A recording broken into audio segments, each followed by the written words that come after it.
I won't slow down, building my empire in this buzzing town, casting my vision on the silver screen, my funded life, a vivid sheen, my funded futures, light the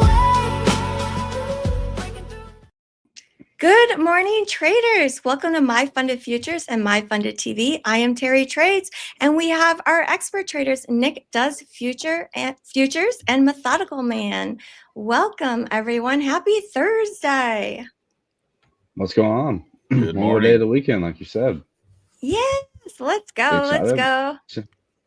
I am Seems like you got some good excited. plans. Yeah, I'm excited. We have CPI tomorrow, and then we had Tesla earnings after the bell. So hopefully we get some good movement today. Yeah, didn't we have Tesla yesterday? Yes, Tesla was yesterday. It didn't do much. Yes. Yeah, it didn't look like it did much. Maybe it might move during New York today. We shall see. How's LA, Nick? That's pretty good. So far, so good. Yeah, weather is consistent. Weather is consistent. Anything fun yesterday? Another adventure on Rodeo Drive? Oh, no. Didn't go there. Went down Hollywood Boulevard yesterday, and then we went to like the Warner Bros. Studio tour, but we didn't get to do it because we had kids. That was pretty much it. I went to eat like breakfast, lunch. I had a good time. Just kind of hung out. Didn't really do anything crazy. Yeah, sounds like a good day to recharge. Yeah.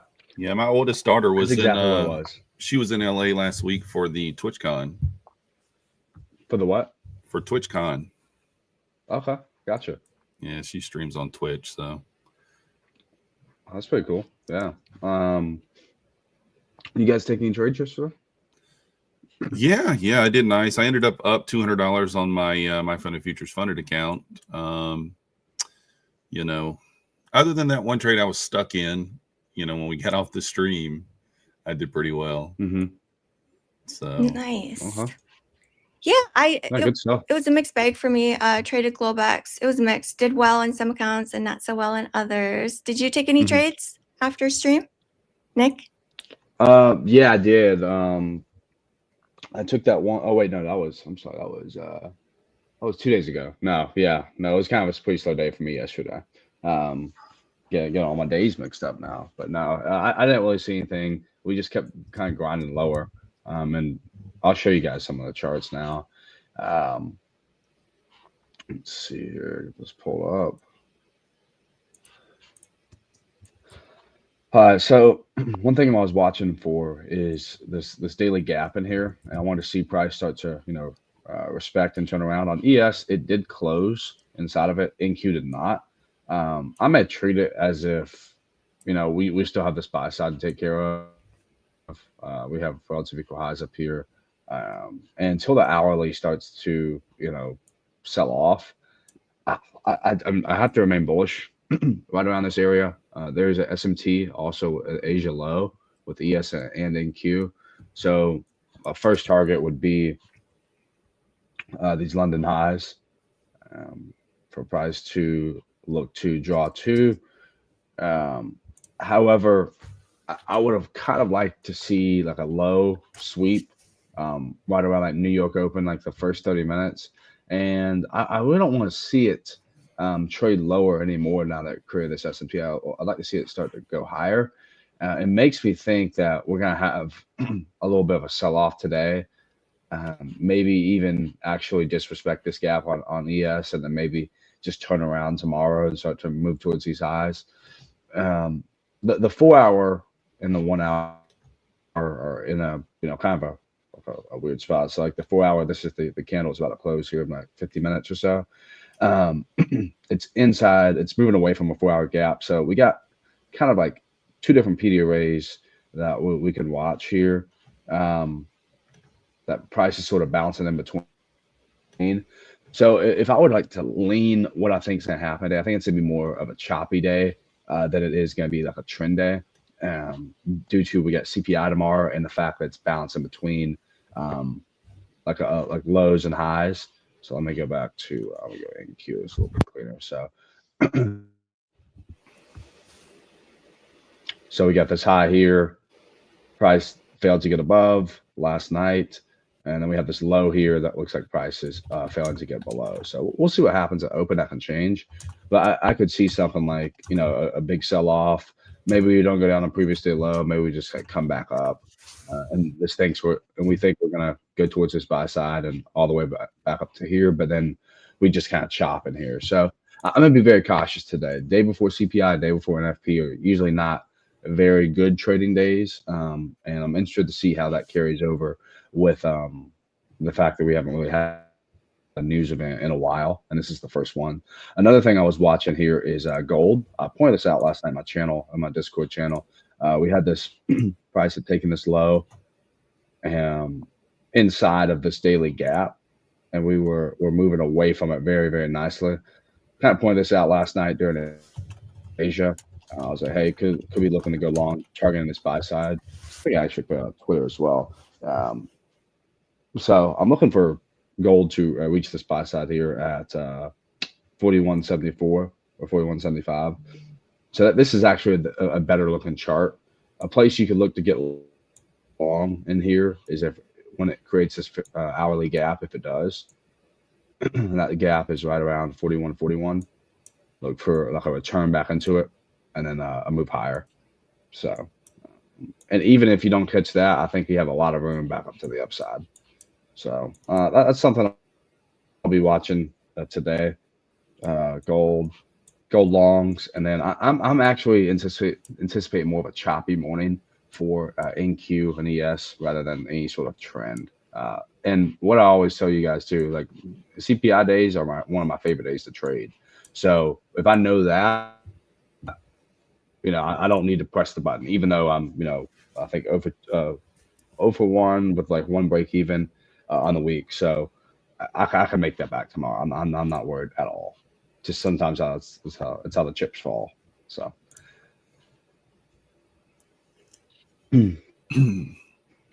Saving the bullets for tomorrow if you don't see exactly what you're looking for today. Yeah, and like I say, what I'm kind of looking for is for price to actually just move higher from here, not really go lower and neglect this S&T. So yeah, I really don't have a scenario for shorts for trying to get short in the market. I mean, yeah, I just don't. I'd rather just kind of just stay off until I get some volatility driving tomorrow. All right. Thank you, Nick. Mm-hmm. Myth, what are you looking at today?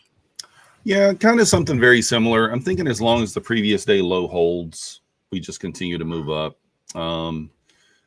That's really what I'm just paying attention to. Got that low down there. Where was that at? The 804.75 for the previous day low. So as long as that can kind of hold up and we just stay above that, then I'll still be looking for longs. If we do break below that low down there at 804.75, I do believe that we'll have room to the downside. But overall, I am still bullish, as I was yesterday. You know, I don't think you have to kind of treat it too tricky here. Just wait and let price kind of show you what it wants to do and just kind of react and go from there. So, as you guys know, I mean, the dip's pretty much being bought every time it's sold off recently. So, I mean, just like yesterday, we moved down to the 804s and then we ripped all the way back up. So into the 25,100. So just be patient. You know, we do have news at 10. I think existing home sales, not quite sure how that'll move the market or if it will, but we'll see what happens and just kind of go from there. All right. Chat, what are you guys thinking for the day? Are you thinking longs, shorts, or are you going to do no trade and just sit on your hands? Type in 1 if you're looking for longs, type in 2 if you're looking for shorts, and type in 3 if you're thinking, nope, not today. I will be listening and watching you all and living through you.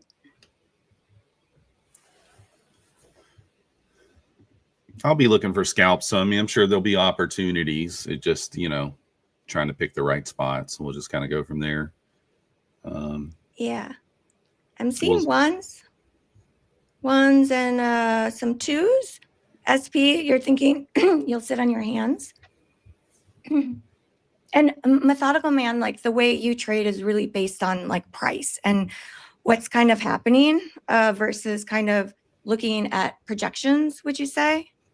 Yeah, I'm not looking for bigger moves. I mean, to be able to find 10 points is, I don't want to say it's not that hard, but there's lots of opportunities to find 10 points, right? Mm-hmm. So that's typically what I'm looking for. Okay, MyFundedFutures did drop a poll.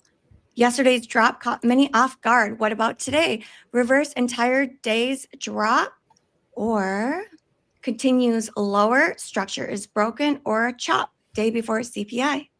Cast your vote. We will go over the results very soon. I did want to show you the post from Magnus, our producer. I'll share this tab so you can see it. This is so inspiring. I love it. Can you see my screen? I think you can. Yeah. Wow. Yeah. Okay. So this is Magnus Futures, our producer on our show. And this is his handle. If you're not already following him on X, go ahead and do. It's so inspiring. Magnus, you are amazing. So here he's sharing with us that he withdrew $8,000 in prop payout so far this month with 0 expenses. Like, winning. Exactly, WW Magnus. Pine Tree Trader says W Magnus. Type in W in chat for our Magnus. Yeah, awesome job.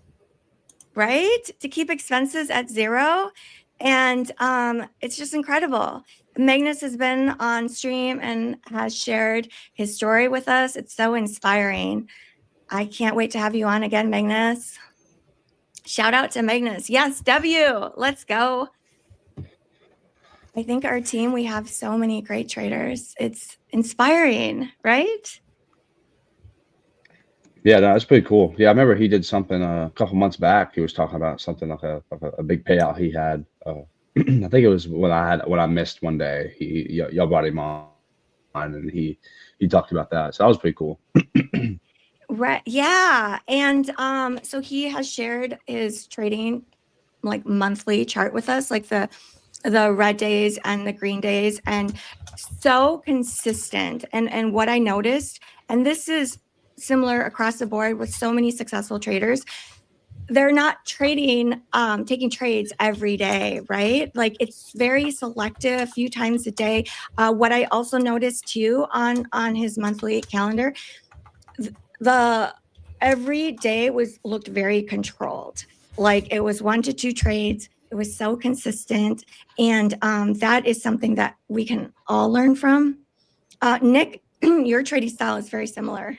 Like you are very selective about the days that you take a trade on. Yeah, and then also it's the amount of trades in a day. You know, I think 2 days ago I had a loss and then a break even, and then the market it moved a little bit after that, but kind of chopped. But most people, you know, they have a loss and then they have a break even. And the thing is that break even almost hit TP, and then the Trump news came down and stopped me out. So they probably would have, you know, re-entered or tried to go short, and you know the volatility probably would have made them do some uncharacteristic things. So yeah, just the more you can limit yourself, the better. Yeah. Let's see. It seems like you're doing a little bit better at that too sometimes. Yeah, I am. Thank you, Nick. It is a work in progress. Definitely. I'm a goat in Makes training. it easier, like when you see other people let you know doing it, you know. So it's just like, okay, well, you know, I don't need to do this because you know I've seen Magnus's calendar, Nick's calendar, and like you know he doesn't participate, or if he does, it's just like 1 or 2 setups a day. So it makes it easier. Like not necessarily always the best to, you know, compare yourself to the traders, but at the same time, it is kind of cool to compare, you know, and see how they can do.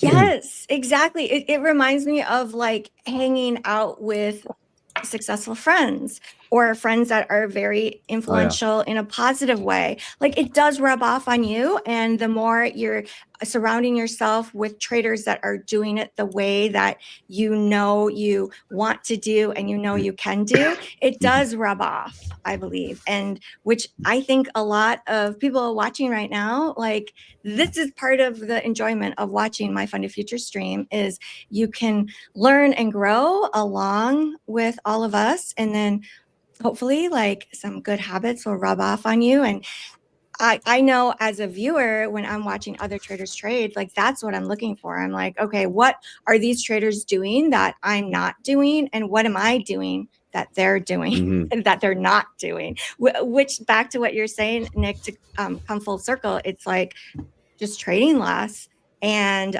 less trades in each day.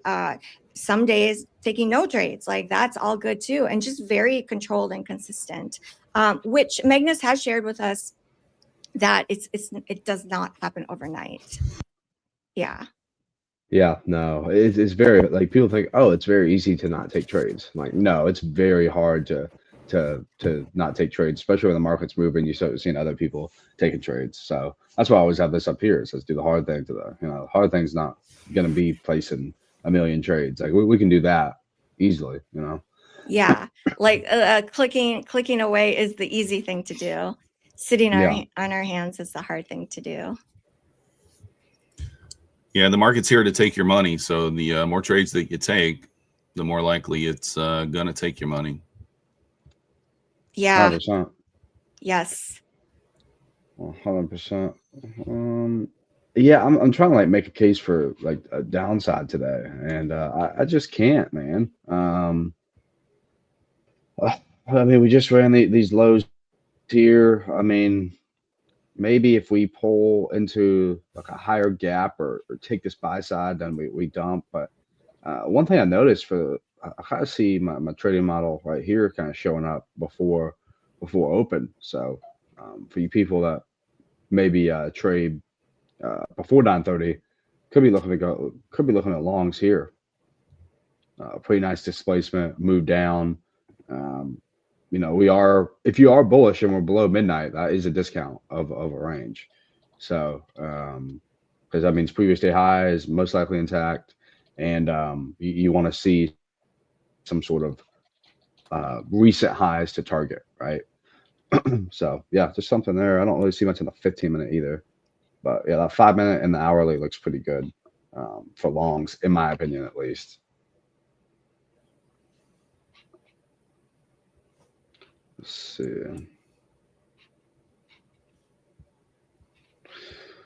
Oh man.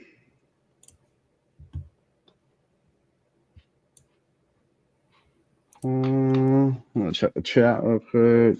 Only 50 ways from the gap test. All right. Yeah. We have 10 minutes until the market's going to open. Nick, you're kind of looking for some longs potentially, depending on how it opens. Yeah, I mean, I like longs today. I could be wrong on it, but I feel pretty good about longs, honestly. Yeah. And methodical man, you're looking for the 10-point scalps. Also a little bias towards the long side, but you will let the chart play out. Yeah, I mean, you can't go wrong with longs. I mean, at the end of the day, what's the market done over the last, 3 years? It's pretty much just went straight up. So we've had a couple of pullbacks, but overall, you can't go wrong with longs. So, there are some people out there who never short. They only long, or vice versa. People who only short. Guess it just depends on what you're comfortable with. But just based on the market structure, I mean, we're right here at all-time highs. I mean, there's no reason to no reason to look for shorts unless, even yesterday, I did take a short. We did end up filling that new week opening gap yesterday. So once we kind of got within 100 points of that, I did end up taking a short to that gap. But that was after price kind of showed like, okay, that's the draw on liquidity, right? Then I switched over to short bias. But for the most part, we're fluid. If the market shows us that it's going to go down, we'll look for shorts. If it shows us it's going to go up, we look for longs. It's just kind of what we do. All right. Let's see, 124 people have voted. So far, 36% are saying reverse entire drop from yesterday. 32% voted continuous lower, structure is broken. And 32% is a chop day before CPI. It's pretty even across the board. Yeah. That's perfect. We wouldn't want everyone to have the same idea. Yeah, no, then we'd have to fade it, right? Yeah, it'd probably be wrong. So... this kind of sounds like it's going to be a tricky day if everyone is equally thinking equal things. Could be tricky.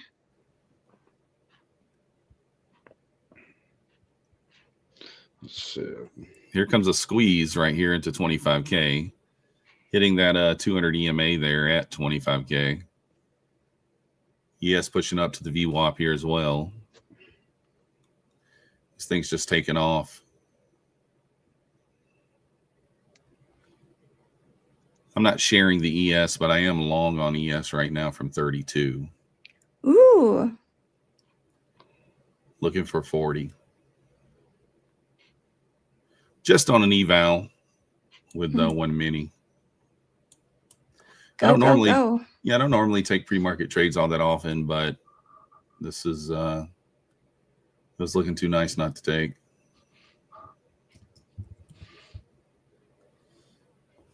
We'll see if we can get the squeeze. A little dangerous coming into the open, obviously. But if we get wrecked on it, we just blame Terry and Nick and just go about our day, you know? We don't take any responsibility. None. Zero. See, no, no, I don't do that. I don't blame my host on here. I just blame the chat. Because blame the chat. They have the easy job. They can just, spam whatever they want about me or whoever. So I just blame them whenever. We'll throw someone. I don't get what I want. Zero responsibility for me. That's all I'm saying. No, absolutely not. We don't want that. Congratulations to Claude. Claudio, you received a payout yesterday. I wasn't able to shout you out. Congratulations. I did see your post in chat, though. Congratulations. Definitely tag us when you receive a payout or pass an eval. We love celebrating with you. Well, that's pretty cool. Yeah, I don't know. Have you guys noticed this 925 candle kind of being a little twitchy typically? On the 5 minute? I'm just saying I usually just watch it on the 1 minute. I've noticed that at 925, for some reason, we get a little reaction most days. Of course, watch it not do anything today, but no, yeah, I haven't. Oh, you mean like it'll do like a kind of like a crazy move before the open, like a little just a little subtle, usually 15-20 point move off that candle. I don't quite know why.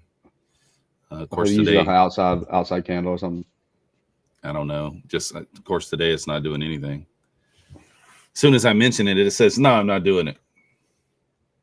Not doing it today. For 2 minutes.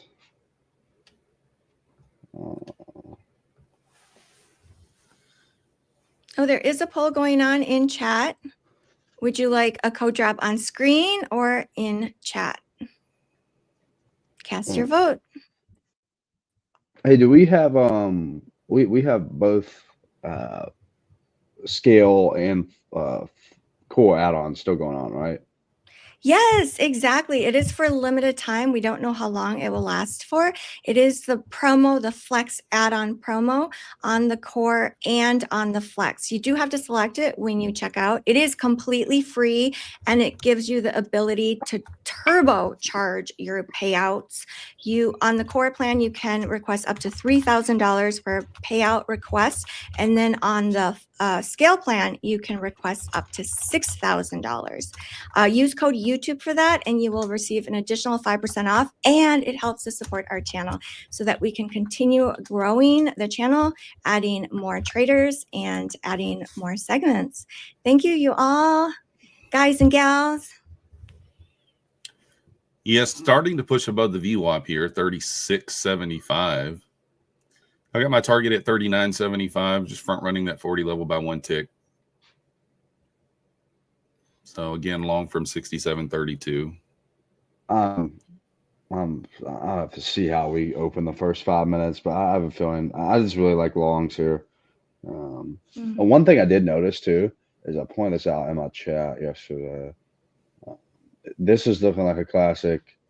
I want to sit right before we open. So classic accumulation and a manipulation lower into a higher time frame PD arrays like this daily BISI.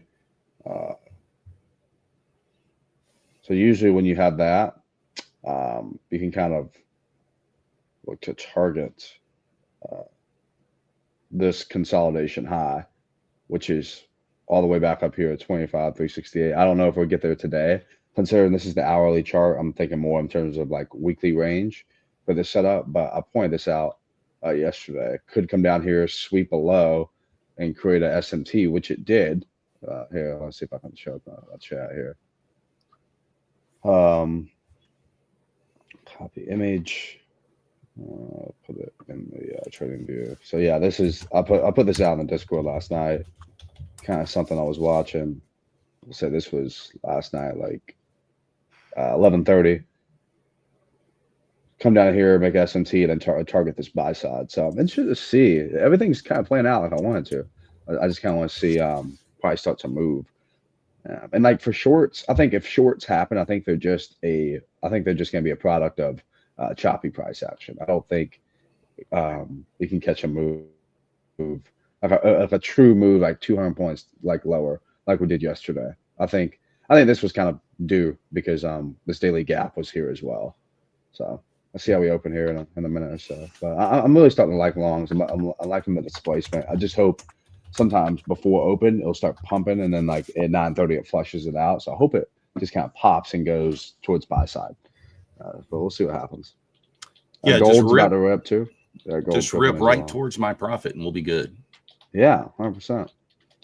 I might put a stop in here though, right at open, just to protect myself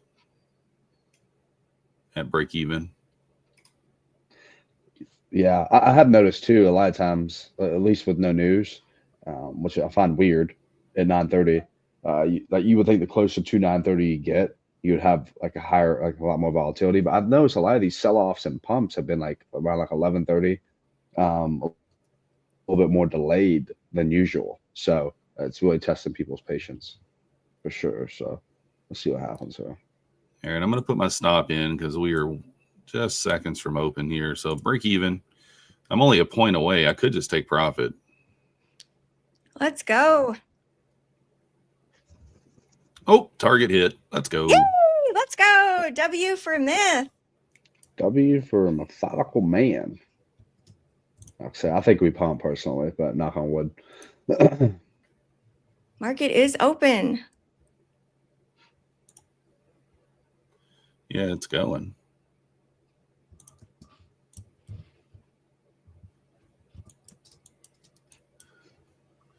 Pushing up there to that VWAP.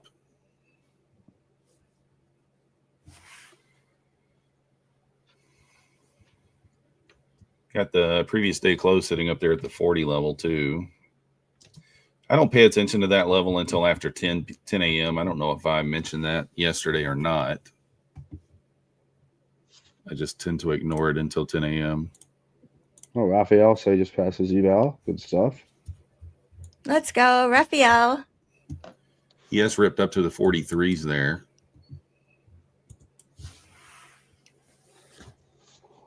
Also, I feel like ES kind of tells the picture sometimes on the long side. Mm. It looks like it's wanting to just run right into that overnight high here, but we'll see. Still got 100 plus points to go there. See if we bail out. A little pullback. Yeah, I wouldn't mind a little pullback to get long. 15 minutes or 15-minute chart. Nah, there's no 15-minute point of interest to watch for longs. There is this 15-minute bearish gap, which is not very good. We don't want to see that get respected. Like I said, I'm not in a trade right now, but like it doesn't. I would just prefer the long side to start going higher. Kind of to test watching here. VWAP. Yeah. Let's see if it can close above or if it'll stay below.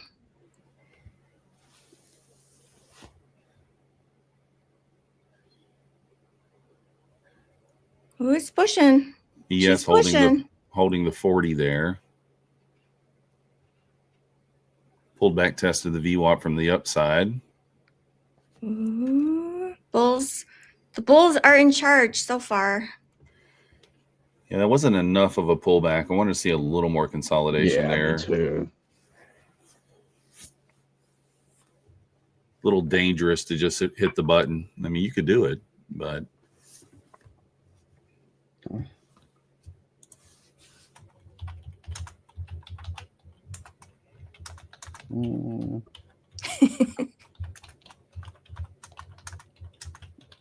Yes, the balls are in charge again. Yeah, they're back. They're back. Charge, looks like. I look down and read the chat and I look back up and it's like, oh, pumping again. Yeah, right. See if there was a move on the one. No, nothing crazy. Just made like a crazy little wick down. yeah. When you get a little consolidation here and build out a bull flag, I'll take a long. I'll play the bull flags that open if they're obvious. But so far, breaker. Not much. Got this breaker here that we're reacting from as well. So let's see. Yes. Get through that. I think it's gonna have I think price gonna have a hard time trying to get short from there. Could be wrong. Maybe just wait for a 5-minute candle close. If you wanted to, but I just think I have a lot of support in here and a good target to reach for. So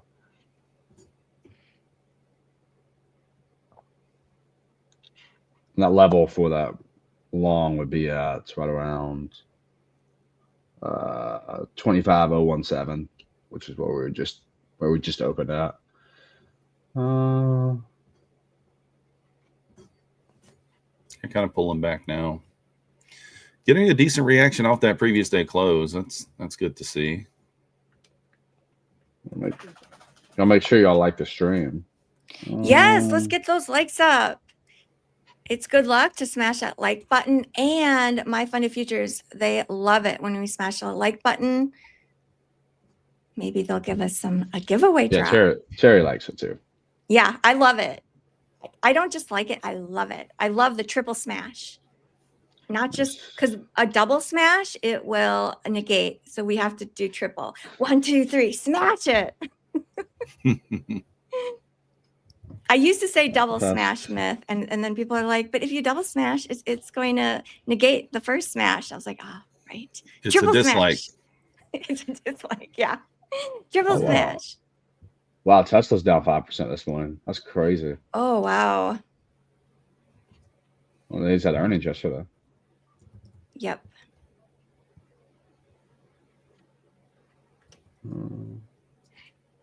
Oh my goodness, guys. I just noticed I am on the wrong chart here. Tesla's down.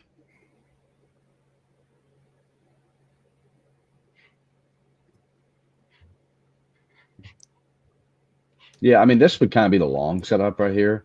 We do have that news at 10. I just took a long, but I realized I'm on minis. I'm like, oh my goodness. Keep them. It's better. No, I closed it. I closed it. That's smart. Right? Some people they'll accidentally take it and they're like, well, let's just see what happens. And then just a huge death candle comes down. No, I was like, I just wanted to get out. I didn't even want to mess with it. Yeah. We do have news at 10 o'clock, existing home sales. So that is coming up. 24 minutes. There we go. Yeah, the long worked. Obviously, I would have gotten filled, but like that's just too scary. As soon as it went back to green, I just got out.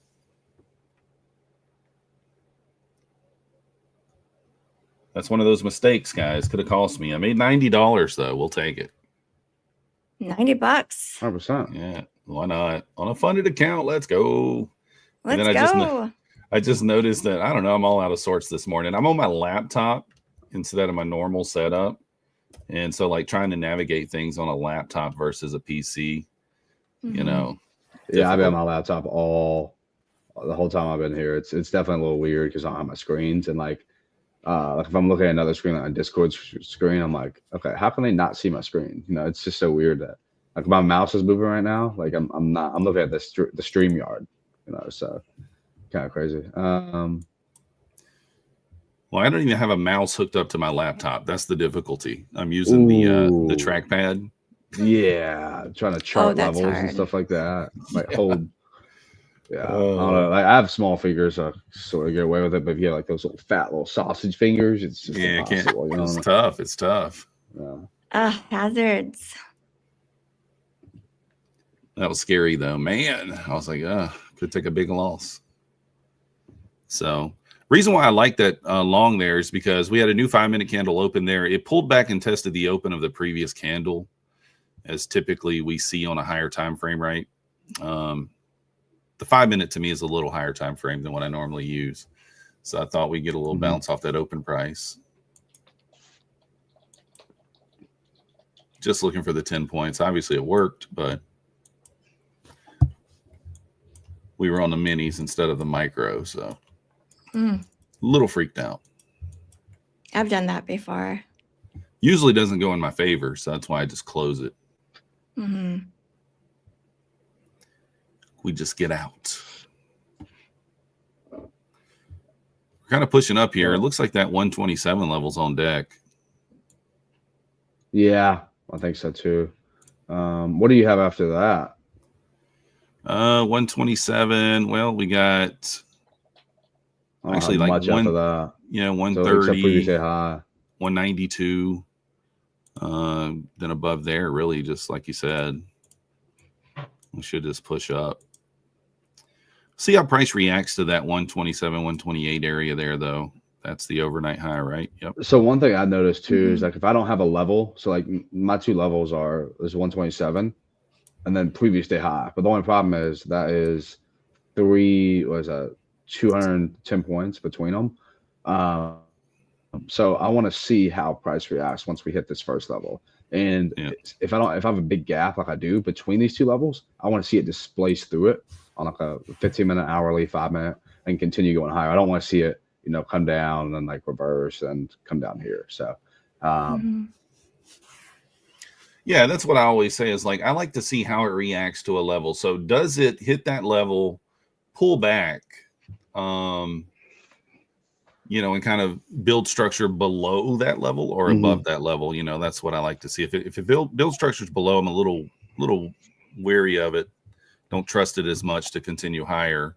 But if it pushes above and, like you said, kind of displaces and builds structure, then the next level up is most likely going to be hit. Just kind of keep it simple. Yeah, this is also good. I think this would be a good point for pyramiding for some of you guys at Pyramid. If you got in right here and you added in on this order block right here, you're probably can catch a, you know, it's an overall average in 2-hour trade, but you got more size as well. Plus, I'm loving this displacement higher. So, yeah, looks good. Definitely a great candle. Great push up here.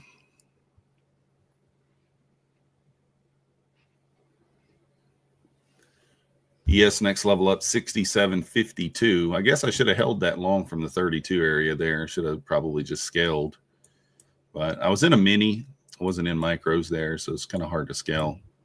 That's why I kind of like what you talked about yesterday. It makes a little more sense to be in 10 micros over one mini. Could take off 50 or 60% at the first level 100%. And leave that runner on. So we'll see.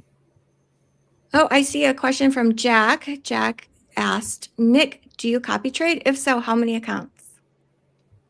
Just so it depends on the day. Like it's usually between 7 to 10 per day. But like they'll rotate each day. Or sometimes actually this month, I've been rotating like since been kind of slow with no news. I've been kind of rotating every like 2 weeks or whatever, or even I think the last time I rotated was like actually early October, that first week on like a Monday or Tuesday. So I've been trading like the same batch of accounts. So yeah, that's usually what I do. Just because yeah, a copy trade is a double-edged sword. If you had 20, 30 accounts, oh yeah, you can have a good big green day, right? But the problem is, what happens if you go on tilt? Right? What happens when you do like some uncharacteristic stuff you said you never would do? And guess what? Then they're gone, right? So you want to protect your downside.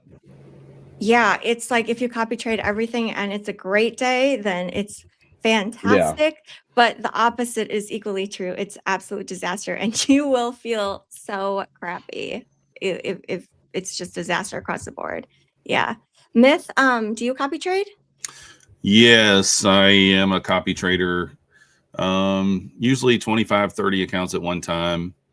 And like I said, I'm just trading one micro though when I copy across those, looking for somewhere between $50 and $100 a day. So not a big profit target, but we do copy the accounts.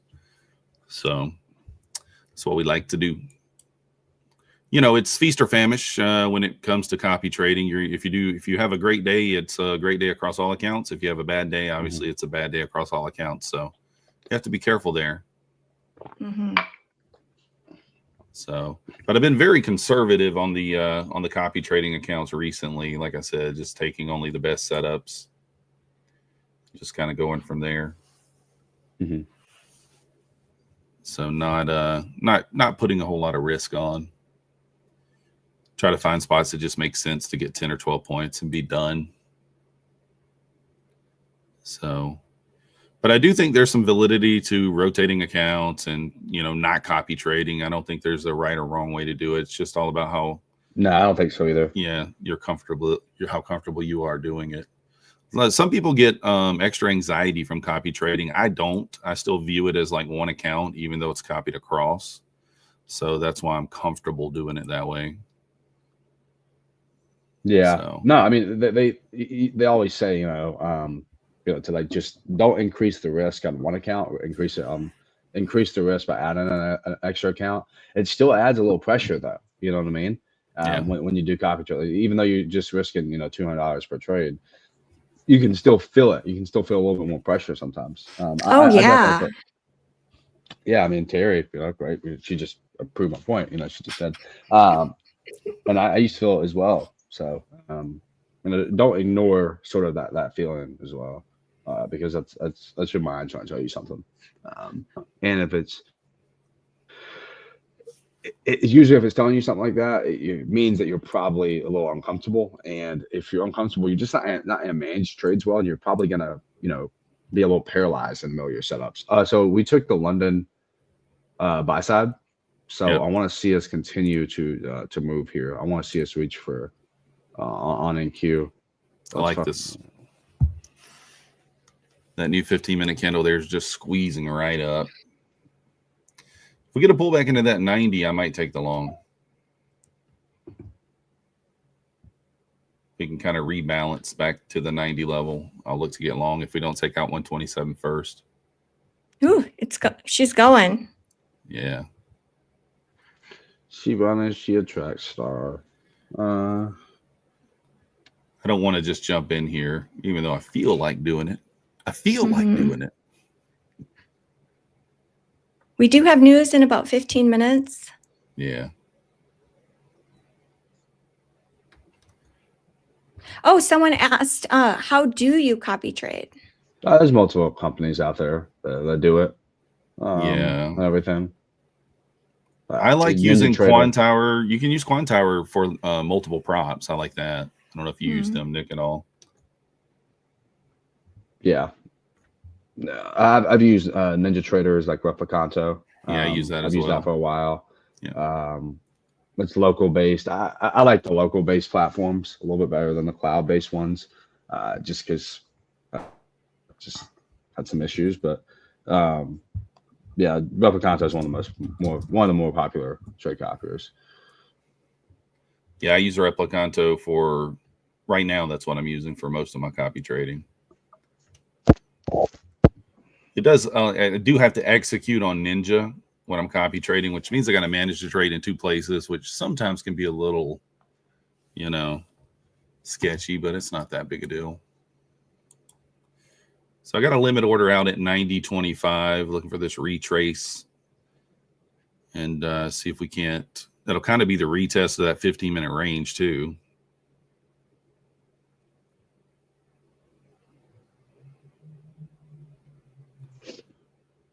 Yeah. Let's see if we get 15-minute candle.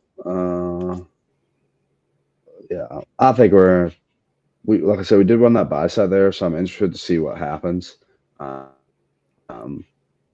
One thing I have noticed is price hasn't really pushed through buy side and sell side targets very much lately in the past couple of weeks. Like it'll hit the target on one of the assets and then sort of retrace pretty heavily, and then maybe consolidate. But hopefully that doesn't happen. Hopefully we just continue pushing.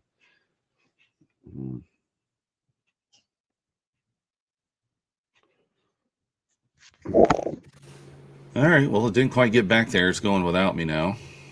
It retested the 95 level. I mean, missed me by like 2-3 points there. Are you trading fundeds or evals? I'm guessing this is a funded account. Yeah. Yeah, I usually don't like when we're on stream here. Like I try to like differentiate between like fundeds and eval trades because, like not every setup obviously is the same, and I feel like the risk shouldn't always be static. So yep. Sometimes I don't even want to put on any risk with like funded accounts, even though. So I like, so to me, like evals like down here, and then like light risk on fundeds right here, and then like medium risk and then high risk. So I don't know how you treat it, but like evals to me are like just sort of like the bottom of the barrel. But also I had noticed that like when I do like trade them, like I usually trade them better because just less risk on the table, so you manage them a little bit better. So just kind of weird how it works out. So yeah, I don't treat them. Recently I kind of treat them the same. I actually have some evals that are just linked to my funded accounts and they take the same trades. It really depends on the cost of the eval. That's how I kind of, how I do it. So if the eval is expensive or one of the more expensive evals, then I treat it differently than one that's a little cheaper. A little cheaper, I'll be more apt to put more risk on. So. NQ just made a new high, took out the overnight high. Yeah, it just missed me there. I was trying to get long at 90. I was a little too aggressive with the feel. It missed me by 3 points, unfortunately. So I didn't want to just mark it in there. Look at volatility telling Terry hey, but he didn't say anything to me. That's rude. Hi, Tim Vash. Tim Vash is in the house. So rude of him. Myth is calling you out, Tim. Yeah, he's rude. He's always like that. He knows it. Oh, she's pumping. Oh, you agree that NASDAQ's a girl as well? I do. Isn't that weird? NASDAQ's female. For no particular reason. For no reason. NQ is making new highs on the day. It's up over 107 points in the green, 0.44%. Yeah, maybe Myth would have, maybe he's maybe punching the air right now, hoping he wished he would have held that mini, right? No, right? Yeah, no FOMO. I mean, because I would have just taken 10 points anyway, and I took 5, so yeah, I'm okay with that. I mean, but yeah, you're right. I mean, it is just going straight up. Yeah. Yeah. See, Tim claims he can't even hear me speaking, Terry. He said, what, is someone talking? Oh, no. Rude. Every single candle on the 5-minute chart has closed green. The low of New York's auction so far is within that first 5-minute candle. So far, it's setting up to be a very bullish day, potential trend day. That first 30 minutes is pretty crucial. But anything can happen. It's like one post, one Fed official, which I did see on the calendar. We do have a Fed official speaking today. Well, that's exactly what I was talking about. We want to see how it reacts. Nick mentioned it too at the 127 level. So you can see we just placed right above it, 30 points, and we're building structure above it. So that leads me to believe the next level up at 192 is going to be taken, most likely. So that's what I got marked out. So, I mean, you could be very aggressive here. If it does build out another bull flag, you could take it maybe into the 190s, but it's very, very high to be doing that at this point. Yeah, well, see, I don't think it's that high though. I mean, we still got previous day high up here, and on top of that, we're about to have 10 a.m. candle close in about 8 minutes. So if it inverses this gap here, which I'm not really even that worried about. If it doesn't, I didn't have that high expectations for it. You know, this could be a potential, place to get long from as well. And then look to target in there. And maybe stop would be below like a 15-minute low or something, targeting like this original consolidation and then that previous day high. So pretty good day so far. I did not expect it. But I'm happy that happened. Mm-hmm. It would be nice if we get a little pullback. I mean, I would ideally for me, if we could retest like that 90, still that kind of area down there, I would like that, but I don't know that we get it. Looks like it's just going to go with, just continue to go higher. I'm cool with it going higher in the next 7 minutes. Give me strong confirmation on the 4-hour candle close, and then make an open low on the new 4-hour, right? Make a little wick, or maybe like a medium-sized wick, and then just start to get that reversal. So, but yeah, this was kind of the tell here. This SMT Asia lows, combine it with displacement higher. Some people call this unicorn right here, like my setup. I just can't take it due to before 9:30, and I'd much rather wait for that confirmation and then get in somewhere right around in here, targeting up to London high. I mean, look, you can still get, depending on where you put your stop, you can still get 2R right here, if you're conservative, or 4R if you're a little bit more aggressive. So, yeah. I will say that I'm glad to see NQ and ES both continuing moving together. You know what I mean? That's one good thing to see. Exactly. They're in unison, which over the last few weeks has not been the case at open. Yeah. They eventually get there, but not right at open like they have been today. And that's the thing, like when they're not in unison, for me, it's very difficult to take a trade.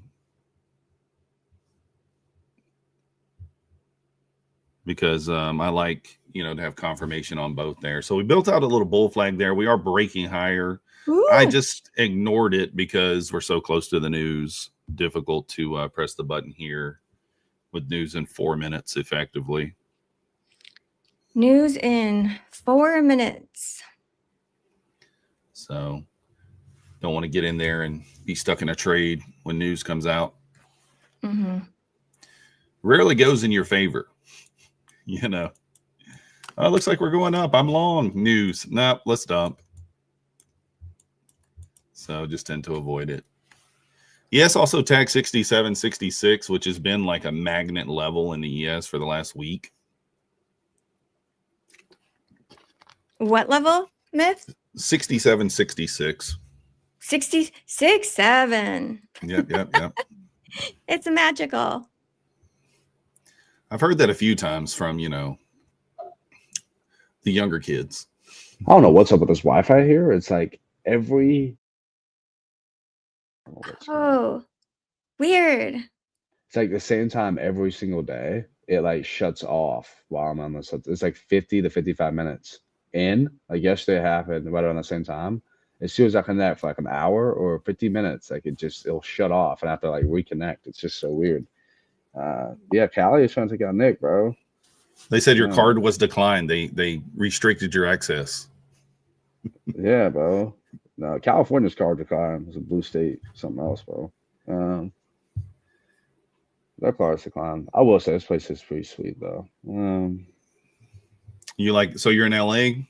Mm-hmm, yeah, West Hollywood. Mm-hmm. Yeah, LA was not my favorite place, I'll be honest. Yeah, that like the I've been. downtown area, I didn't like it. Yeah, I did it's like Beverly and West Hollywood. I kind of like, to be honest. Good food. I'll be on. So this is the first time I've ever seen a person that's homeless in a tent in the median on the interstate. I was Oh, like, that's not even as bad as what I saw. The first night I'm that's here, probably we're driving back.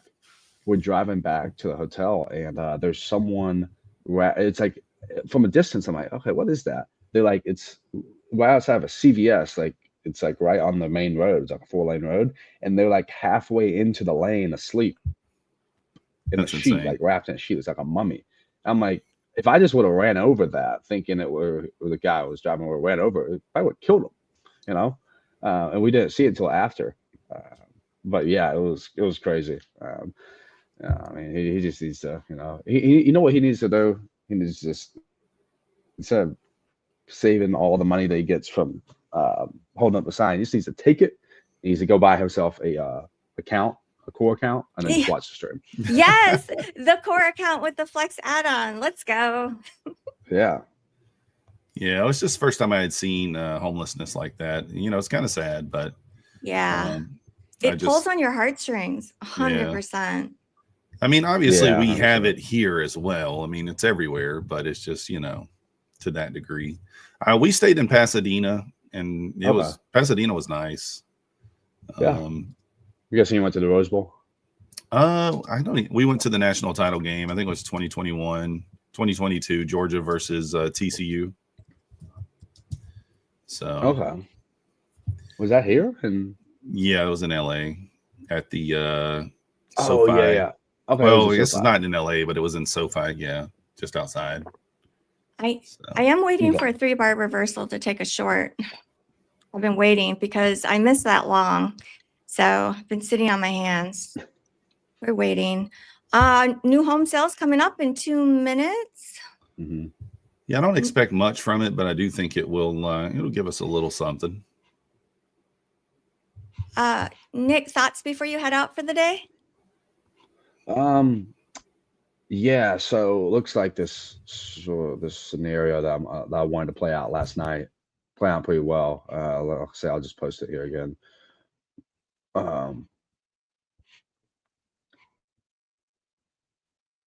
This was sort of what I was watching here. So don't overcomplicate this. You can kind of see sort of the want to see that pullback that we had. And I want to see that push up, which is right around this level that we're at right now. So we still have a lot of room. We still have a lot of meat on the bone. So we haven't even hit the original consolidation high. I'm going to be looking for, on fundeds, I'm going to be looking for a 15-minute pullback on like off of a 15-minute gap. So maybe the one from 9:30 to then get long. I see this as a protected low. But we have a new 10 a.m. candle, 4 hours. So could see like an open low and then start to see a push towards previous day high. But yeah, no, that's it for me. Thank you, Nick. Myth, yeah. Before you head out, Myth has to leave right now too, and he will be back to join us tomorrow morning. Myth, thoughts before you head out? No, just if you've been in the long, locked in some profit, it's nothing wrong with locking in the day and walking away. If you're red, maybe today's not a day to kind of chase it.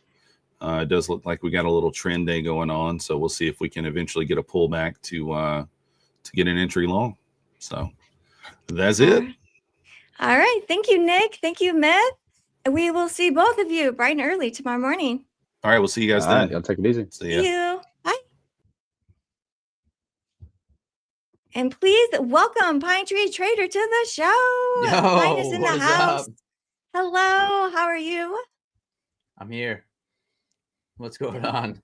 We are just waiting for 3-bar reversal. It looks like we're about to get one for me to go short. I missed that long. Wow, what a pump. Pump high.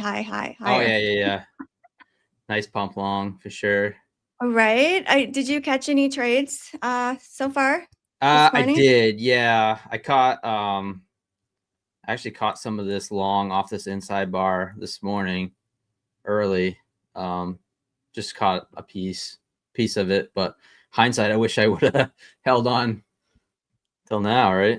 But Oh, right. But that's not part of your strategy, correct? Like, do you typically go for one on the inside bar trade?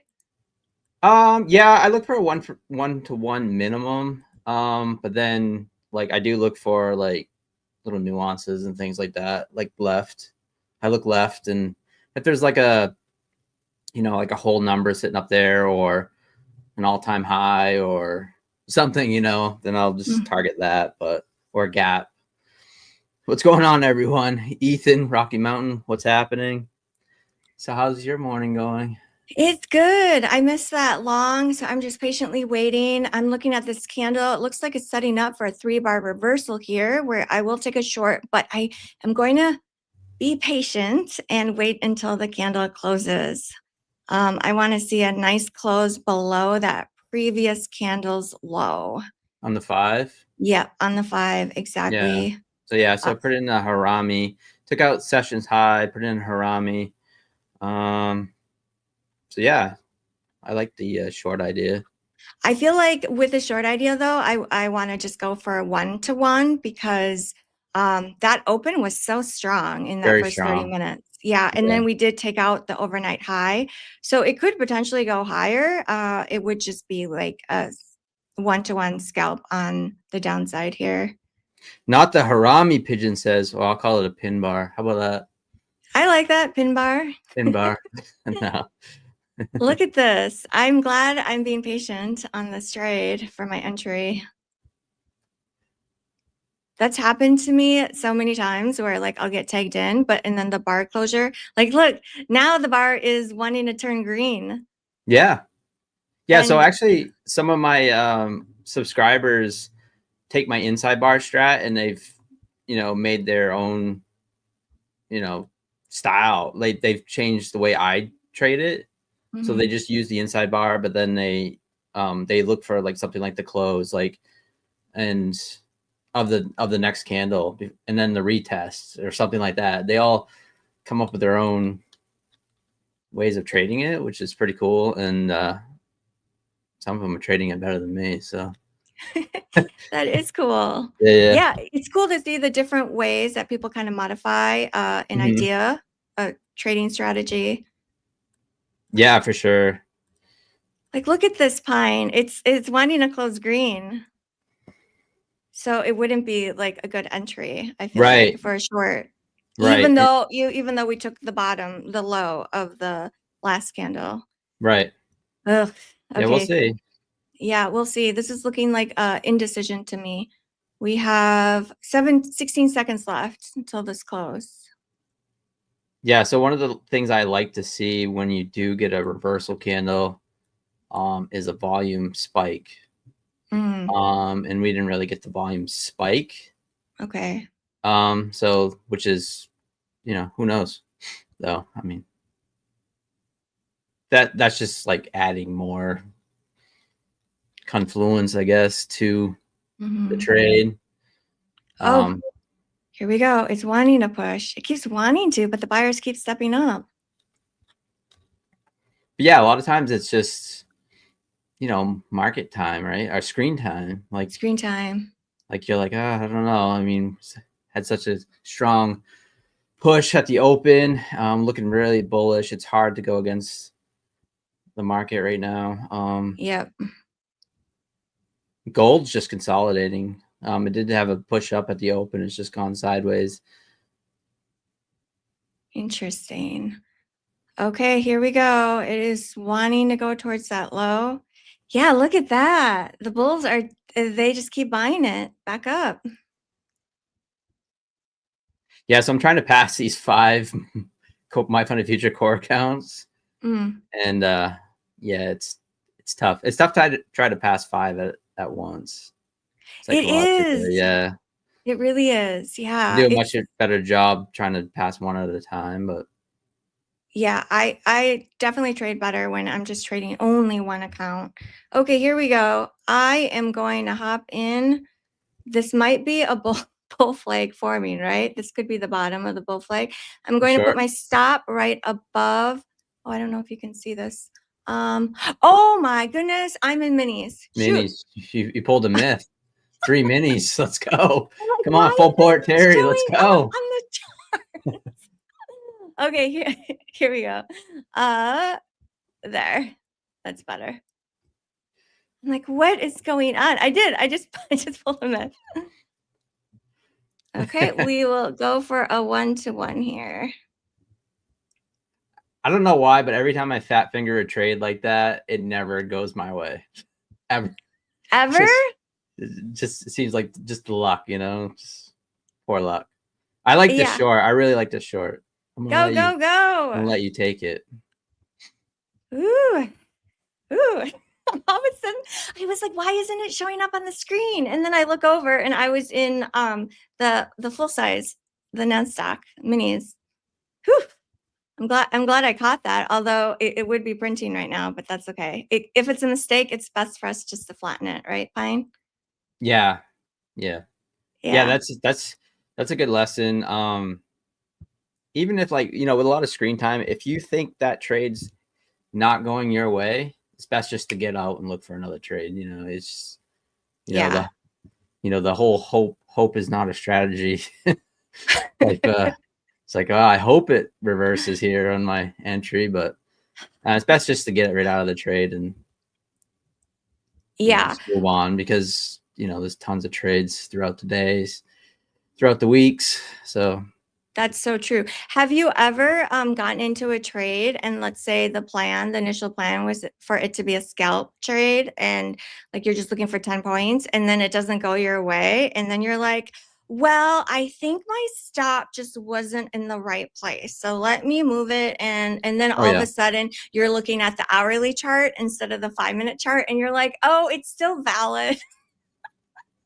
Yeah, for sure. Like, well, for instance, last night I was trading some gold and I was $200 away from passing an account, and like I ended up down $1,000. Like, oh, that's such a terrible feeling. Yeah. Now I'm down about I need about $300 to pass this particular account. So I'm just like, ugh. But yeah, it was just like, that could have just ended really bad. Just start spiraling out of control. Let's go. Here's music.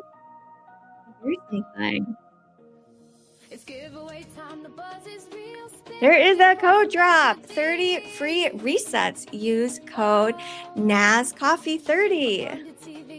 Let us know if you got one. There's only 30 of them. Uh-oh. Let's dance, Fine. Let's dance. My trade's working. Let's go. Green. Where's your TP? Let's go. Let's go. My TP's at 25,101. I like it. Congrats to Mata. You got one. Yeah, so this is I actually have one of these this setup that Terry took. I actually have one of these videos that one of my strategy videos. Oh, sorry. It's called a Harami candle. And what I like about taking that is I like to look for it to either sweep or break and make a new session high or a low, and then form that Harami, and then go with that, either take I'll just do it for, so you take the break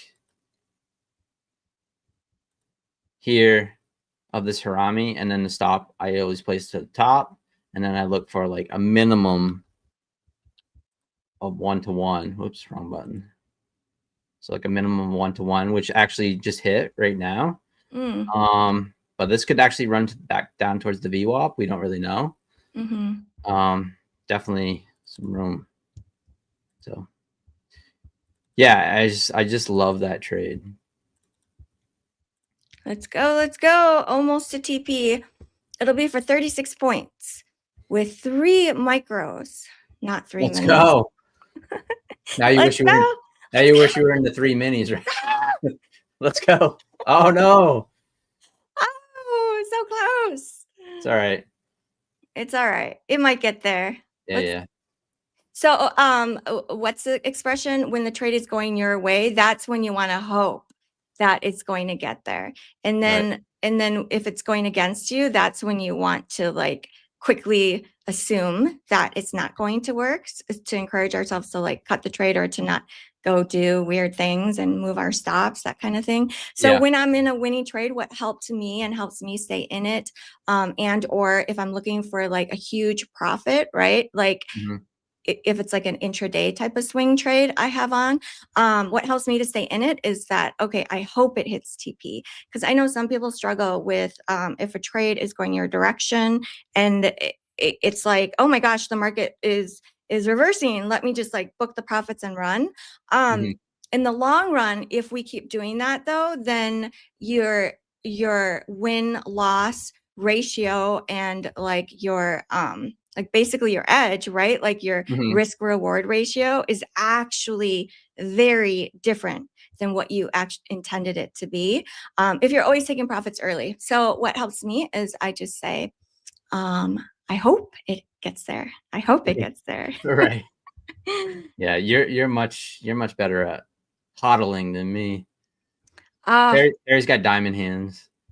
I can. Yeah. Double-edged sword though sometimes. It is, yeah.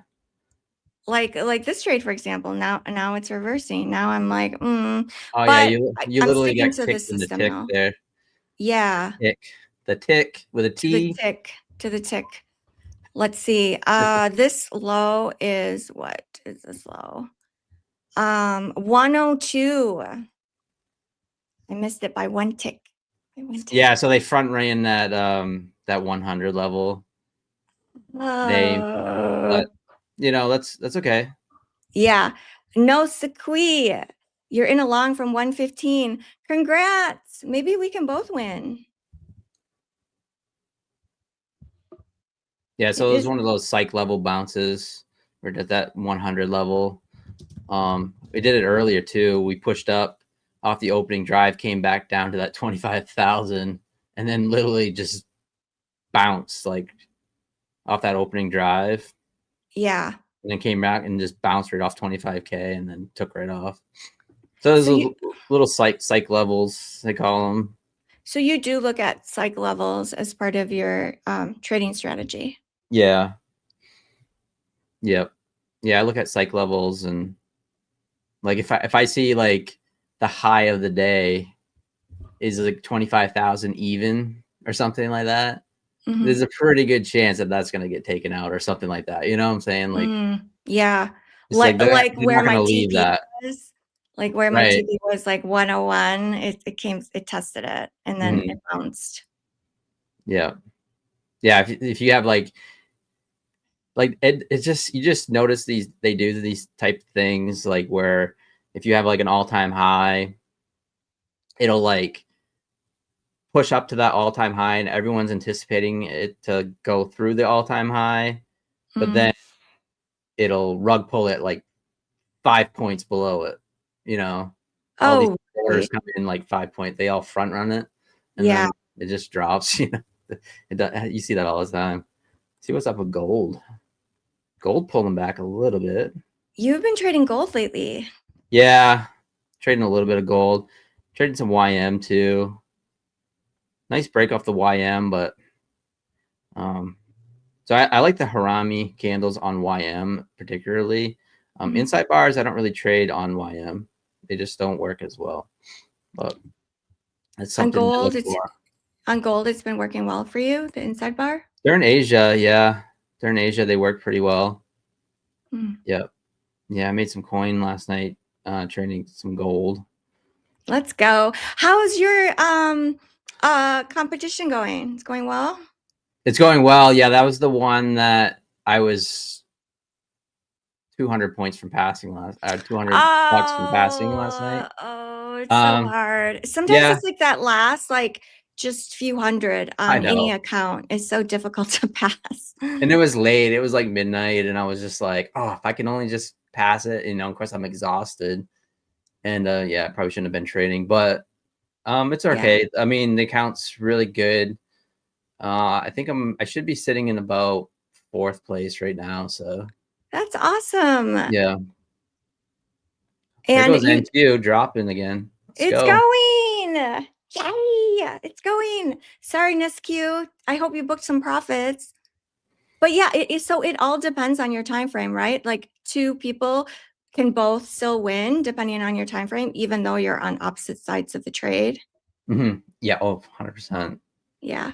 Yeah. I mean, you'll see it with like Myth is a scalper, right? And then like you might be in a trade on this short, and he might have scalped 10, 15 points on that long, you know. Exactly. And you're still short. I mean, it's just all different styles of trading, right? You know, a lot of people look for intraday swings. Like a lot of people would take the short that you're in right now and possibly swing it to the opposite side of this whole range, you know? Yep. And look for a breakout of like continuation on the long side. Yeah. For sure. Which Because I honestly I'm kind of wary about, because I'm like, is this a bull flag? And I'm just like capturing a quick scalp on the bull flag. It is possible, but I did want that 3-bar reversal. So I am gonna hang in this. Yeah, and you know, we could still we still haven't put in the initial balance either. So Yes. I like to, if I look for like a full day swing or something, if I'm just swinging a full day, then I'm waiting for the initial balance to set and then trying to base off that. So yeah, if you're trading that initial balance, are you waiting until it breaks either above or below, and then you're looking for a trade in that direction? I like to fade it. You know, I like to wait for a break. Like say if we put in the initial balance and we broke above, and then we came back down in and rejected those higher prices, back down into the initial balance, then I would look for, at least like back down to the 50% retracement or something like that. Or, if you're looking at TPO charts, then you would look for like, the point of control or the volume point of control or something like that. And then you basically just looking for an inside day. Now the crazy, it looks like you might get your TP here. Let's go. Yeah. Let's go. There it is. Hit. Let's go. Nice. W. Thank you, Pine.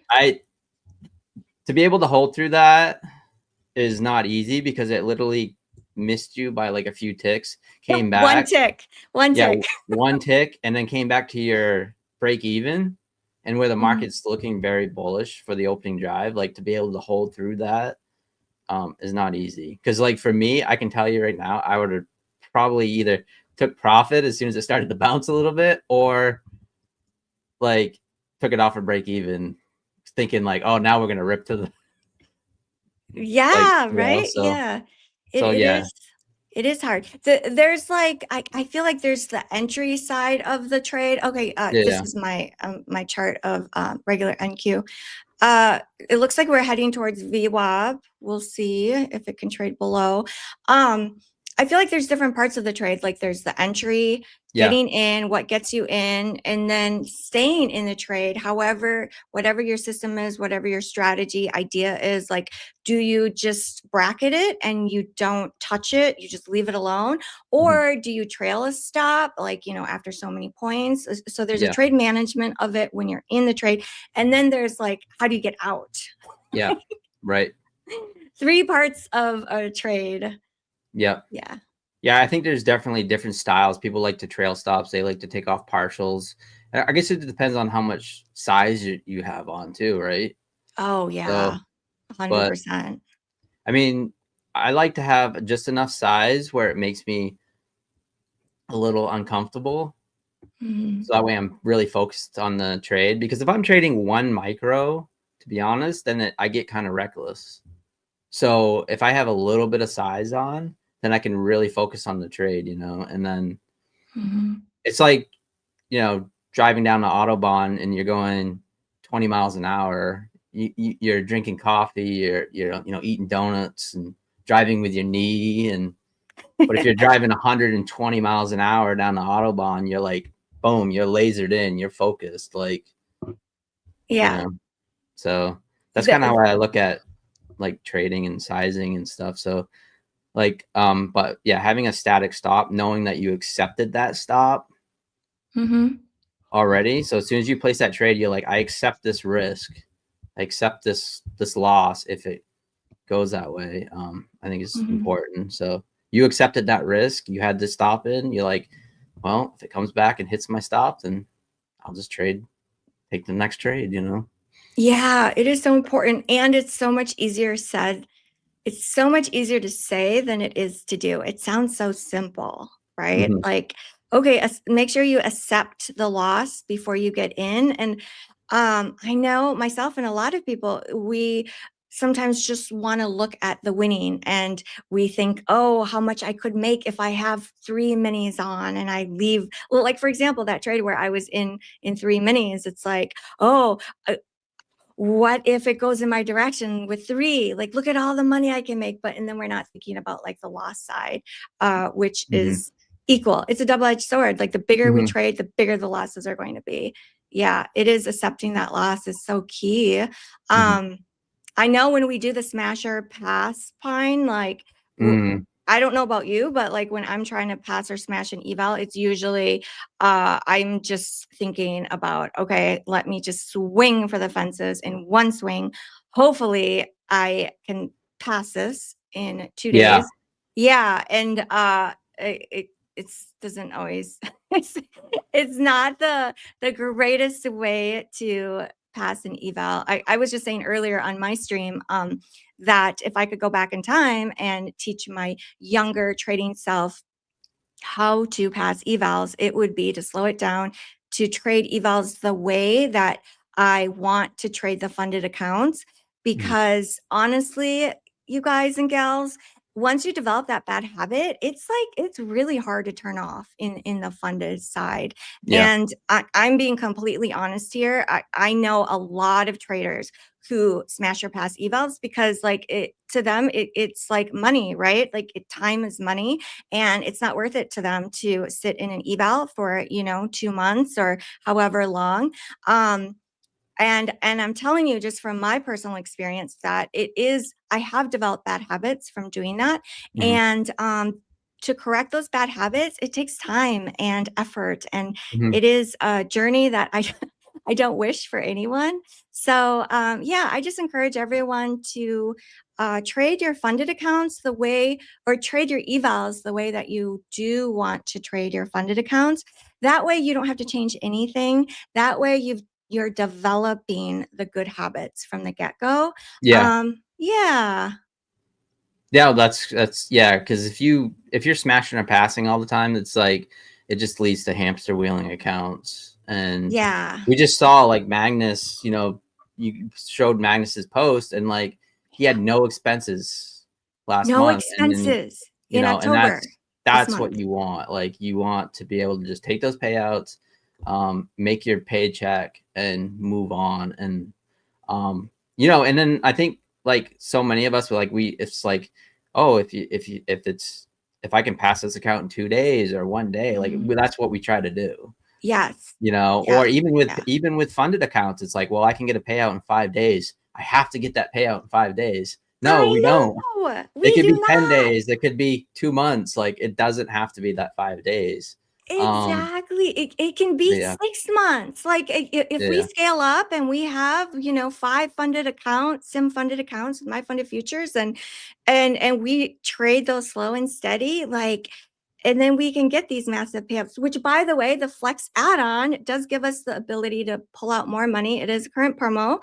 Use code for that. And what is great about that is you can just slow and steady, right? Let's just slow and steady. And then with the core plan, with that Flex add-on, you can request up to $3,000 per account.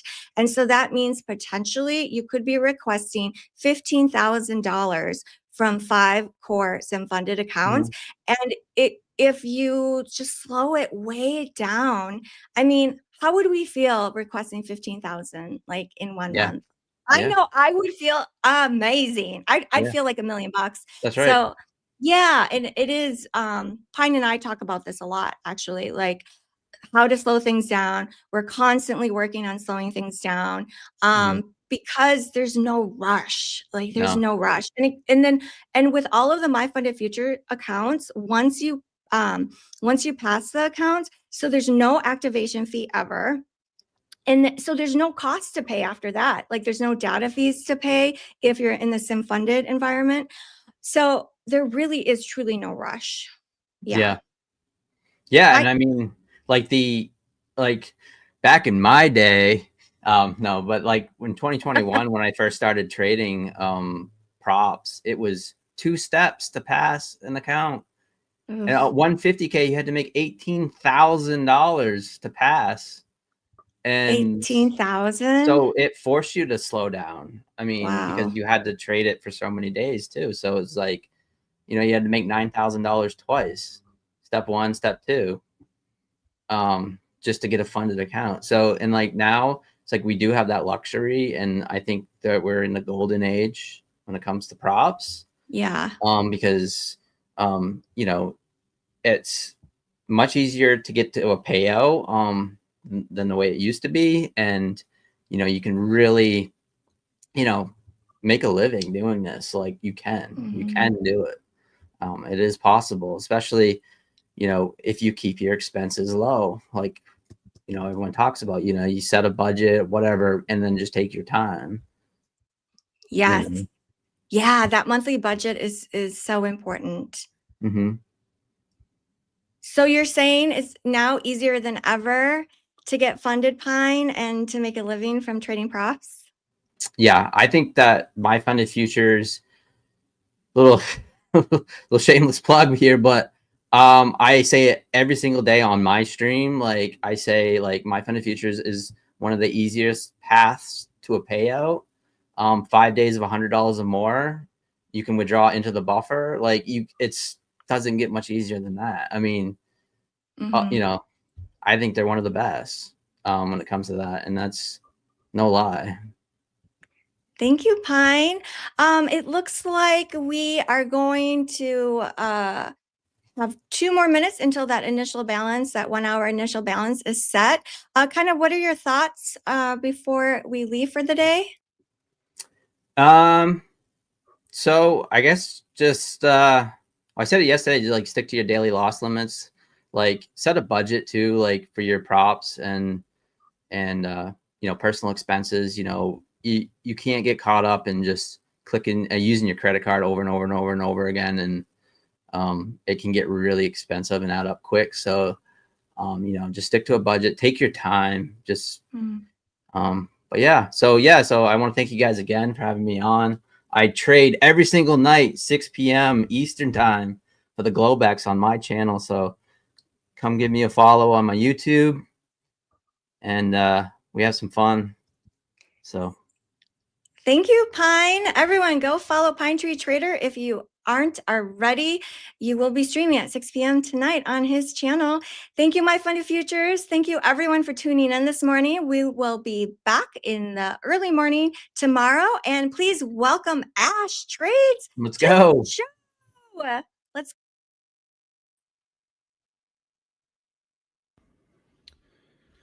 Hey, good morning, everyone. Good morning or good day, depending on where you're from. Welcome back to another live stream with myself, Ash Trades. How's everybody doing today? Good morning, good morning, good morning. Let's go ahead and throw a W in chat for Terry and Pine. Thank you for your time. I really appreciate all the value that you guys provide. It's great to be working with other like-minded professionals, so thank you, thank you, thank you. If everybody could throw some W's in chat for them. Then we'll take some time just welcoming everybody into my stream, and then we're going to talk about the trade that occurred this morning. Just give me 2 seconds. I'm going to take a sip of water before we do that.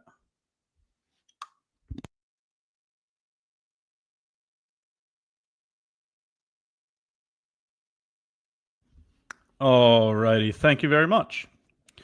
So, how's everybody doing so far today? Throw a 1 in chat if you're green on the day. Throw a 2 in chat if you're red on the day. And throw a 3 in chat if you've yet to trade today. We'll go over the trade that I had for my group this morning. We'll do that in just a minute. I want to see how everybody's doing today. and then we'll get into the information.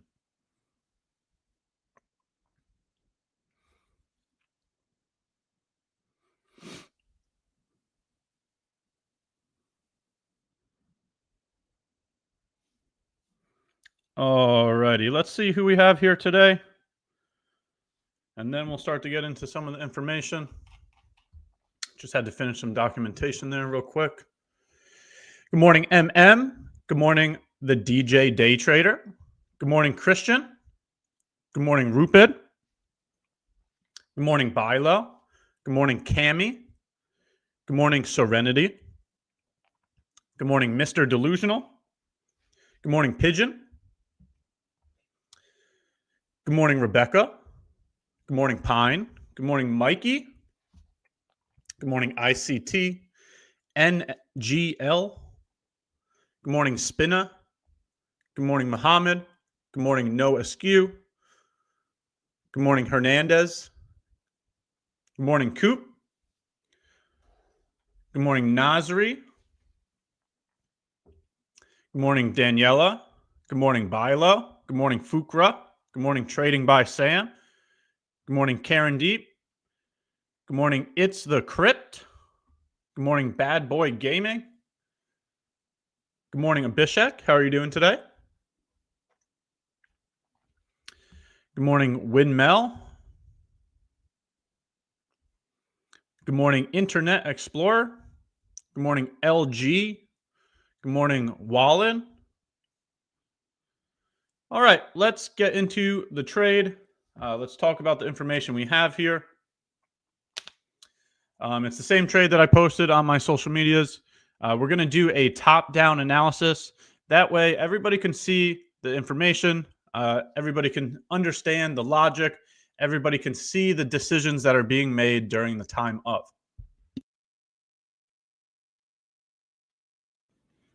So when I create a game plan, the first thing that I do is I analyze time. Time is the most important element. The time that I look at is any red folders. So is there any type of economic news that is dropping? Today, there was no red folders. Okay, so I've traded on days that have no red folders. I've traded on days that do have red folders. And then on top of that, the other portion of time is New York Open. So I'm always focusing on New York Open. And during New York Open, I'm looking to see if there's any red folders that are going to bring volatility into the market. Okay. Second thing is bias or draw on liquidity. In my opinion, those two things mean the same thing. Bias is your opinion of where price is moving, and draw on liquidity is the thing that price is moving towards. The way that I create a bias is I get out on the daily chart and I look at swing highs, swing lows, and FEGs. When I'm analyzing information on the daily chart, I'm looking at the most recent information. Okay, so for example, some people might say ES is inside of a bearish FEG, right? Here's the bearish FEG here, price is inside of it. Well, that's why I just stated I look at the most recent information. I'm not trying to determine what is valid versus what is not valid. I simply use the most recent information. Okay, so what I'm trying to say here is, since I only look at swing highs, swing lows, and FEGs, let's point out the most recent information. We have a bullish FEG right here, in which that is the most recent information. It was created here when this daily candle closed on the 21st. The things that I look at to help me develop a bias are swing highs, swing lows, and FEGs. Since the most recent information is a bullish FEG, I look to see if I can find bullish positions inside of bullish FEGs. I look for bullish positions below swing lows. I look for bearish positions above swing highs or inside of bearish FEGs. So this explains today's bias. And if you were with me here yesterday, you would have heard the same information. We left yesterday's stream stating that we were going to look to see if price can find support from this area of support, the bullish FEG. Okay, so the bias was very clear for me this morning, right? ES was inside of a bullish FEG at New York Open. For that reason, I was bullish, looking for long positions. I don't know why my screen just flickered, but if you all don't mind, can you just give me a thumbs up or a W if you can hear me, and you can see my screen. I'm on ES here on the daily chart.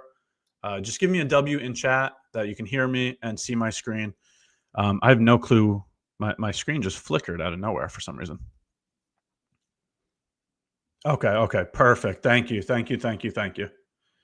I really appreciate it. Thank you, everybody. Just wanted to make sure that I didn't lose internet or something before I continue to keep ranting.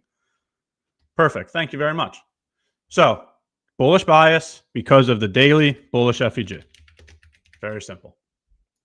Okay. When I have a bullish bias, what is the thing that tells me it's now time to execute? I know chat already knows this. You get the answer correct every single time. What is the confirmation tool that I use to actually get into a position? What is the concept that I use?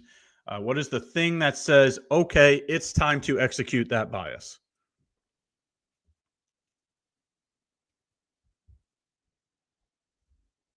Very good job, Karen Deep. Very good job, Roan. Very good job. So, a crack in correlation, SMT, divergence, whatever you want to call it, all of those terminologies mean the same thing. A divergence between two correlated assets shows you when there's strength or weakness in the marketplace. It shows you when liquidity has been taken. Okay, so since we have a bullish bias, we then go into our market structure time frame looking for bullish SMT. And it's clear as day here. It is clear as day. Take a look at Asia low here, right? Here's the swing low. That is also Asia low. I guess it's not going to show me on the hourly time frame. See Asia low here. Okay. Take a look at NQ. Look at Asia low here. Notice how NQ took out that swing low. Notice how ES did not take out that swing low. There is your bullish SMT. Okay, so now you have bullish SMT inside of a bullish bias. At that point in time, the last thing that we need is a breaker block plus an FEG, a breakout of a downtrend, whatever you want to call it, right? So now you can see the SMT here because, again, ES did not run below this blue line. Instead of going below that blue line, look at this breakout here. Very strong breakout. Very decisive breakout, right? No selling wicks, no selling wicks, no selling wicks. FEG after FEG after FEG. This is a very strong breakout. It's a very definitive breakout, a very decisive one. Okay? So, whether you want to use that terminology or take a look at the breaker block, right? So you have a swing low, a swing high, a new low, then a new high, right? So there's the entry function that I use, a breaker block plus an FEG. So we have a bullish bias. We have bullish SMT at the lows. Then we get a bullish breaker plus FEG, right? So then we look to long from the beginning of the breaker. We put a stop at the low, and we aim for 2R. Price provides an entry. after providing an entry, we run the 2R. Do you see how all of the confirmations to our game plan was completed, right? When the information is clear and one-sided, that's when you want to execute on something. You have a clear bias because the daily chart just tapped into a bullish FEG. After obtaining a bias, you then have a clear bullish SMT at an important level, right? ES does not run below Asia low. NQ does run below Asia low. Very clear bullish SMT at a higher time frame, important level. Then you get your entry function on the lower time frame. It's all there. It's all very clear. There's no conflicting information. When you can be one-sided and when you get confirmations to your ideas, that's the time that I would want to be executing, compared to not being sure of the information or having conflicting information. Right? So now that we reviewed the long, let's also try to show examples of what I'm talking about in terms of conflicting information. All right, let's go over to NQ. Let's go out to the daily chart and take a look at this. Right? This is what I mean by conflicting information. Notice how yesterday's candle closed below the FEG. Right? So if we were looking at this bullish FEG to act as support, why did we close below it? Notice the difference between NQ and ES. Right? Here's that same FEG. And look at how these candles are respecting the FEG. Right? We did not close below it. We closed near the midpoint of it. This to me looks clear. This to me looks like support. This to me does not look that clear. This looks like it got invalidated yesterday because we closed below it. You see the difference there? So I'm trying to point to the difference of definitive information, something that's clear without any conflicting information. Okay? So, along with the difference of the daily chart, NQ was the one that showed the weakness, right? So, right here, you can see that NQ was the one that ran below the low. Okay, so here's an example of bullish SMT real quick. All right, let's just do a quick example of this so you can understand what I'm saying.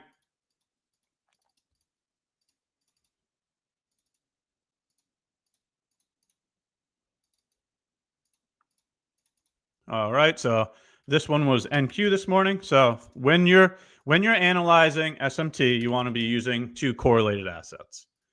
When you're analyzing two correlated assets, you want to be using the same time, right? So this was Asia low, and so was this over here, Asia low.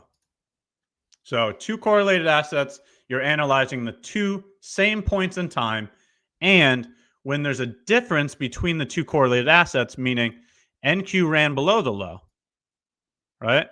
ES did not run below the low. That's the crack in correlation.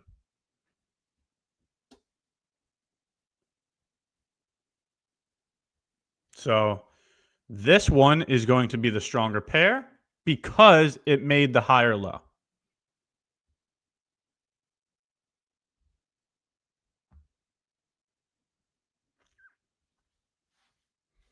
Quick example of SMT, and then take that example and look at this right here, right? This one runs below the low. This one does not run below the low. So what I'm getting at here is ES's information was very clear, very definitive. It had SMT supporting the idea, and it also had a very clear entry function. So that is why the trade was on ES and not NQ. because you do want to long the stronger pair and short the weaker pair.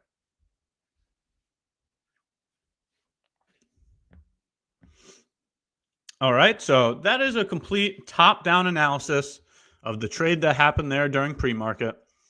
If you have any questions or information, now I'll move over to chat. If you have any question about that trade, let's go over any questions regarding that information before we move forward with today's action.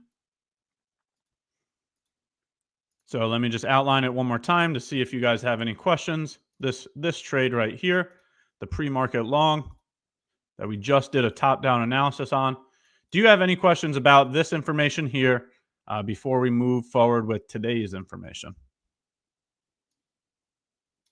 Right there. But Ash, why consider ES here instead of NQ? NQ seems to have failed to hold the bullish daily gap.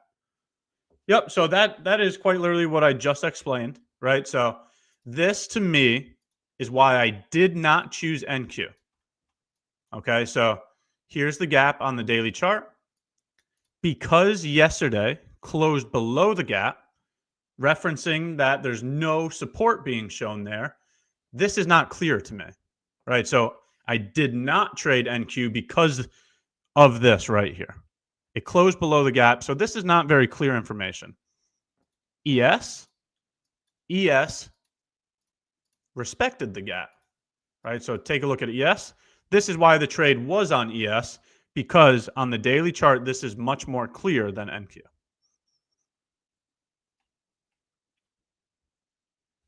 So the candle closure is how I would explain that thought process. When I create a bias, I'm on the daily chart. I'm looking at swing highs, swing lows, and FEGs. The way that price reacts to these levels is how I create a bias.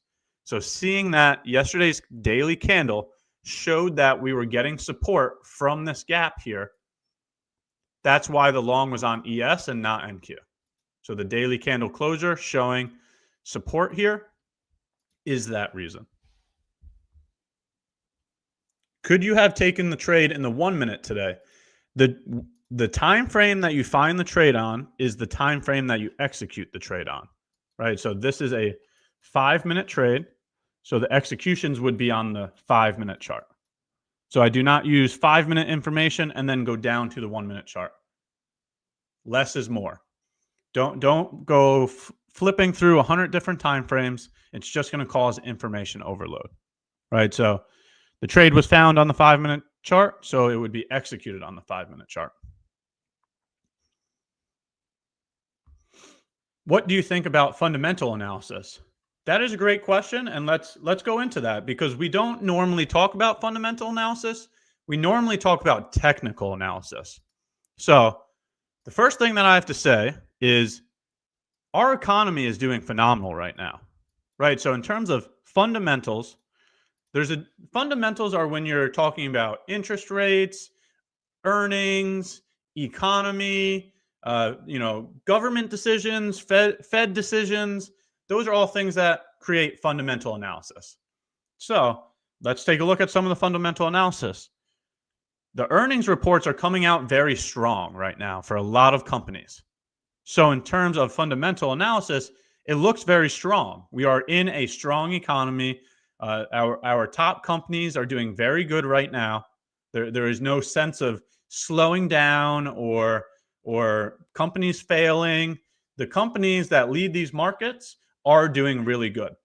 On top of that, the companies that are leading these markets are bringing a lot of their business to the US. A lot of them are getting out of other countries and bringing their work to the US. Another good thing for our economy. Next is the Fed's decisions, right? So we're currently lowering interest rates, right? So for the individuals that know about interest rates, if we have lower interest rates, that means individuals are going to have more money in their pockets to use on their investments, right? Like if you have a mortgage on your house and the interest rate was 7%, the individual that's paying a 7% interest rate is going to pay more on their mortgage versus the individual that has a 2% interest rate. So that difference of 5% is money that can be used. And this market is ran off of liquidity. It's right, supply and demand. You put money in the market, right? If you're buying stock, stock goes up. If you're selling stock, stock goes down, right? So in terms of fundamental analysis, once again, seeing the Fed ease on its policy is a sign of a strong economy, is a sign of liquidity being able to come into the market. Okay? All good things for fundamental analysis. And now I'm going to say this last one, but I'm going to preface it because you have to understand that I don't pick a side. I quite literally have never voted in my entire life. So this is not going to be a debate about politics, but there's a difference of having a businessman in the Oval Office versus not having a businessman in the Oval Office. We all know that Trump is a businessman. I mean, he was quite literally the one down here saying it's a great time to buy, right? Who remembers that?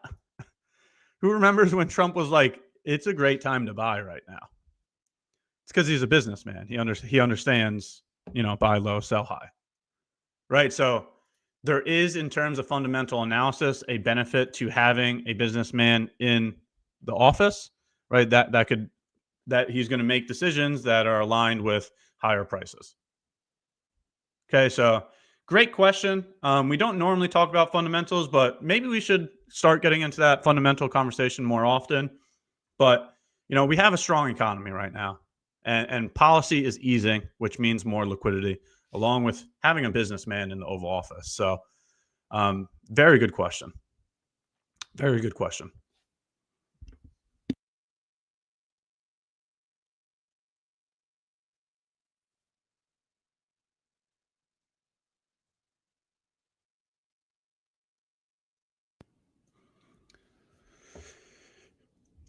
Ash, you did say that you do not participate away to high impact news. Tomorrow is CPI.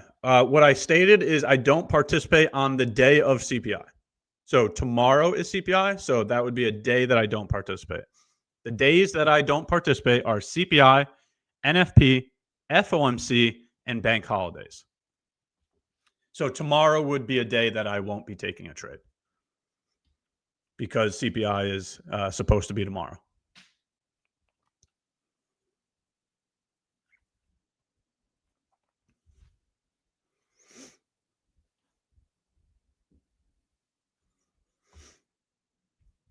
A businessman that has bankrupted everything he's touched. Yeah, I mean, you're not wrong, but he's the president. So I don't think it doesn't sound like bankruptcy is like the worst thing to ever happen, considering he's in the Oval Office. So again, I have no opinion about that. So I can't even go back and forth. I quite literally have never voted in my entire life. I just don't really follow politics. So I don't really have a stance on that.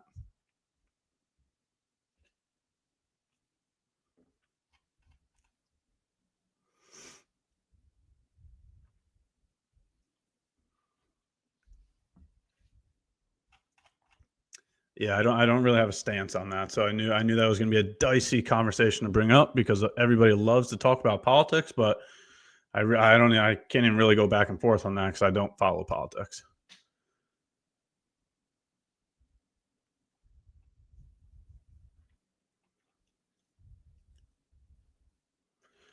The economy is good. Are you sure about that?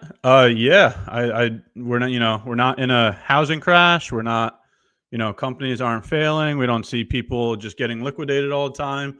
The markets are at all-time highs. Yeah, the economy is definitely doing good right now, without a doubt. And maybe I need to be more clear, right? The U.S. economy. I'm not talking about the entire world. I'm talking about the U.S. economy.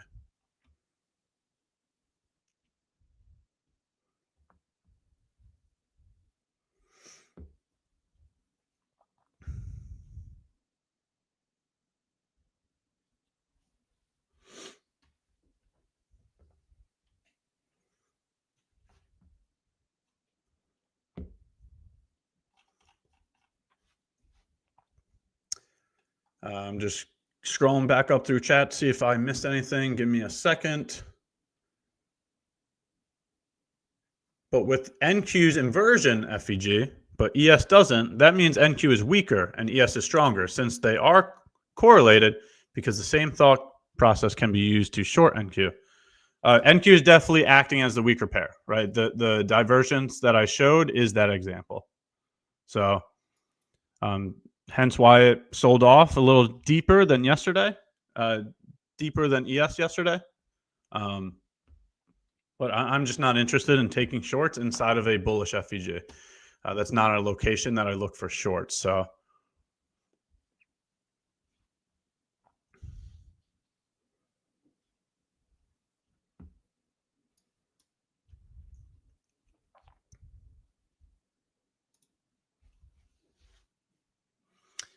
any other questions, any other information before we move forward with intraday analysis? We got a top-down analysis completed for the trade from this morning. We can move into intraday action and what to expect next. But just want to confirm that there aren't any last questions about that prior analysis first, and then we will move forward.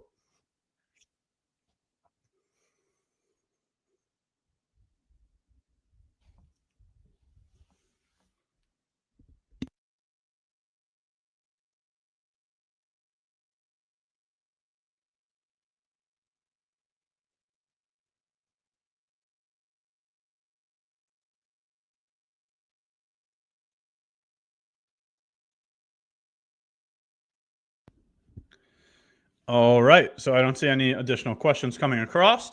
So then let's get a prediction done as well. I love doing these predictions with you all to see your perspective, to see your ideas, to see what you're looking for. And let's ask. So let's take a look here. Let's see, can we go back to yesterday's New York opening price? So I know it's right here, but I'm just going to mark out the swing high instead. Chat, what do you think?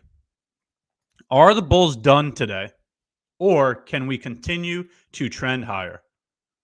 So type a 1 in chat if you think this target can be completed. Type a 2 in chat if you do not believe we can continue to keep moving higher. Are the bulls done today? Yes or no? What do you think? Are we going to keep running higher, or is it time for the bears to step in? So 1 for the bulls, 2 for the bears. What do you think? 1 for the bulls, 2 for the bears.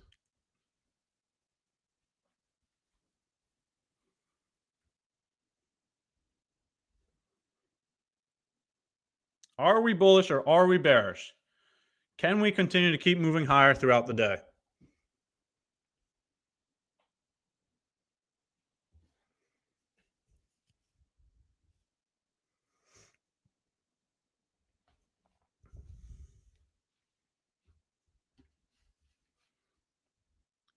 Looks like a majority of people are bullish.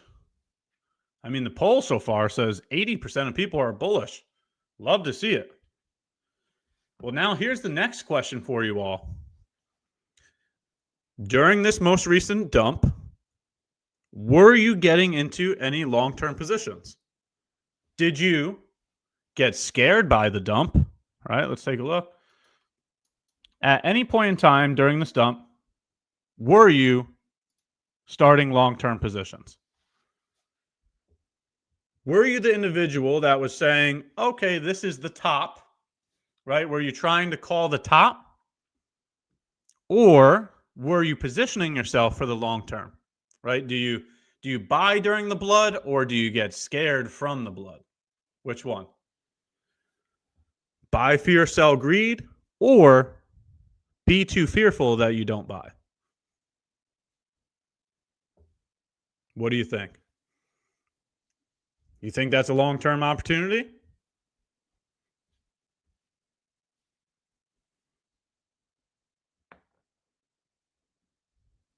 What do you think? Because it was quite interesting. Another thing that we haven't talked much about, but the fear and greed index Has anybody ever looked into the fear and greed index? Is anybody aware of the fear and greed index?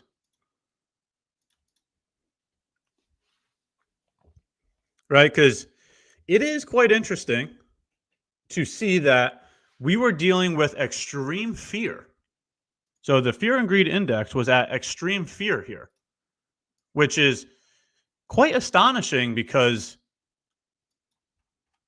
extreme fear at all-time highs? That doesn't make sense.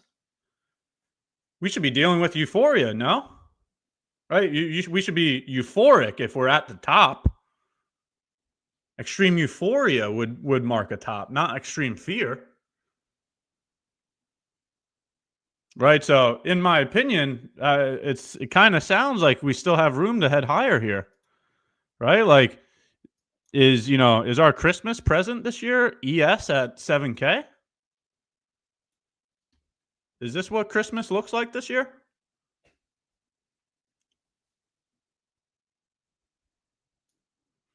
We get a Santa rally into 7K? That's not a good Christmas? What, are you shorting the market? Because that would be a phenomenal Christmas for me.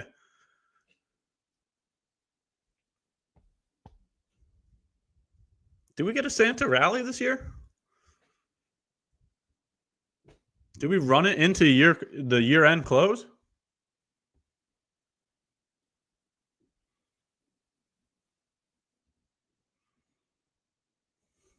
Yeah, Christmas is in October, yeah.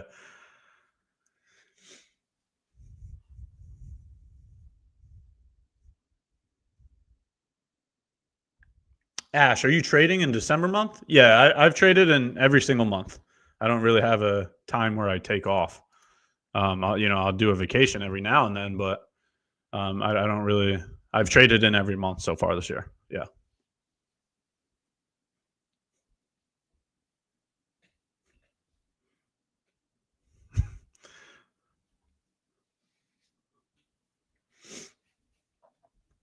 So looks like majority of people want higher prices.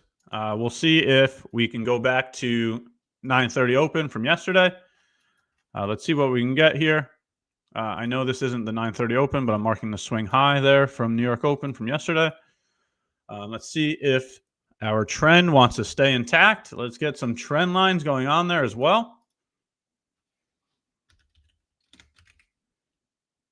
Very easy way to see whether the trend is still intact or not. 9 EMA is your short-term trend. 21 EMA is your support or your resistance. The 55 EMA is your longer-term trend. Right? So take a look at the 9 EMA this entire way down. It's very clear that we were trending lower. Price continued to respect the 9 EMA, right? The short-term trend. Same thing for right here. We've been running higher all morning, and we continue to find support from the short-term trend. So until the trend ends, I would consider that we're going to continue to keep moving higher. So trend is your friend until the end of the trend. Oh, there we go.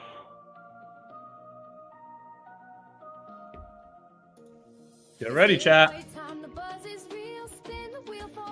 Code midday coffee 30 for 30 free resets. Code midday coffee 30 for 30 free resets. Who's going to get one, chat? Another day, another giveaway. Who's going to get one?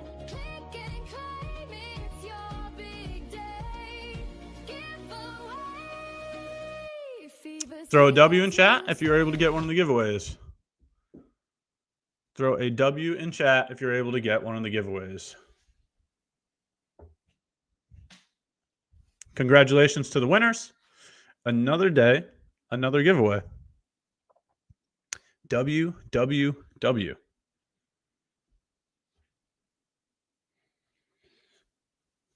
Alrighty, chat. So we got our top-down analysis completed on the long from this morning. We got some intraday analysis completed as well, along with our prediction. The majority of the community is looking for higher prices, so we're targeting yesterday's open. We will finish up my segment with doing some questions and answers. So I'll throw the question back on you all. If you have any type of question or information, feel free to throw it in chat. It could do with anything related to trading, anything to do with this business. We can gladly go over any type of questions that you have. So feel free to throw it in chat.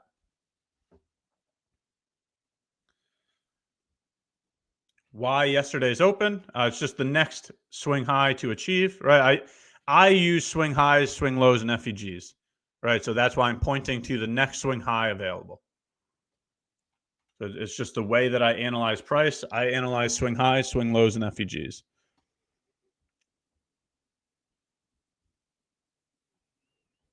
What is the highest withdrawal you have made in a month on average from a prop firm? So it wouldn't be an average if it's the highest, right? So it doesn't happen every time. It's not an average.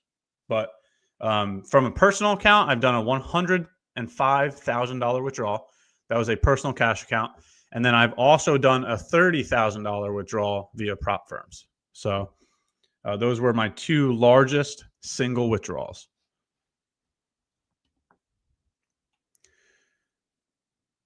Ash, can you explain your risk management strategy?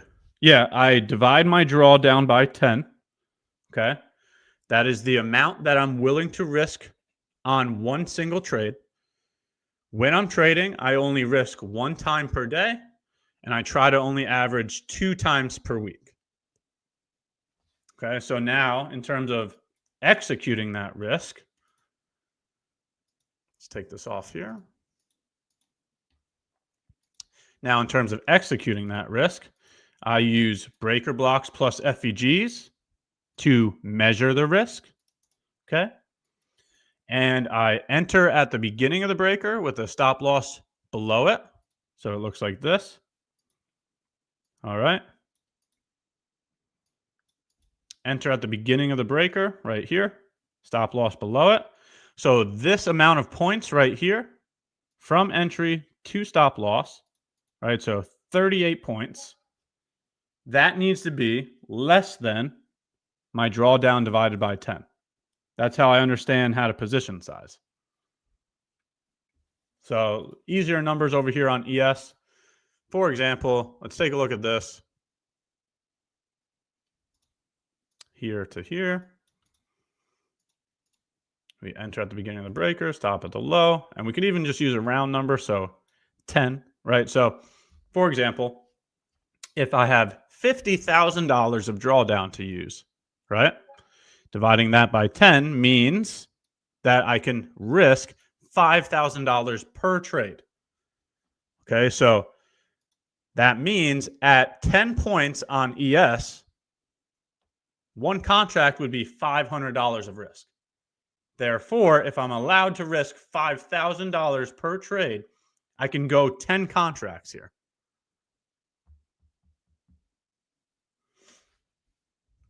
Right, so now you know how I determine the risk. Now you know how I measure the risk. Now you know how I execute the risk. Now you know how I position size for the risk. And lastly, is management. Management is +2R or -1R. So when I execute the risk, after I enter the trade, right, that would be the entry there. I set a stop loss here. I set a take profit here. And I wait for a result. So I do not move my stop loss to break even whenever I get a chance to. I don't do that. I accept the risk before the risk is taken.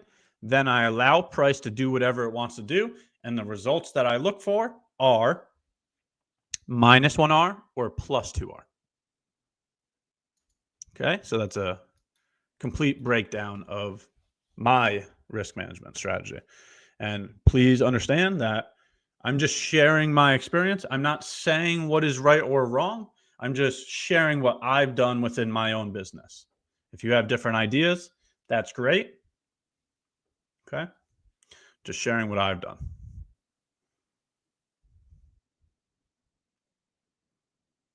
What are the times I should look for Asia low? Well, there's no definitive time, right? You can't control price. When Asia low is created, it would be the low of Asia session.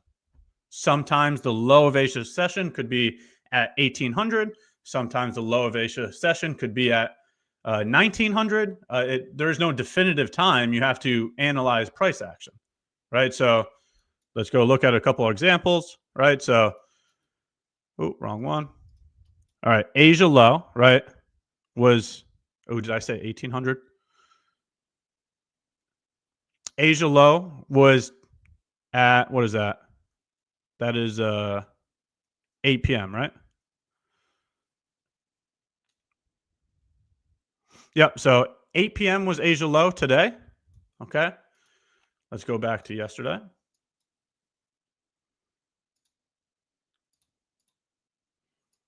Asia low yesterday was 9 p.m. Okay, so it's not a specific time. It's during Asia session, when it makes the low, that would be the low of the session.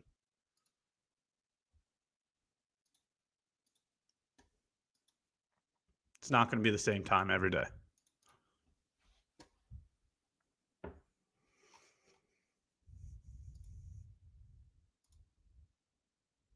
Ash, curious how you manage this. When you went live, you mentioned that you had $500 in drawdown, but risking 10%. Even on MNQ, that would only be $50 of risk. That is correct. Do you then change instrument or adjust risk? Yeah, so 10 points of one contract of MNQ, how much would that be?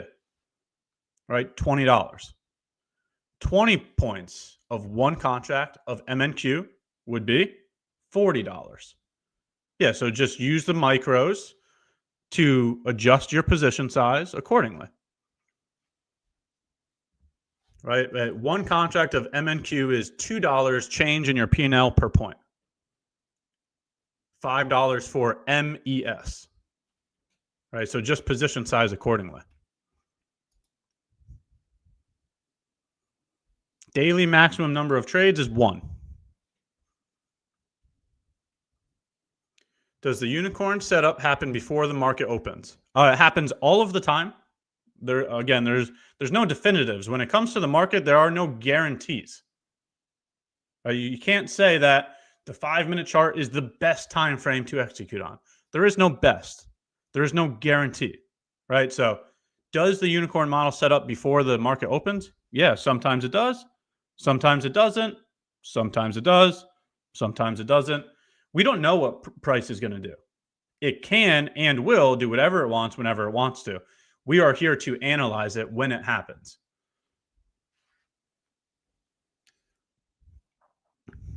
Ash, that's cool. Was just wondering, considering the volatility, 20 points seems kind of small is all.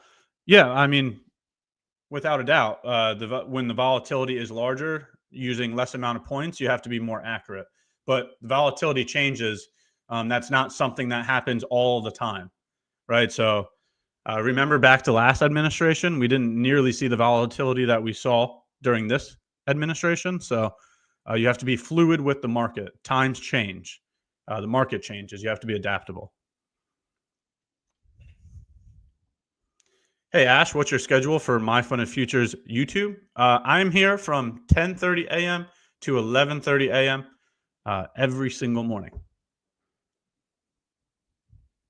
Ash, how big is your TP? It's from the, so let's take a look at this. Ready? So I use a breaker block plus an FEG as my entry. Here's the breaker block plus the FEG from this morning. I enter at the beginning of the breaker with a stop at the low, and I aim for 2R. Okay? So the amount of points that the TP is always going to change because the range that the entry is changes. Sometimes the stop loss is 8 points. Sometimes the stop loss is 24 points. Sometimes the stop loss is 50 points.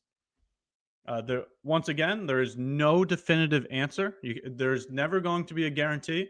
The price is always changing. The market is always changing. We have to be adaptable with it, right? So sometimes it's 8 points, which in regards to TPs, I'm always aiming for 2R, right? So sometimes 2R is 20 points, 30 points, 50 points. Do you target less than 2R if there's an obvious liquidity? No, I do a 1 to 2 risk to reward.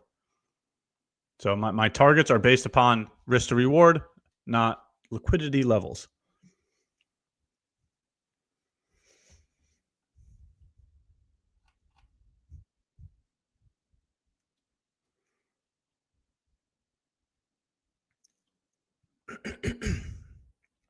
Excuse me.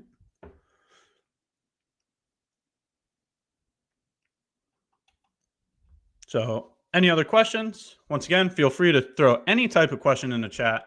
It could be anything to do with this trading business. I have another 13 minutes with you all. And then Tom comes up next.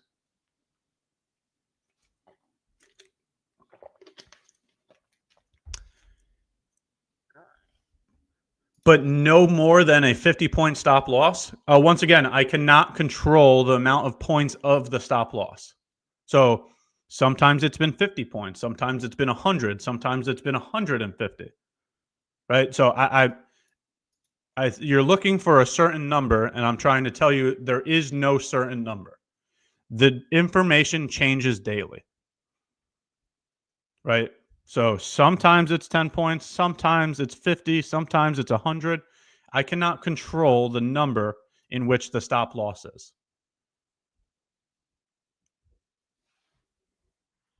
The size of these candles change dependent upon the volatility, and if the range is larger, then the stop loss will be larger.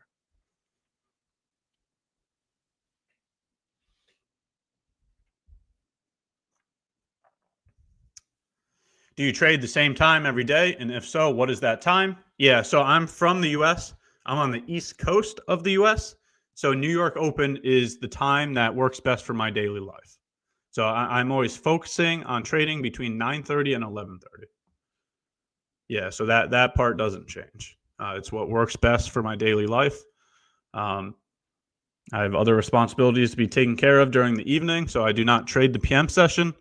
I'm sleeping during London. During Asia, I'm usually cooking dinner for the wife. So New York AM is what works best for me in my daily life. Can I trade only London session? You can choose to trade whatever you'd like. If you want to only trade London, be my guest. If you want to only trade New York, be my guest. There is no right or wrong. It's a matter of making money or losing money. So if you found a way to make money, then that's what you should do.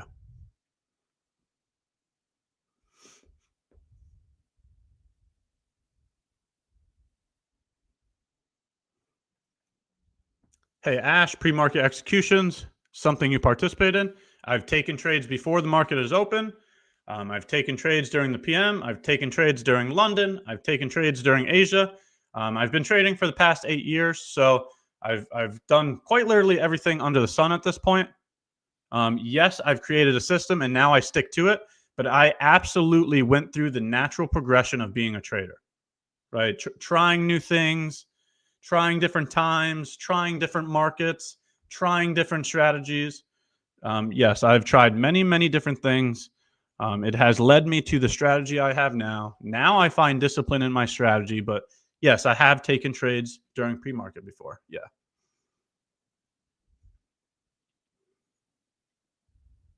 Ash, does a bullish breaker block encompass all consecutive up-close candles? So it's if the candles are consecutive, yes. In this example, the highest up-close candle before the leg down that took liquidity is the breaker block. When they have consecutive candles in a row, you use the consecutive candles, right? If there was a down close candle separating these two up close candles, then you would only use the one. So if it's consecutive, yes, you use both of them. If it is not consecutive, then you use the highest up close candle before the leg down.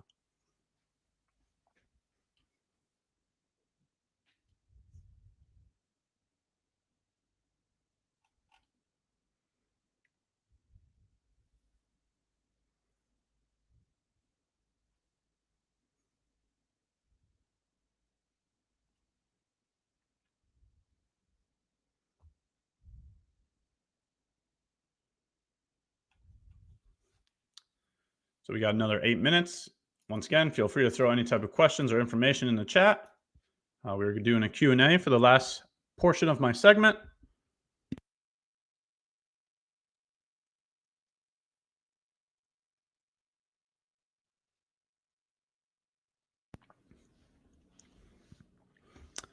I make money in London, then New York takes it away. Yeah, you should probably stop trading New York then. Why are you over trading? Right, if you make money, why don't you just be done for the day? I'm in London, but I stick to New York Open. Just so much more volatility. Yeah, without a doubt, New York Open normally has the majority of the volatility. You can easily see that with all the news drivers. All of your news events always happen at 8:30 a.m., 10 a.m. So New York Open always is known to have the most amount of volatility. Now, once again, there's no guarantees. Sometimes London will be volatile, but on average, New York has the most volatility.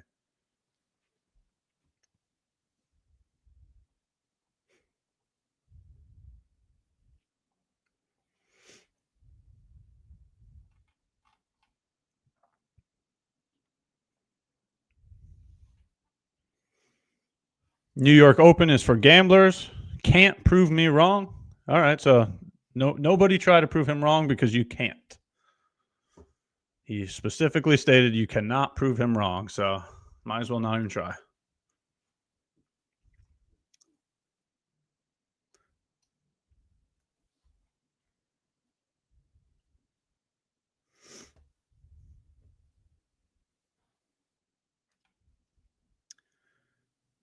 How long until trading finally started to click for you and you started to see break even and then profits consistently?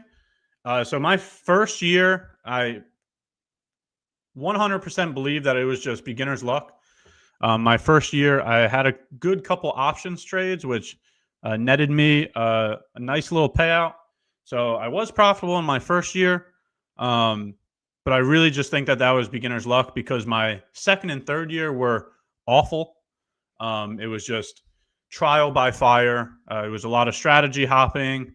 It was a lot of losses, a lot of blown accounts, a lot of trying, not working, trying again, not working, trying again, not working.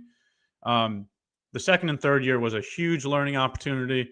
I'm very glad that I continued to keep getting up and trying again because where I am now, if I stopped at that moment in time, if I just decided to quit, then I would have never seen what is happening now. And I am beyond grateful for where I am now. And I would go through all of those failures again, knowing what I know now. So the second and third year was quite bad. The fourth year is when I started to become profitable.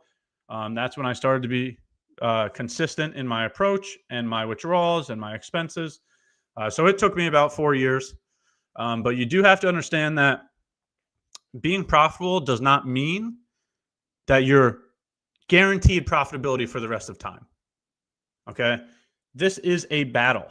From the first year to the 10th year to the 20th year, this is always going to be hard. Just because you're profitable once does not mean you're going to be profitable again. Okay, so there's always going to be peaks and valleys in this business. And you have to be able to endure those peaks and valleys and keep moving forward no matter what.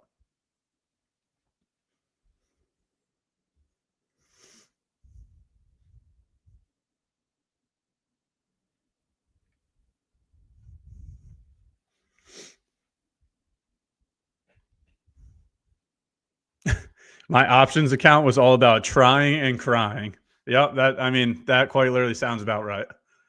Try, fail, cry, try again, fail again, cry again. Yeah, that that was my first year in a nutshell. My second and third year as well.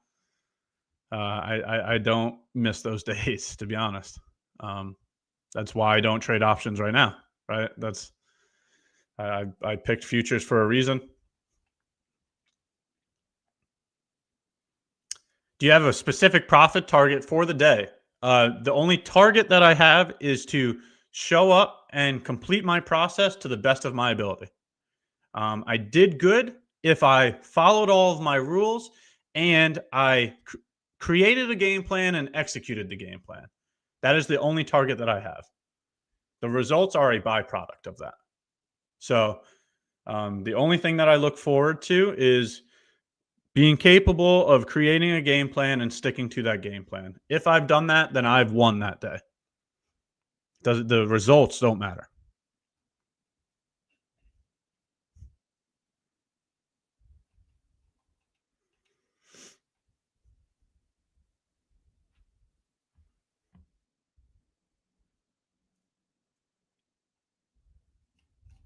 Very good question, though. No, I know that you're meaning a dollar amount, and my answer doesn't change. The only goal that I have is to come into the market, create a game plan, execute that game plan, follow my rules every single day.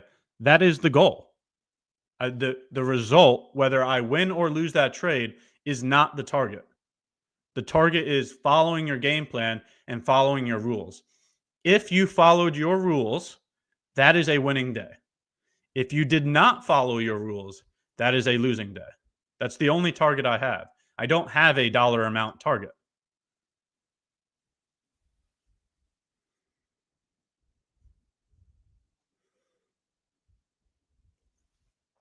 Fall in love with the process. Allow the results to be a byproduct of it.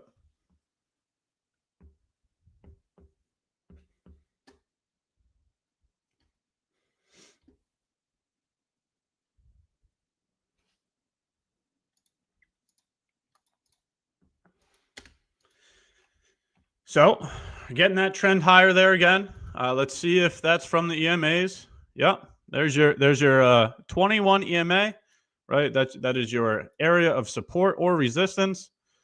What a beautiful support there. What is that? Up 40 points since finding support at the support EMA.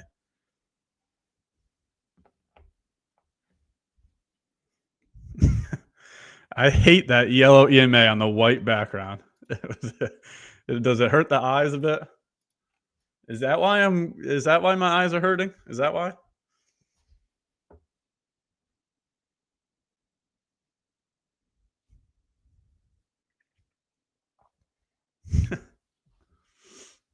Well, it looks like my segment is coming to an end. Thank you all for your time today. Another great stream. I really appreciate all the people that continue to keep showing up, keep working, keep learning. All the questions and all the information is greatly appreciated. That is what builds the conviction, right? Conviction is built through experience. So let's continue to keep going through this information, continue to keep showing up and collecting the data. That is how we're going to develop this skill. So thank you for all the people that participated today. I really appreciate all of you. But I'm going to go ahead and hand the mic over to Tom. Let's throw a bunch of W's in chat for Tom. Stick around for his segment. He's got a lot of value to share. And I will see you all tomorrow. Have a nice day, everyone. Welcome, everybody. Hello. It's good to be back again. Thank you so much, Ash. W's in the chat for Ash. Again, amazing session. Just can't say that enough. Always lots of value. How's everybody doing? Special hello to the host and the mods. Abhishek, welcome, and Magnus. And maybe Denny's here somewhere, but good to see you guys, and hello, chat. Thank you again, Ash. This was amazing. So, how's everybody doing? How's the day so far? Thank you. Hey, I see the names. I see the names there. So many familiar names. I just can't go over everybody, but hey, good to see you, ladies and gents. I hope everybody's printing money. Everybody's in the green. Market's going a little bit sideways here, but look at that. What do I have on the chart right now? It's on the 5-minute time frame NQ. We have a 15-minute supply zone higher. My game plan, but I'm going to leave it at that, was that actually I made some trades today, but maybe if I see a push higher than this 191, we might see a possible continuation to that 270-ish area. But, the usual problem is that we're approaching lunch hour. So not bad. All right. Can you make the market push up? Yeah, of course. I have a bet phone directly to the market makers, so I can call them up. Let me know if you guys need some help. I can call them and they will push it. All right. And we have the whoosh fan in the background. So we have everything. All right.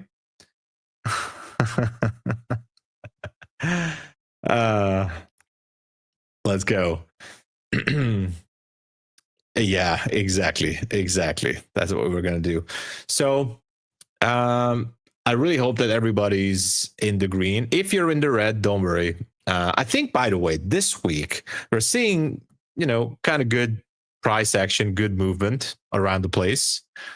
So I'm actually, I think actually we're at least this week and last week was definitely better than the previous couple of weeks. So I'm starting to see that maybe the movements are coming back to the market. We needed this kind of correction that we saw in the past few weeks.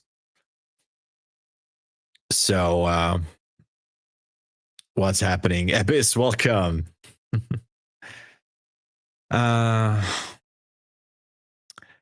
Thank you, ICT. What's up, ICT NGL?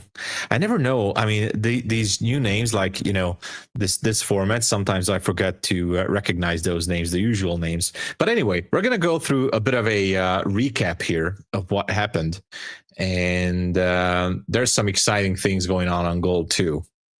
What's up? What's up, Green? So, Samtebo. Yeah, that could be also a good name. So a bit of a recap here. In the London session, we had an Asia high sweep. And then after that Asia high, we went down to that 5-minute demand zone. The thing is, I couldn't take a trade on this one. I was not patient enough. I was expecting a move higher, to be honest. I was expecting a bullish movement earlier than this happened. But anyway, there was an absolutely perfect 5-minute demand zone that has been tagged. And if you ask me, like, there was if you're using the classic ICT 2022 entry model, even though this was right at the end of the London session or London kill zone, there was a great entry right up there, and eventually it went down. So this was, I would say, a good entry point in that fair value gap. Otherwise, not too many things have happened. So the VWAP, yes, it is. It is. Yeah. So anyway, after the 9:30 open, I was like, a little bit like we should see a possible move to the upside, which we did, and I entered the long position. Let me just go down to the 1 minute here. So I entered the position after seeing this dip here after 9 a.m. We talked about this on my stream, that it could have been a classic market maker buy model engagement here. After 9:13, 9:13 and 9:14. So after this sweep here on the final fair value gap, and then this bullish candle happened, 9:12, 9:13. This movement, I mean, I kind of like this push, so I entered the trade. The only problem, I closed it early. My TP was at 30. I think it was at 36 or 37. As you can see, it almost went to my TP, then it went against me, so I got a little bit frustrated. I closed it down, but eventually, I mean, I made some profit, but I broke my own rule by closing the trade manually, but it happened. Billy, what's up? How you doing? Thank you. I'm good. I hope you too. Yes, we have the red light because there's some stuff glowing in the background. By the way, I will have some Halloween stuff going around next week. Just saying. So it won't surprise you guys. Exactly. I actually made a mistake here. So you got to trust the trade. Once you put on the trade, and again, that's why I got a little bit frustrated after that. And I'm going to tell you what happened. I didn't feel good about it. I made profit today all on my funded accounts, evaluation accounts as well. Everything is good. But I was frustrated about this because one of the main rules is once you put on the trade, you're not messing around with the trade, right? You're not doing anything crazy. You're not messing around with the stop loss. At least that's what I'm trying to do, right? Not messing around with the trade. And seeing this wick down here, actually, when the candle was down, it did not show the wick eventually. So it was down here at 25K. I was like, man, what the heck is going around here? So I closed it down because I don't know. I just get angry or something. Maybe I wasn't in the right state of mind, but I shouldn't have done anything with it. I should have just, shoulda, woulda, coulda. Anyway, that was a beautiful 5-minute supply zone. Let me just go back to the 5-minute. So that was an absolutely valid, perfect 5-minute supply zone. And we had another one up here. And actually, this is why I put these fair value gaps a little bit thin, but you can still see it. Like this was actually validating that these two bullish candles on the 5-minute was actually the bearish order block, and the same up here. So the higher order block was at 4:55 and 5 a.m. Eastern Standard. So this was a bearish order block, and this was bearish order block or supply zone, whatever you want to call it. It's up to you. Perfectly went to the target, destroyed, completely invalidated the zone, which is great, awesome. And we had a buy side at 191, but the question remains, is it going to go to the 15-minute supply zone? And just to show you guys, because I keep getting this question a lot of, many times, like, why is that a supply or demand zone? In this case, this is not like an absolute picture perfect zone, but it's still like we have two bullish candles from Wednesday. Yeah, yesterday. Yeah, yesterday was Wednesday. Wednesday, 6:15 and 6:30.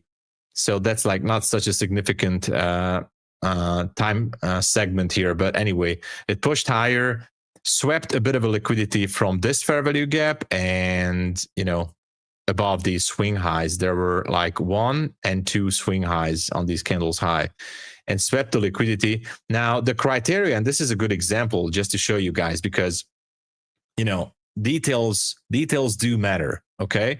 So one detail here is that the first bearish candle, or any bearish candle after the bullish push, in this case, cannot trade higher than the highest point of the bullish candles here. Okay, so in this case, if this bearish candle would have traded higher, even with just one tick, I would say that this is not valid. At least it's not looking good. But it had like relative equal highs. This one had a high of 305, and this one had it also at 305. So this makes it a valid order block, these two candles. We had the market structure shift here. I'm trying to justify this thing here so you guys would understand why I'm looking at that level. So market structure shift here. And if you look at that, yeah, we had some retracement into the zone, but eventually this area, and look at the reaction here during AM session New York. Look at the reaction. It went back into the zone and it pushed it down even further. So that's why if we go back to the to the current chart here, look at that. It's not far away. I think NQ can do it. Now, it's 100 points. Sometimes it's too much. Sometimes it's not a big deal. Let me show you guys something again, because this is really interesting. This is really, we got to talk about that. I'm just seeing this developing. Look at this. Let me zoom in again. I'll be with you guys. I'm not reading the chat right now because I just got mesmerized by this chart here. Liquidity sweep. All right. Liquidity sweep. Right there. Technically, we have a bullish market structure shift here and here as well. So let's just put one line here. All right. Bullish market structure shift. In this case, continuation because it was bullish all the way. So this is just kind of like a continuation. And what do you notice here? A fair value gap also. Almost like a bullish breaker, similar, a little bit similar, but not the one that Ash was using. By the way, congratulations for the trade that Ash called out. I think I saw that. And let's just put a FIB tool on this, okay? Look at that. Can it get any better than this? Really? The only thing that's missing, I would have loved to see an up close candle above the 200 level. That would have made it absolutely picture perfect for me. For some of you guys, this might not be a perfect long setup. I know that. There's two things that I miss to being absolutely picture perfect in this one. One is I wanted to see an up close candle above 200. And the next thing, I wanted to see this setup way before lunch hours. So if this would be in the so-called silver bullet hour, I would say this could be an absolutely great setup to go along. Now, because we are approaching lunch hour, because this is not an up-close candle, it's a low probability trade. But let's look at it from a different perspective. If, and this is not advice, if we would enter a long position and if we would give a chance for the market to wiggle around here, even use this swing low down there as a possible stop out point. Look at that. 1-to-1 risk to reward ratio. We can even go a little bit further. So we have a 1-to-1 risk to reward ratio. Actually, right now, we definitely have one. And you can jump in. I mean, obviously do not, this is not advice, but this is still a valid entry somewhat. Not a high probability setup. So even if price goes a little bit lower, it's still okay. It's going. Never mind. So I would say it still has some space to wiggle around here, but maybe I got carried away with that supply zone up there. But this is what I think. Anyway, this is why I'm not saying it's a good entry right there. I don't know if there's any news hitting the market right now, but this is just an example that if you're looking for a continuation, you can still kind of, measure your stop loss or measure the risk to reward ratio. And the entry, as I said many times, the entry does not need to be surgically precise as long as you can have a positive risk to reward ratio. And, as long as you can manage your risk, that's it. Rip the longs. Yeah, that might be. And this is just a 5-minute chart. Kind of interesting. I'm going to be curious what this is going to show us. So I'm not taking this, that's for sure. Professor Tom, I'm not a professor, but yeah.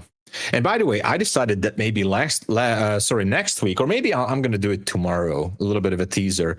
Tomorrow, I might show you guys a few setups on those indicators that I use sometimes based on moving averages. I'm actually having amazing results, and I'm going to talk about it on my channel, but I'm having absolutely great results with a certain indicator system that I'm combining with the zones, basically. So I think it would be a great idea. I think we can talk about it, right? Of course we can. Yeah. You're about to sell that? Okay, I'm not selling. No, I'm not selling it. Sorry, the indicator. I'm not selling it. It's going to be free. I'm going to be putting out a link on my channel and you can download it. Obviously, if you take every single signal from those indicators, you're going to destroy your account. You're going to burn your account. That's 100% sure. But there are a few steps, rules mechanical rules that if you would follow, I think you can achieve quite good results. If you take every signal, and it's just not this indicator, it's not my indicator, by the way. These are free indicators combined together with a custom code. Anyway, it doesn't matter. And I'm just saying that whatever indicators you are using, I truly believe that, there's no indicator that is going to work in every market context. So you're not going to get away with a shortcut by not trying to understand the context of the market, by not trying to understand the key levels of the market, by not trying to understand what is currently happening, or by trying to read the narrative. So we can talk about indicators, and I'm actually surprised on myself as well, because of course that's what I'm going to do. I'm going to buy new accounts for everybody. Yeah, sure. Don't quote me on this.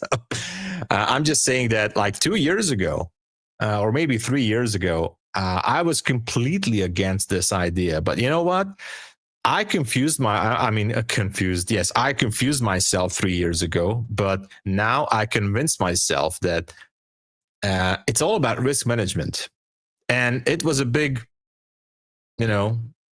experiment for me, I would say, because I was really experimenting with these indicators in the past year. And I must say that I'm surprised that actually, if you just manage the risk, you can make profit.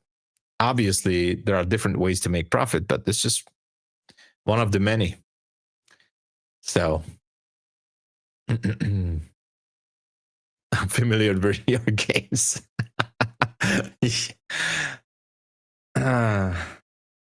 Oh, I owe you a pro? Really? I do? I didn't know about that. Did we make a bet? I think we're still on a bet on gold, Raphael. I think we do that. All indicators and strategy will have 50-60 accuracy. 50-60, yeah, exactly, pro trader. 100% agree with you on that one. So we can talk about concepts, strategies, and this is why this is so beautiful.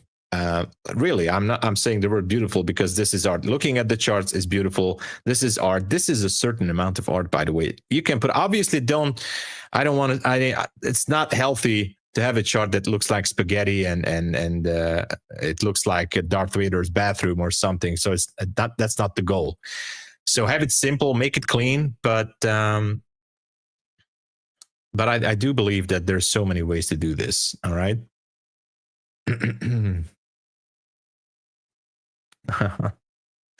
I don't have a strategy. I have concepts of strategy. That's cool too, Coop. I like that.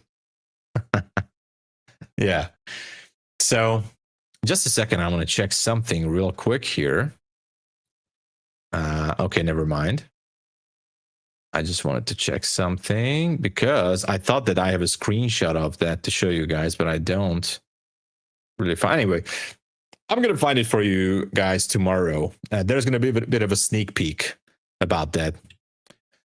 How many giveaways left? I don't know. Stick around. All I can tell you, always stick around. That's the number one rule. Number one rule of Fight Club is we're not talking about Fight Club, right? Yeah. So wiggle around. Yeah. If you have questions, by the way, anything regarding the setup, the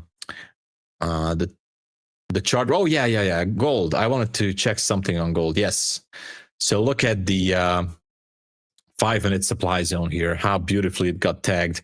So we had the London session, nothing special going on. Gold was a little bit tricky.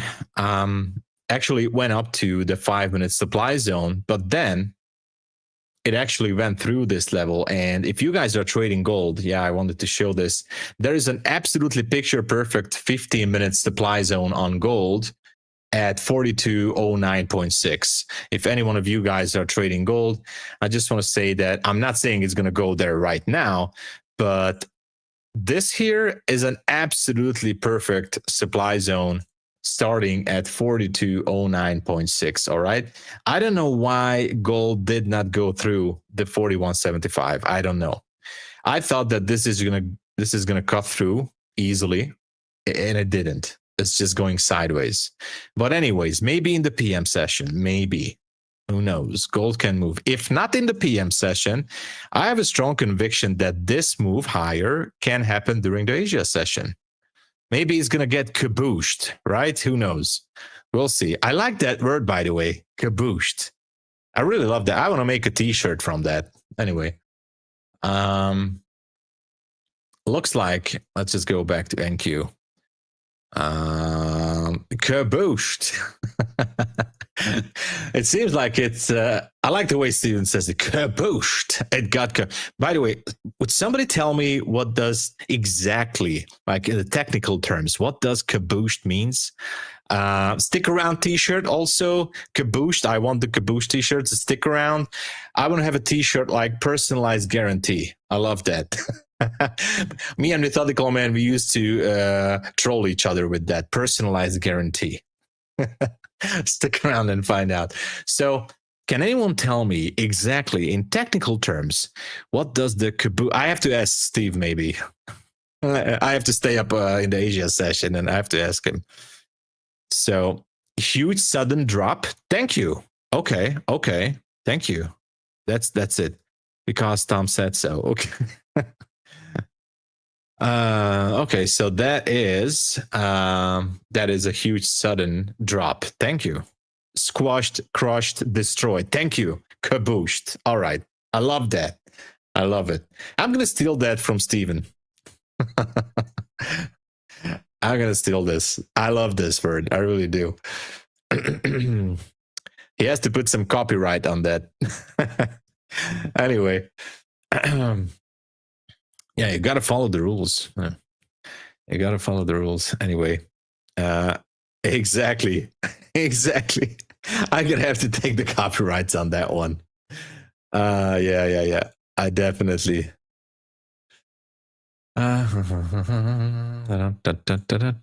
Okay, so look at that.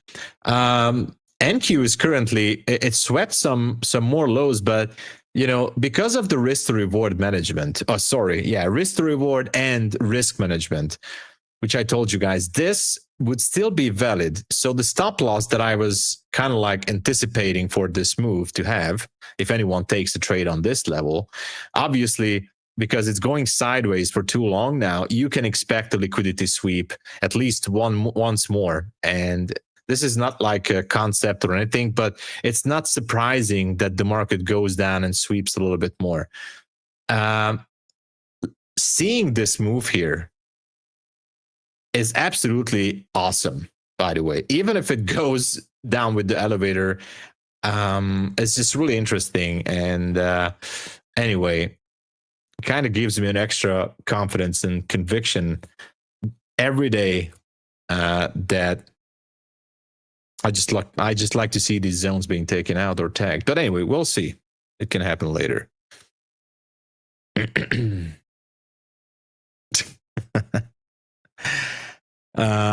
You took 100 points on a funded account. Oh, what the heck? By mistake? Listen, it's a happy accident. Exactly. That's a happy accident.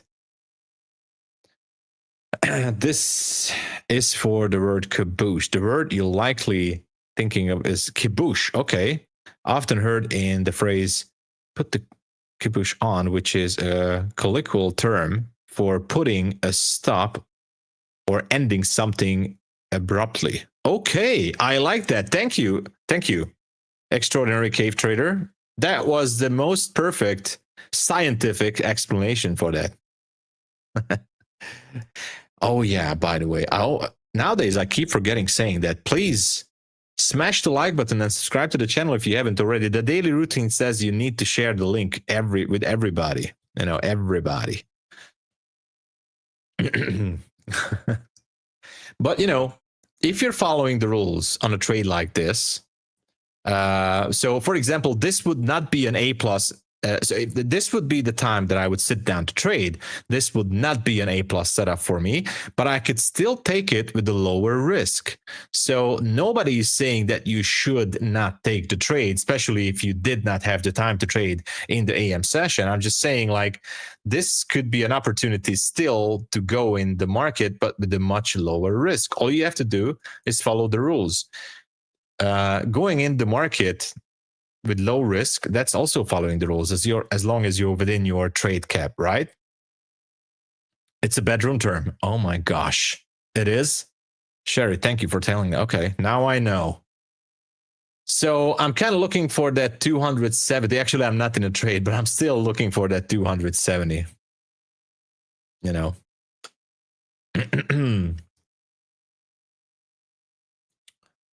Okay, there will be a code drop in the chat, everybody. So you gotta be on alert every time. So again, following the rules. That just brings my attention to today's topic, because I can't know. It's not my department. It's Abhishek and Magnus. They are doing it. It's not my thing.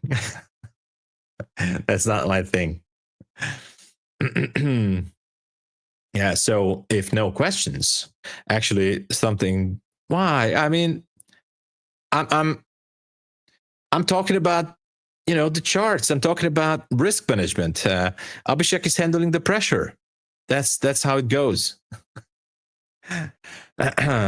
So what I was trying to say is that, following the rules. And by that, what I meant by every trader knows their rules. I know you guys know the rules. I know everybody has the strategy, right? Risk 1% maybe, or $100 or whatever, waiting for confirmation. Don't move your stop. These things are absolutely natural things. But when the chart starts moving, all that logic could disappear. And that's the problem, by the way. Why? Because trading isn't a knowledge problem. And we talked about this many times. It's usually a behavior problem. Like, we have so many strategies on YouTube. We have so many things that the hosts are talking about, including myself, but including the other hosts. Everybody has a different view on the market, and this is why it's so great. But it's not a knowledge problem, right? It's a behavior problem. And that's why we need to talk more about the psychological stuff, psychological aspect of trading. That's what's going to help us to become better. And I'm a true believer in that. Yes, we can talk about zones, strategies, unicorns, concepts, indicators, all those things, but we got to put more energy into the mindset, all right? So we don't break the rules because we're stupid, right? We break them because we're human. And that is why we need to work on that part, right? Just saying. Exactly, because so the real battle is not the charts, it's the brain. That's the problem. It sounds simple following the rules, but until you see the quote unquote real money on the line. And that's why, when you're switching, when you're going into the funded account phase, like it's changing, the emotions are changing. I would say the emotions are kind of escalating. Right? The whole chat froze. I did not see that. Was there a code? I didn't see that. Yeah. So, when you risk real capital, I did that. Your brain is basically switches from logic to survival mode. And I say this from experiment. It's going to switch to survival mode. And we can point this to a funded account. Obviously, it's not real capital; it's simulated, but the feeling could be the same, especially for those of you who are new in trading, right? Everything is changing. So you go into the survival mode, and that can actually mess up the things, because the brain thinks you're in danger, but the only thing you're under attack I'm sorry. The only thing that is under attack is your discipline. And that's what we need to protect. We need to protect the mindset.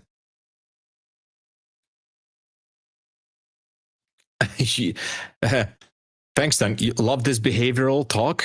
Okay. It's awesome. I hope it's not a troll. I hope you're not trolling me there.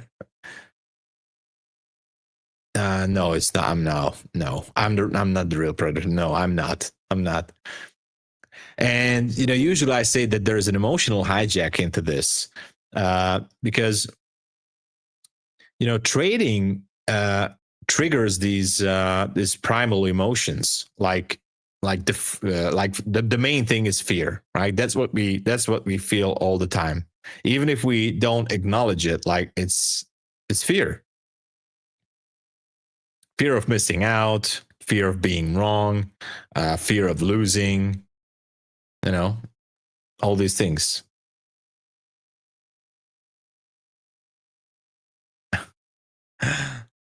Yeah. Also the greed, by the way, that's the emotional hijack as well. The greed factor, the desire to make it back, for example, when you lost or you want to maximize your win for the day. Fear and greed, exactly. And of course, the ego, as we talked about that many times, wanting to be right, want to prove something, but for who? For the market? The market doesn't care. You want to prove something maybe for yourself, but that's an ego thing. That's the problem.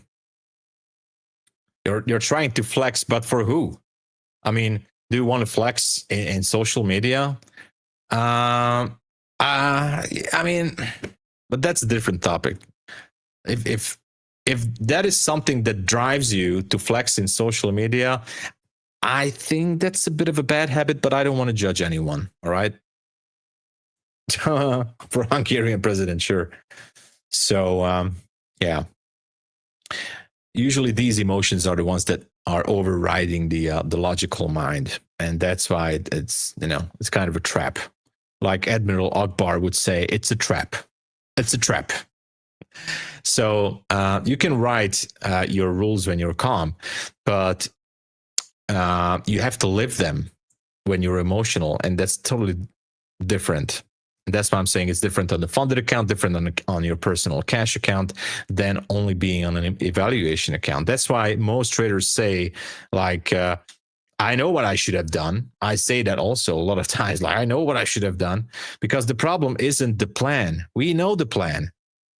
It's the execution under emotion. It's easy to say, like, oh, look at that. It went to my level. I was the one who called it. It was me.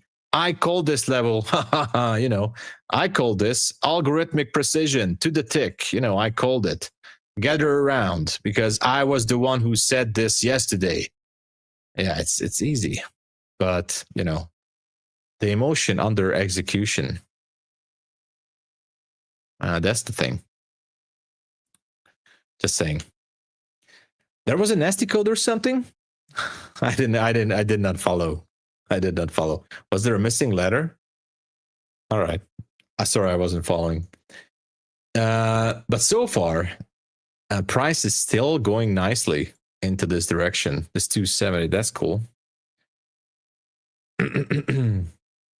Yeah. And the thing is that we have, like, we talked about this too, like the two selves inside the trader. Like we have there's always like a logical trader inside everybody, right? Who plans the trades, journals, follows the setups, all the usual stuff. And there's the emotional you, who trades in real time and reacting to every tick. That's the thing, like,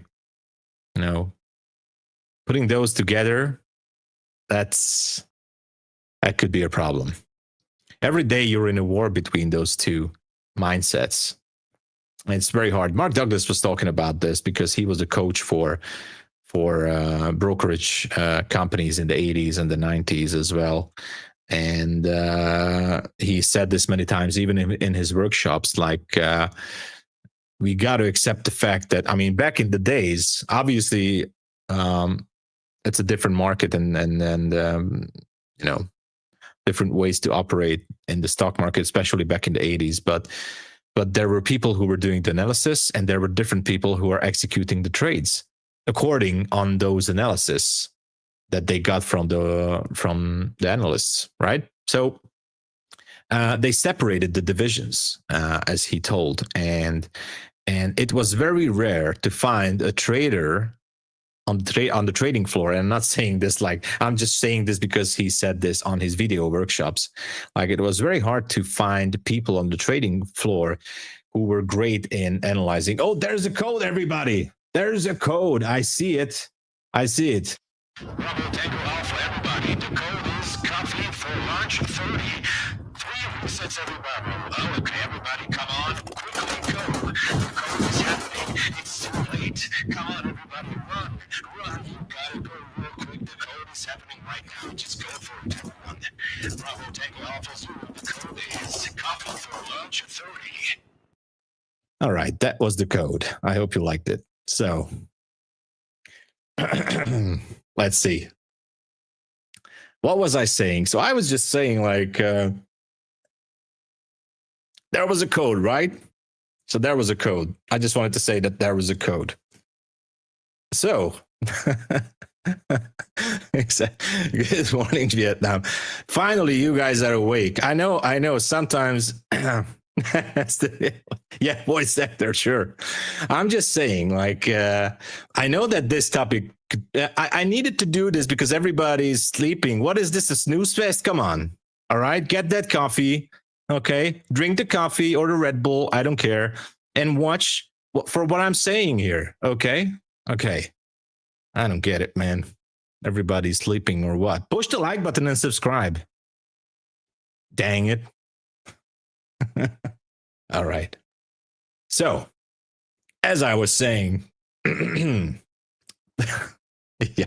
So the trader who plans your trades isn't the same trader who executes them, right? That's why rules exist. That's why we need to follow, to bridge this gap somehow. That's why the rules are, by the way, if you haven't noticed yet.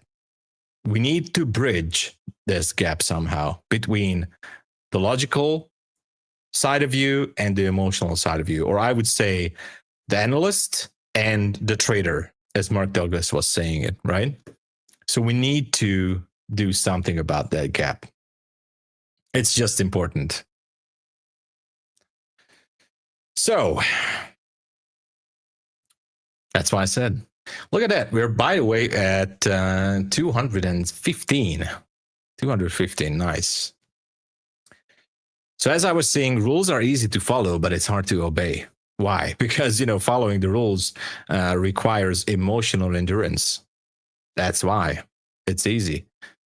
And, breaking that, by the way, breaking the rules, I don't know if you noticed this, but breaking the rules is going to give you instant relief. Have you noticed that, by the way? Instant relief. Why? For example, when you're moving your stop. So when you're moving your stop, it's going to relieve the pain temporarily. Like how awesome it is. Like, let's put this to, I don't know. There's obviously 2 ways that you can do it. Like you put it to break even. That's the better option. Or you lower your stop. You're in the buy position. It goes against you and you're like, let's move that stop lower. And it can relieve the pain temporarily because you're still in the position, but you're just digging yourself into a bigger hole. And that's the problem. Or, for example, closing early. That's the next thing. Closing early. That's going to relieve like the anxiety. Okay? Because it's true. You close the trade early, that's going to relieve anxiety. Or, for example, the revenge trading.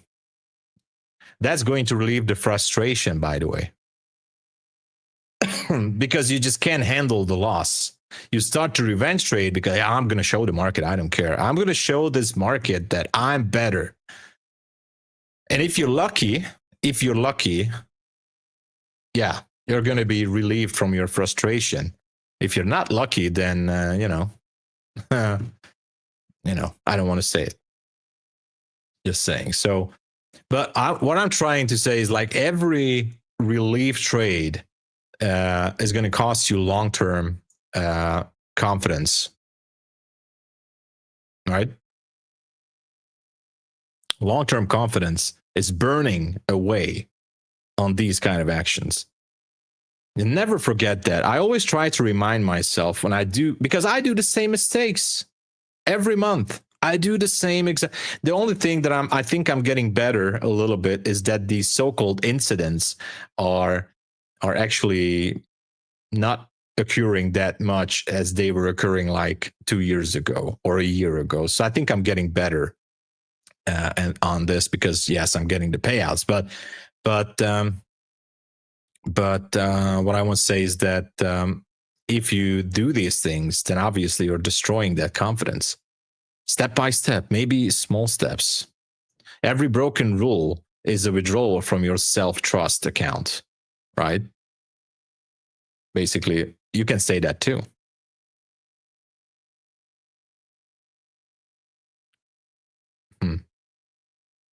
All right. I don't know if 300 is going to happen, but this zone is definitely interesting. So that's why I'm saying that. And there's also like a question regarding the rules and following them. Like, oh my gosh, Abhishek is angry. Oh my gosh. We don't want to make Abhishek angry. So just smash the like button, everyone. Smash the likes. Okay? Smash it. So, I also wanted to say like why rules work and why we still resist them. Because there's quite a controversy between like that they work, but we're still trying to resist those rules. Because rules are actually protecting us from randomness, for example. The emotional decision making, that's also part of the game. They are protecting us from tilt. They are protecting us from overexposure. These are all things. But the ego hates the rules. That's why it's a problem. Because rules mean control and ego wants freedom. That's why there's going to be always a fight between, to follow the rules. So again, rules mean control and ego wants the freedom. And that's why it's hard to follow those rules. We want to be free until freedom costs us our discipline. And I'm particularly saying that in trading. All right.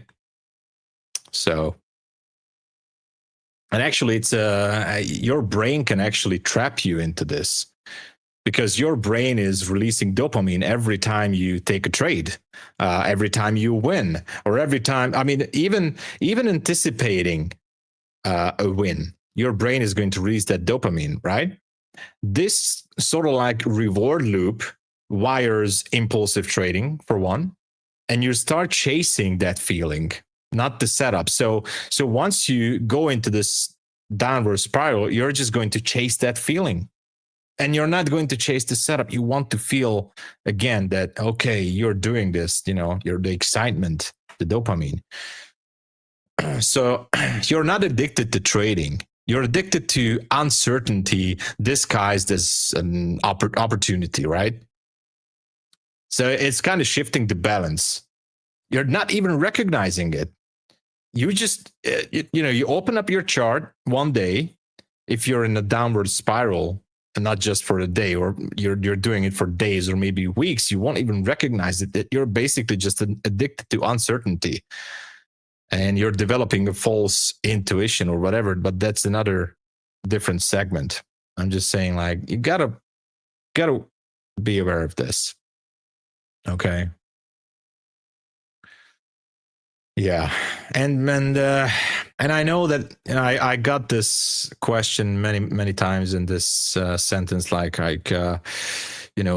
just only this time, only one time I can put this trade on because I'm doing good. So only just just this once. I'm going to put this trade on because I'm cool. I'm awesome. I made a good week. I had a good month, whatever. I know what I'm doing. So just this once. And that's kind of an illusion. Once you start to say, or even thinking about like, okay, just this time, I'm just going to put on this trade because I had a payout last week or last month. This time I'm going to do that. That's an illusion, by the way. That's the most dangerous phrase in trading. Yeah, really. I think that's just this once. That's the most dangerous what you can say to yourself. Just this one time. Just, that's how the habits are going to form, by the way. That's how they are forming in your subconscious. Because once you break a rule and you don't get punished, quote unquote punished, your brain learns that breaking the rules feels good, and sometimes it even works, right? So it keeps doing it. That's the problem with this, all right? You're not going to get the punishment because you got lucky, and your brain is going to learn that this is an awesome thing. It's so cool to chase the market. Let's just go in with 5 minis, right? Boom. Cool. Awesome. And then you can get lucky a few times, but yeah, famous last words. Exactly. So the market doesn't punish you every time you break your rules. And that's what makes it dangerous. You feel how heavy it is? This sentence here? Let's just say it again. The market doesn't punish you every time you break your rules. And that's why it makes it so dangerous. Right? Right. And this is why, breaking those rules are going to build those bad habits. Oh my gosh, we could talk about this for hours. Ray, what's up? Oh, Barbie's here. Oh my, Barbie, I miss you too. It's good to see you. Wink. What's up? So, where was I? Don't worry, I'm not malfunctioning. I actually just had a good line in my thoughts that I wanted to say, but I forgot. Anyway, so and obviously there are always some things that we can do to train ourselves, how to train yourself to follow the rules. There's so many things, just the usual boring stuff, I would say you can shrink that decision fatigue because you can do that. Pre-planning, by the way, pre-plan everything, the bias, the setup, the risk, all these stuff. If you're thinking too much during the session, you're going to break the rules. That's why the pre-planning actually works. So that's how you can shrink that decision fatigue. If you start to hesitate, it's going to take away a lot more. I did not turn red. It's the stuff in the back that's glowing red, not me. Anyway, you can also automate some stuff. For example, the accountability. That's the thing that you can do. Use daily drawdown limit or trade caps. Again, I told you, it's the usual thing. I'm not angry. Why would I be angry? I'm super chill. Or, in some cases, for example, at MyFundedFutures, let the platform protect you from yourself. In DXSpeed, you can lock yourself out, by the way. I don't know if you noticed that, but I'm green today, by the way. I'm absolutely green. You can also, for example, name your triggers, like write down what emotionally causes your rule breaking. FOMO, anger, the boredom, all these things. Just write it down. Because, and of course, I would say awareness is your first stop loss. Okay? Just a thing. We talked about journaling, and I'm gonna repeat journaling all the time, The scorecards. We're going to have to go back to the scorecard thing again. I think it's just a must. We need to do that. So the scorecard thing, we're going to do that. We're going to do that because I think it's an amazing thing, the scorecard. All right. Emotional control is basically, that's what's helping you a lot. So,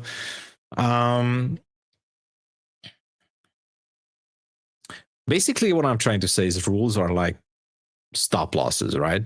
They protect you from yourself, basically. That's what rules are for. We got to talk about the same thing from different perspective. That's the key.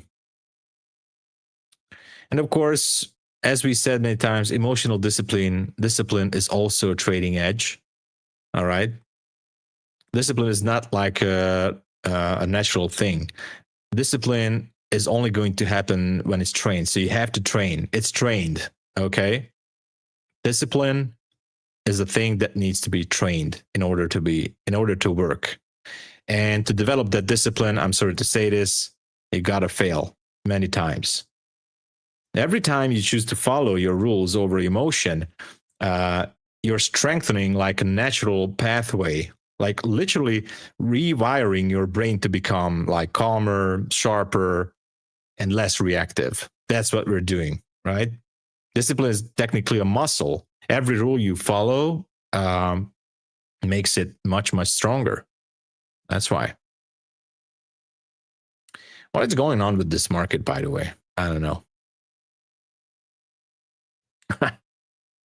And by the way, there is like a loop in this thing. I would say like a confidence feedback loop. What I'm thinking about is like when you follow your rules, you're going to build trust. And once you build trust, you're going to stay calmer. And if you stay calm, you're going to make better decisions.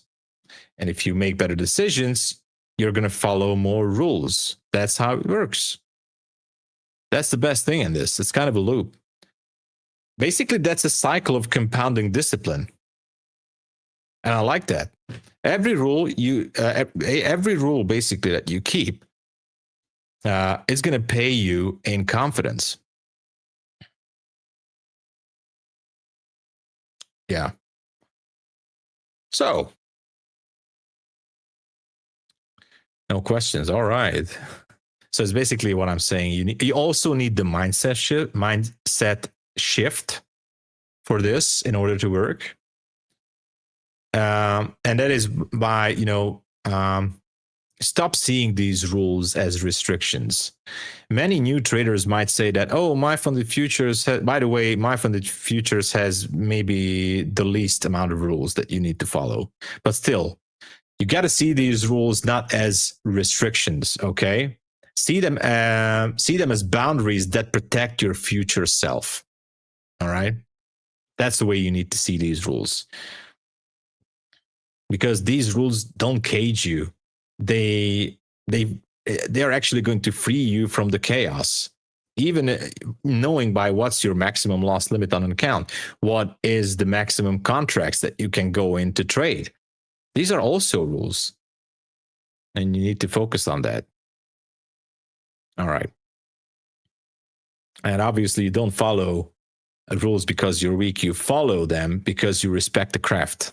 That's the magic and the whole situation. Rules are what separate traders from gamblers. And you never forget that. All right.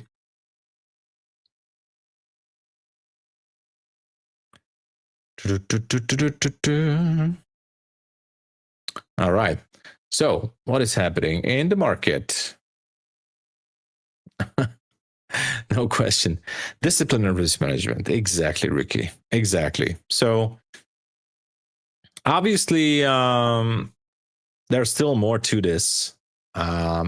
Like you can build up some follow-up rules, or you can build up some follow-up for yourself, like some motivational quotes for yourself. I don't know. Tom, I don't gamble. I just short when your light is red and long when your light is green. It's easy. Okay, I like that. It's red right now. But don't go short. You gamble with rules. I like that. Yeah. So anyway, I think it's a good thing that we talked about this too. And there's some takeaways on this as well. What's the time? Oh, less than 5 minutes to go. So yeah, just to narrow it down for a few takeaways here. All right. So what I was saying is like following the rules is hard because it's unnatural, right? We talked about this. Our brains cave control, comfort, and reward. Trading gives you none of that, and that's the problem. But that's also why it's so powerful. It's so powerful because mastering rule following in trading rewires your entire life for discipline, and that's why it does have an effect on your real life too. And not just discipline, like your patience and control and everything. The rules you resist are the ones that will save your account. So don't resist those rules. You don't follow rules to win. You follow rules to deserve to win. That's the thing. Anyway, just my 2 cents. Thank you, Collective Consciousness. So, if any one of you guys having questions about this, let me know. And maybe the Rocket Scooter fam is here already. What's the time? Oh, I still have like 3 minutes. Awesome.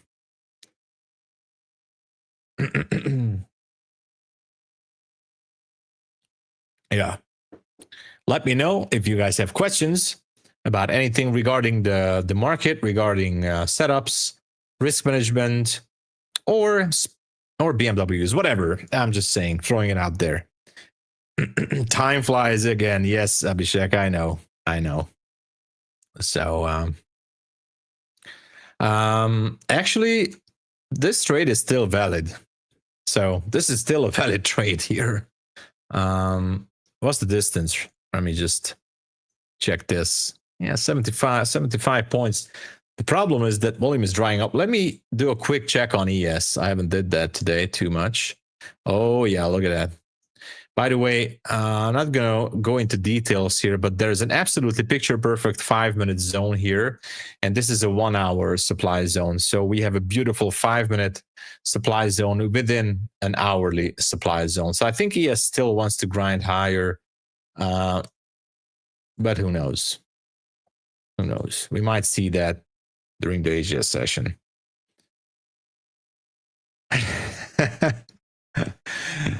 Holsifur, what's up? Hey, rocket team incoming. All right. I see you guys. So, yo, Thomas, me, Christian. Oh, hey, Christian, what up? Yeah, please tell us where the market is going to go, because I need to know where this is going. We need an exact number. We need that.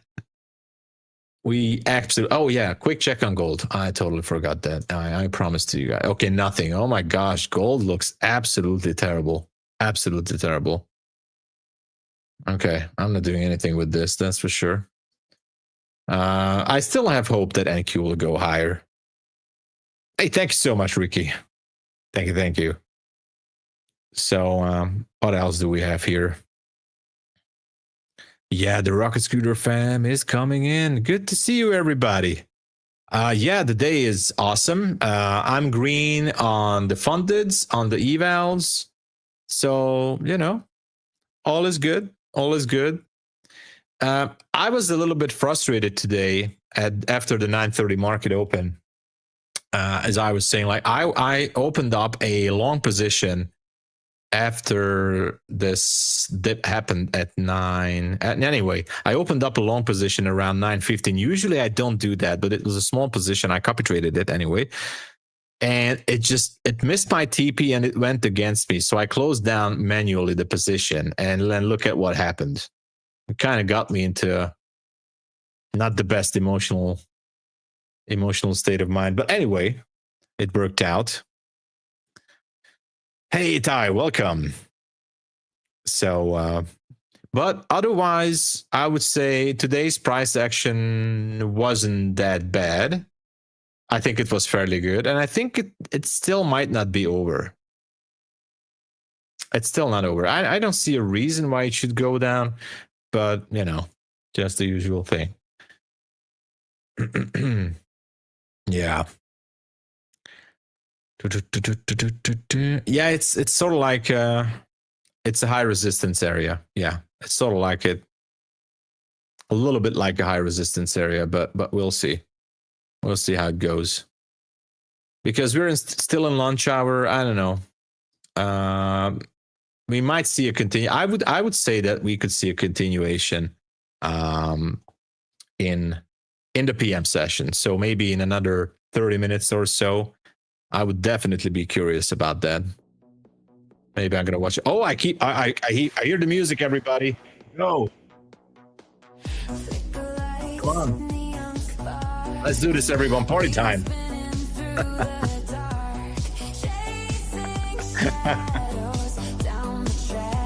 Let's go. I always do this all the time, like I dance for the thing. Yeah, we need to do that.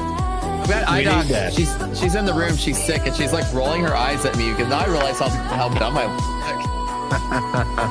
Let's She's go. like watching me do the dance. Come on, everyone, sing it. Let's go.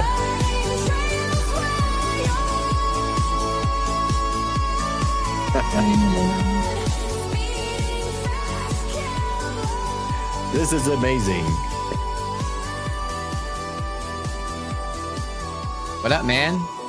You know, I was just thinking the other day, like I have this shade here at my desk, and I need to buy another one because I'm gonna leave this one, you know, for this segment. It's gonna be always on my desk.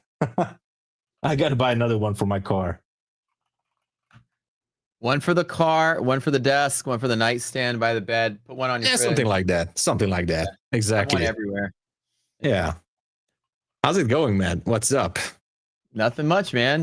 Yesterday was my birthday out. You guys remember that? And I was just chilling. I got me a new birthday present. Check this out. Got a little skull necklace from iDoc. Oh, wow. Pretty nice, right? Pretty cool. I like it. That's pretty fancy. I like it. Cool. Matches the skulls here. I got skulls here too, so it like matches the theme of this guy right here. Nice. I just want to say, like, hey, maybe next week it's going to be time to decorate the studio to Halloween or something. Are you going to do something about that? I think that's probably true. I should get some Halloween decorations here. What would you do? You have that big blank wall behind you. I actually, yeah. So I actually have decorations. I have my new movie poster here to my left. I haven't put it on the wall because I think I'm going to do some Halloween decorations. Obviously, you know. It's going to be a surprise. It's going to be cool. It's going to be awesome. I already have those.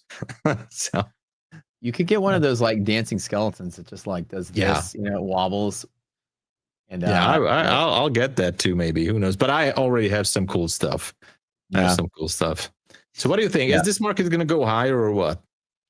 I think we're just recovering all of yesterday's sell-off from that Trump, you know, talk about China.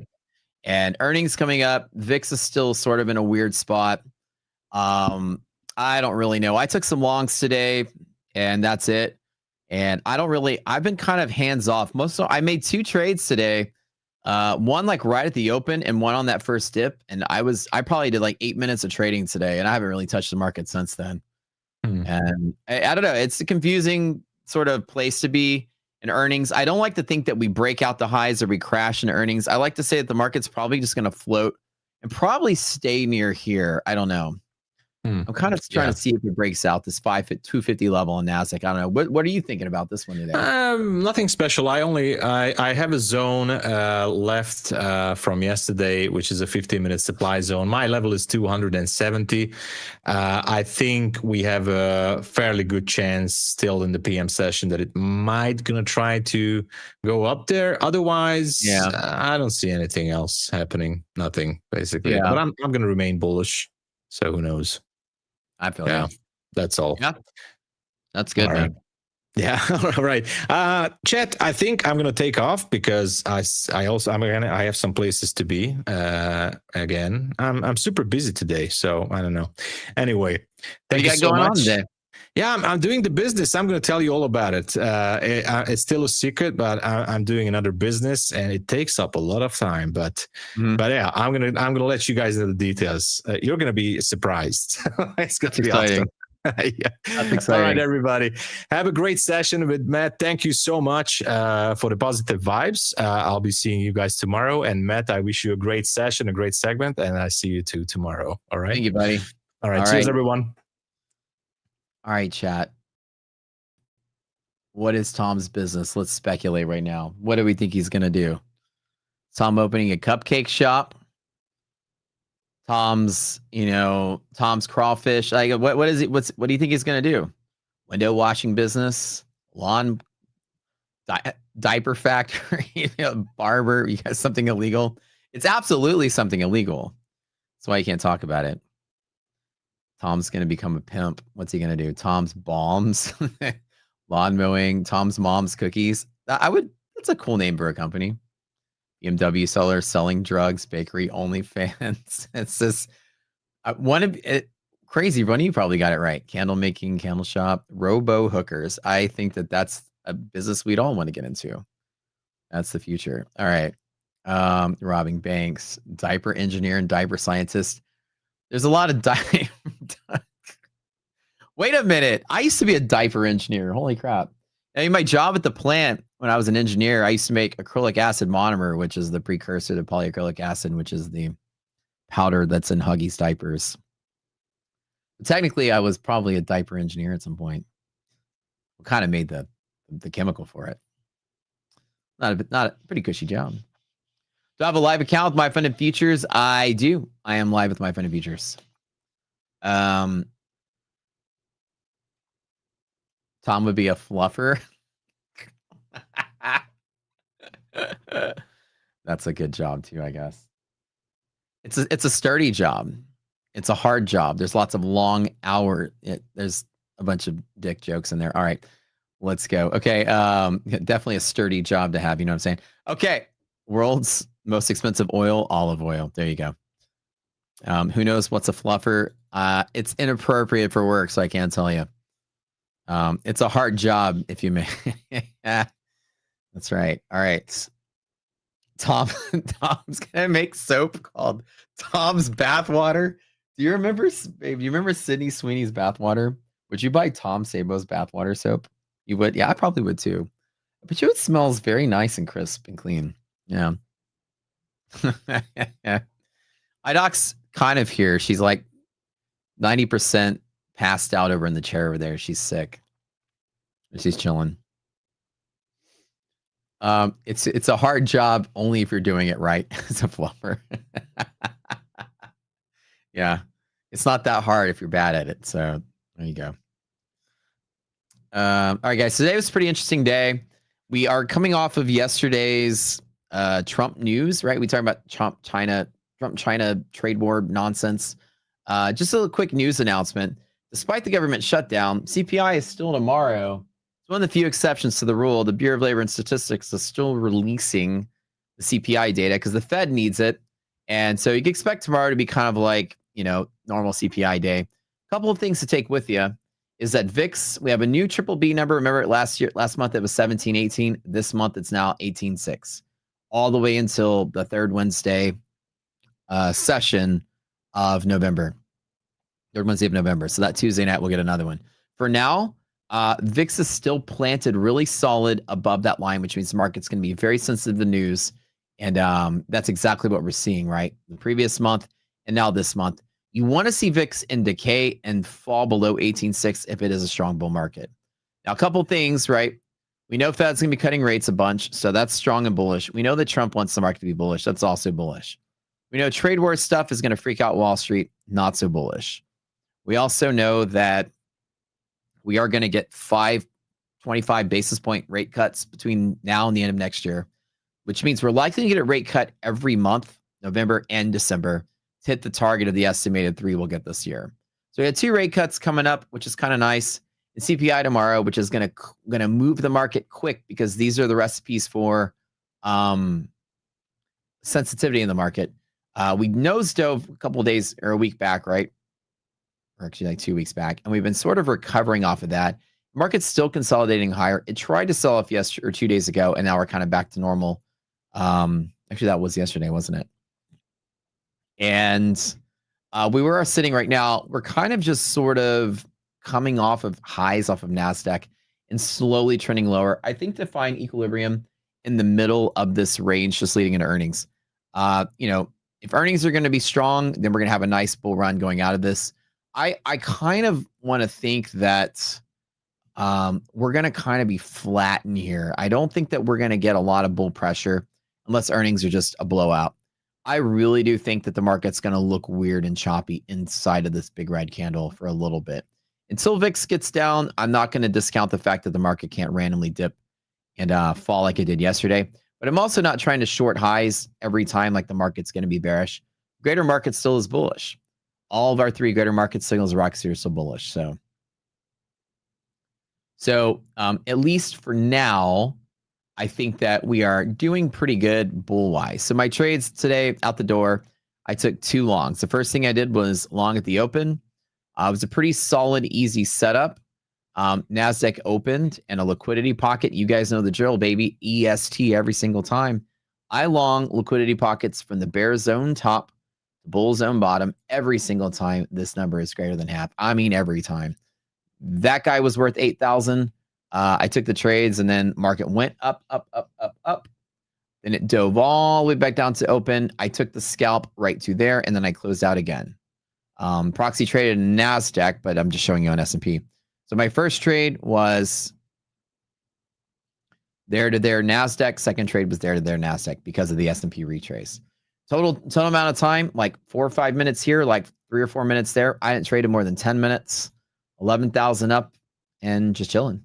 And I've been waiting to see what's going to happen for the rest of the market. I hate these kind of trading days like this. It is approaching another liquidity pocket. I've been contemplating grabbing another long here on this area. Now, again, we have a bunch of clusters sort of pointing different directions. This is another liquidity pocket, which is every single time sort of trade, which I do love to take. We also have resistance here and somewhat of resistance there a little bit. But if we do break the screen, it does push this way and liquidity pockets this way. So there's going to be all kind of choppiness inside of here. It's going to be hard to play. So the way I'm looking at this is I'm kind of deciding now, do I want to take a small long right here just to complete the move? Very possible that I do. I'm thinking about it right now, actually. I'm probably going to do it. I'm going to do it. Grabbing a couple of accounts. And just keep it small. If we lose this, the market's dead. But also what I want to do is I'm going to watch this just in case we break into highs like beyond this. If we break through green and we return to green and we fall below yellow, I will jump in on a short exactly at 206. If we break all the way to bull and fail the bull break back to bear, this will be a big sell-off, which I don't think we're going to get, but I'm going to keep that in my back pocket just in case that trade opportunity pans out. So I did grab a long and a handful of my accounts. We'll see what turns up after this one. Yeah.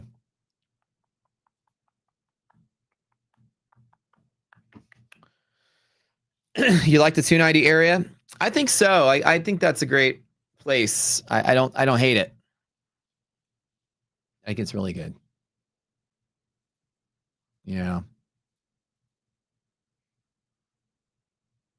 I agree.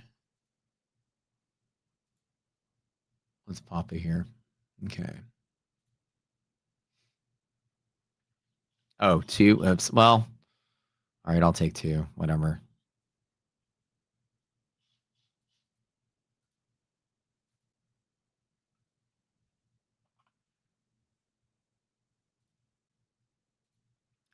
Dun, dun, dun, dun, dun, dun. All right, let's see if it goes. At least the DD band up where it's the 20-something points on here. LP every single time. Liquidity pocket round 2. Taking it at the high. We'll see if I get something decent out of this guy. Yep. How you guys doing? How are y'all doing? What's my typical sizing? I have a whole method to position sizing. Depending on what kind of account I'm trading. In my real account, I use an equation that's based off of my net liquidity to calculate my position size. Net lick divided by the margin requirement sets my max position for a trade. In a prop account, I have a little calculator I do, which for most all purposes, every 100K-ish prop account is usually about 2 contracts NASDAQ max, maybe 1 on the medium side and some micros on the small side. For S&P, my big trades, 2 on the medium trades, and then 1 on the small trade. Yes, sirree. I like that it's moving now. Let's let her rip.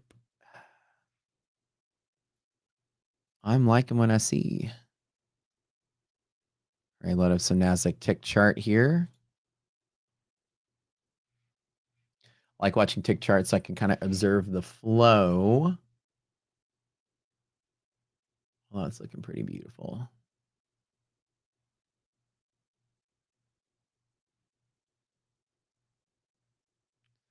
All right, at least we pop liquidity pocket to D-band, which would be a wonderful trade here. For this one, it's almost like 1-to-1. It's not even, it's actually probably, I'll keep a tight stop on this.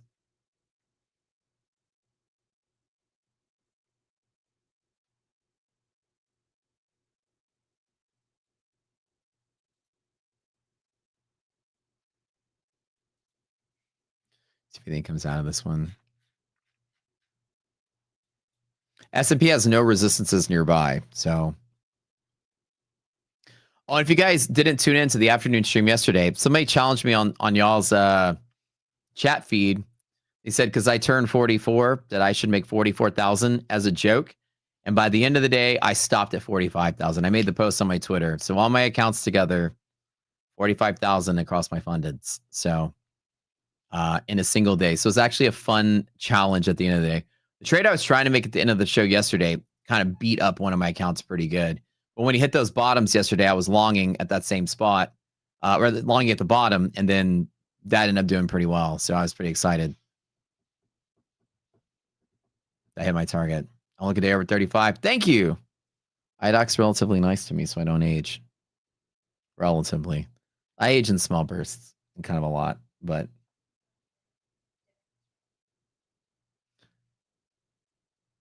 Oh, yeah. Dude, she took me to some Michelin restaurant for my dinner yesterday called Les Jardiniers. I don't know. How do you say this? Les Jardiniers. This French for the gardener. And it was like fancy. I'm talking like the plate comes out. You know, the food is fancy when the plate comes out with something like a chicken breast, but it's got like dollops of stuff all around it. And it's like 8 different sauces, but it's like 1 drop of sauce at a time. It's not like a bowl full of sauce. And so you had like this food and you had like these like millions of little dipping sauces that were like strewn across the plate. And the plate looked like a work of art of a gardener. Oh yeah, it was inside of an art museum. The Fine Arts Museum is fancy. Yeah, and also showed them the necklace. I'm loving it. But they yeah, so it was kind of a like pretty sweet birthday night. It was pretty cool. Yeah, the Michelin star places we've been to were like hit or miss, actually. The Mexican one was good. What's it called? Tavola? No. The Tomo. Yeah, that place was good. Yeah. Oh yeah, we ate crickets. Cricket dust is what they called it. Yeah. Anyways, it's a pretty solid B-day yesterday, and they're out there trying to fix our fence still. There's a challenge on the fence, but once it's done, it's gonna look great. Oh, did you tell them about your lights, right? You want to switch to your lights?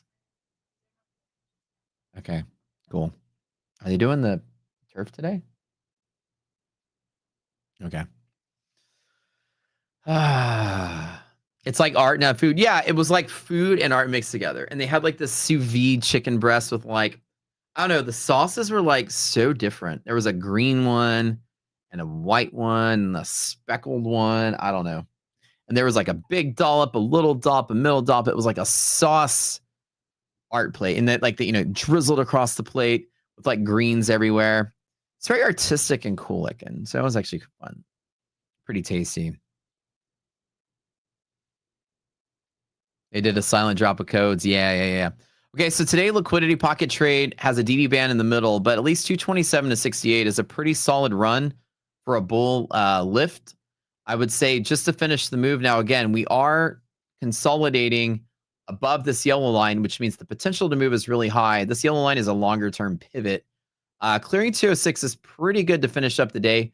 But like I said, losing it with velocity is a pretty big deal. The fact that we supported below it twice and we're now sitting there in pocket, I'm more willing to bet the long side here. Yeah, that's kind of how I feel about this. Looks pretty solid for a long trade. Bam, bam, bam, bam, bam, bam, bam. Here comes Rocket Scooter. That's it. So be careful in this market. Be careful when VIX is above this triple B. I teach you guys a little quick lesson. I love teaching y'all something here. Every time VIX futures roll over, which is the Tuesday before the third Wednesday of the month, or in case there's a holiday, sometimes they bump it ahead a week. Go to the CBOE site to get the schedule. On that Tuesday, you will see that we rolled from the October to the November contract in VIX futures. All you need to do is draw the midpoint between the Globex close of the October and the Globex open of the November. You can use the continuous contract to show both in one place. That midpoint is always a key level of support and resistance for VIX itself. If VIX is supporting above it while in contango means the forward contract is above the front month contract, then that's usually common in a bull market. But what it does, it decays very rapidly and jumps below it. And the time of the month where it's below it, it's just nice, easy, clean, bullish trading, which I love to see.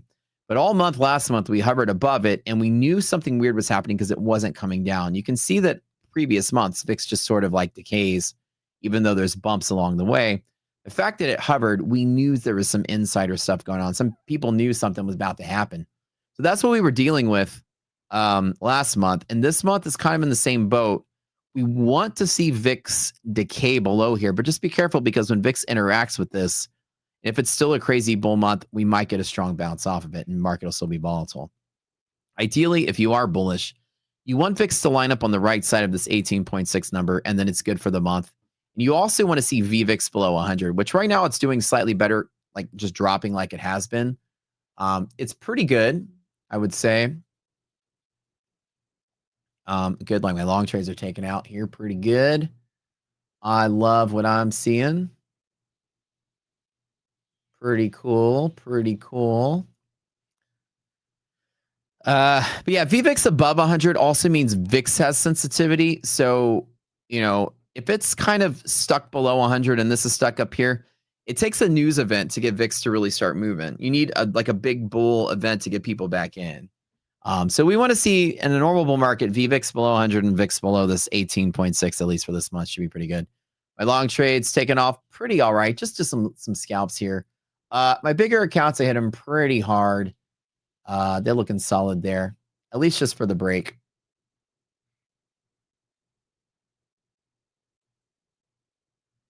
I don't hate what I'm seeing. Get that long up here. I'd like to touch the 249 would be perfect. I'm long in 1, 2, 3, 4, 5, 6 accounts, including the one on the screen. I love liquidity pocket. I take it from bull zone to bear zone with the interrupt in the way at least the band will be a nice little trade. At least getting close to the band will be a nice little trade. Very close to be cool. I love what I'm seeing. Let's keep breaking higher. Let's go, let's go, let's go.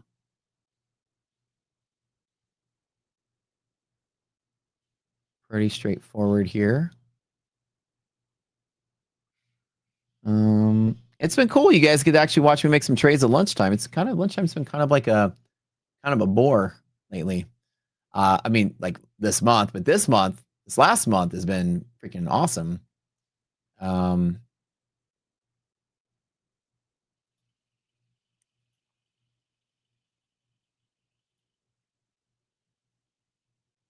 Now I'm just trading from here to there and see what happens off of that. Supporting here, DD ratio greater than half. Nice, good support at bear zone top, bear zone, bull zone. Matt's EST favorite setups. Again, this is very close to resistance. I'm going to be very picky on this. I should trade it all the way through, but again, I'm so scared of Trump coming through and just fucking up the market. So I kind of just want to take what I can get as much as I can.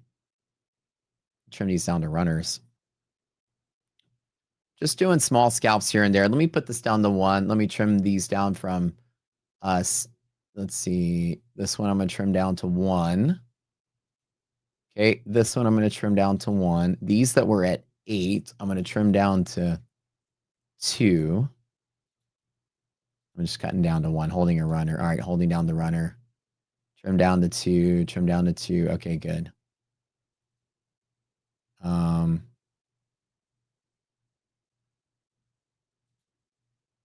Okay, good deal. Locking in some profit there. Hanging on to a runner in case you hit the band. Just taking a little profit off of this. Hanging on to a runner in case it completes the move. Let it ride, baby. See money, take money. Let's go. Let's hit that pocket. Let's hit that upper band.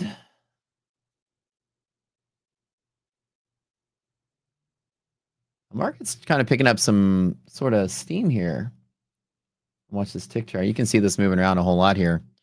Some big sells starting to enter the picture here. I like watching on a 25 tick chart so I can see the flow. Typically on 25, it's really easy to see like big orders because the candles go to the right. You see a bunch of big orders. So let's go. That's kind of the old school way of watching order flow. Tick charts are fun. Let's break out highs, baby. Let's break out. Get that big squeeze up. Let them runners fly. Let them runners fly.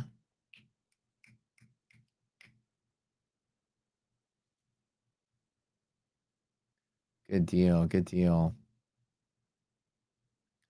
I'm loving it, baby.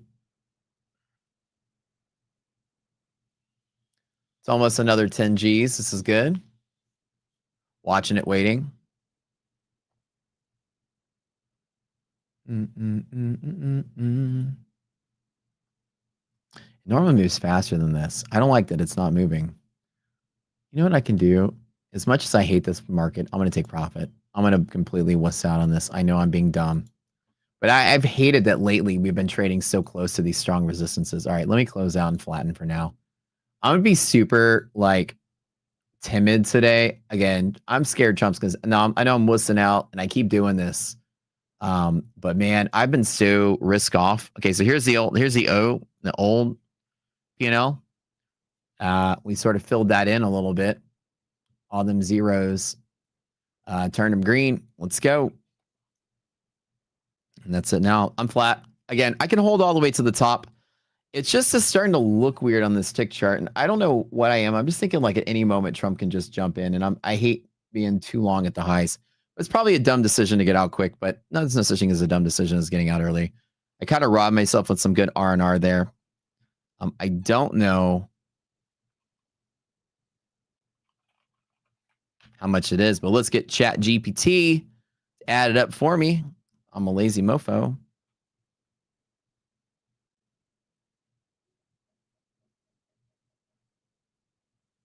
Let's see. Chat GPT can make mistakes, check important info. Yeah, it gets spellings wrong all the time. All right, 20,024 today. Very nice, very nice. So that was actually just 12,000, that little leg right there. 8 contracts will do it for you. Yeah, I think it's probably good to keep going, but man, I usually don't like I feel uncomfortable longing, 17 points away from the upper band. Honestly, what I'd love to see happen today is I'd love to see it at least check for there. Then I want to see it fail right here. And then I want to see it fail right here. And then I'd be more willing to jump in and take the bigger trade down if it does fail here. Unlikely, but it's a good, strong trade if it does. I'm going to keep that in my back pocket just in case we get there. Hey, everyone, what's up? Boom, boom, boom, baby. Bro says it spells wrong. Dude, ChatGPT, I had a list of people, and it was like there was somebody named Christina or Christian. In ChatGPT, I was like, select 10 random names for the drawing. And it was like, Christina wins. There wasn't even a Christina on the list. Like, ChatGPT misspelled somebody's name. And people say AI is going to outtrade us one day. Hell no. Yeah. Does anybody, you're making pancakes? Yeah, what kind of pancakes do you want? Raphael's making some. Chocolate pancakes? Oh yeah. Nice. Now I think that this is pretty cool. Like I said, that's my third long scalp today. ChatGPT is learning to lie. It's learning how to be human. It's defiantly misspelling words on purpose. Will I YOLO CPI? Oh no, come on. You know me. I'll probably put a couple contracts into a trade on CPI if I think it's, you know, near a good strong pivot, and then just double in. There we go. See, I could have held all the way to ban and closed out. This is wussy me not holding it through. It's learning to be dumb, so human. The ultimate pathway of AI is just to become dumb like a human. To have human skills. That was the target. 249, y'all. Upper band. That was it. Now, if I was still in the trade, I would have closed out there, but I'm pretty happy with performance today. This is pretty good. I'm not streaming this afternoon, by the way, because I still have to do backyard project stuff. But not a bad day. 20G today. It's been one hell of a ride, dude. This is like 7 weeks of just winning streak. About to go live in my third prop firm next week. I've got one more payout, I think, to go. One or two more payouts. I'm like literally there. And so that'll be my third live account. And then I'm competing in a bunch of trading tournaments all in November. So you guys tune into my stream to check that out. Watch me go clobber a few more trading tourneys. If you guys are joining that Tradeify tournament, because we're going to go represent as MyFundedFutures and show them who the best is, make sure you join Team Rocket Scooter for that, because we're going to show, you know, we want to go in there with guns blazing. And so, and also there is a Ninja Traders having a tournament. It's also free to enter. If you guys want to enter Ninja Traders tournament that they're doing, and there's qualifier rounds. Qualifier round 3 is the one that I'm doing. And if you guys haven't entered that yet, it's free to enter. And I'll have a link. So if you guys sign up, I'll give you all a link maybe tomorrow to sign up for it. It's free to enter. It's Ninja Traders hosting it. So it's not like a prop firm. It's just Tradeivate Ninja Traders hosting it on their own. I think it's going to fall now. I think it's very possible it's going to try to fall, but I don't think it's going to fall. I think it's going to try to resist and still fight. But I think at minimum, it might try to overshoot and fall. And like what I'm looking for is a failure of this breakout to drop 286 or to 206. And I'd be willing to take the bigger short on the failure. Yeah. Like I'm not going to bet short against this market. But if we fail here, I'm more willing to take a short on the bigger drop. Yeah. Here come Rocket Scooter. Unlikely to sell, but I think it's very possible. If there is a short trade, it is off of that green band, though. Or me being more cautious by shorting, we'll always wait for that yellow band to drop below it. Nice and cool and casual today, guys. No stress for me. I had a good time trading. Super nice chill. All my trades today were like less than 10 minutes long. This one, shoot, I jumped in right here and closed out right there. That was probably not even 10 minutes, 15 minutes of trading. I'm very timid in this environment because I don't know why it is, but it's like I just fear being in the market for long periods of time. Mr. Trump can talk any moment. You know, I think I have PTSD, guys, from 2018 chat. 2018 messed me up. Okay. 2018 was Trade War Part 1. If you guys don't remember Trade War Part 1, let me show you what Trade War Part 1 looked like. All right. Trade War Part 1 was a weird environment. It reminds me of Trade War Part 2. Now, again, Trade War Part 2 was what we have now.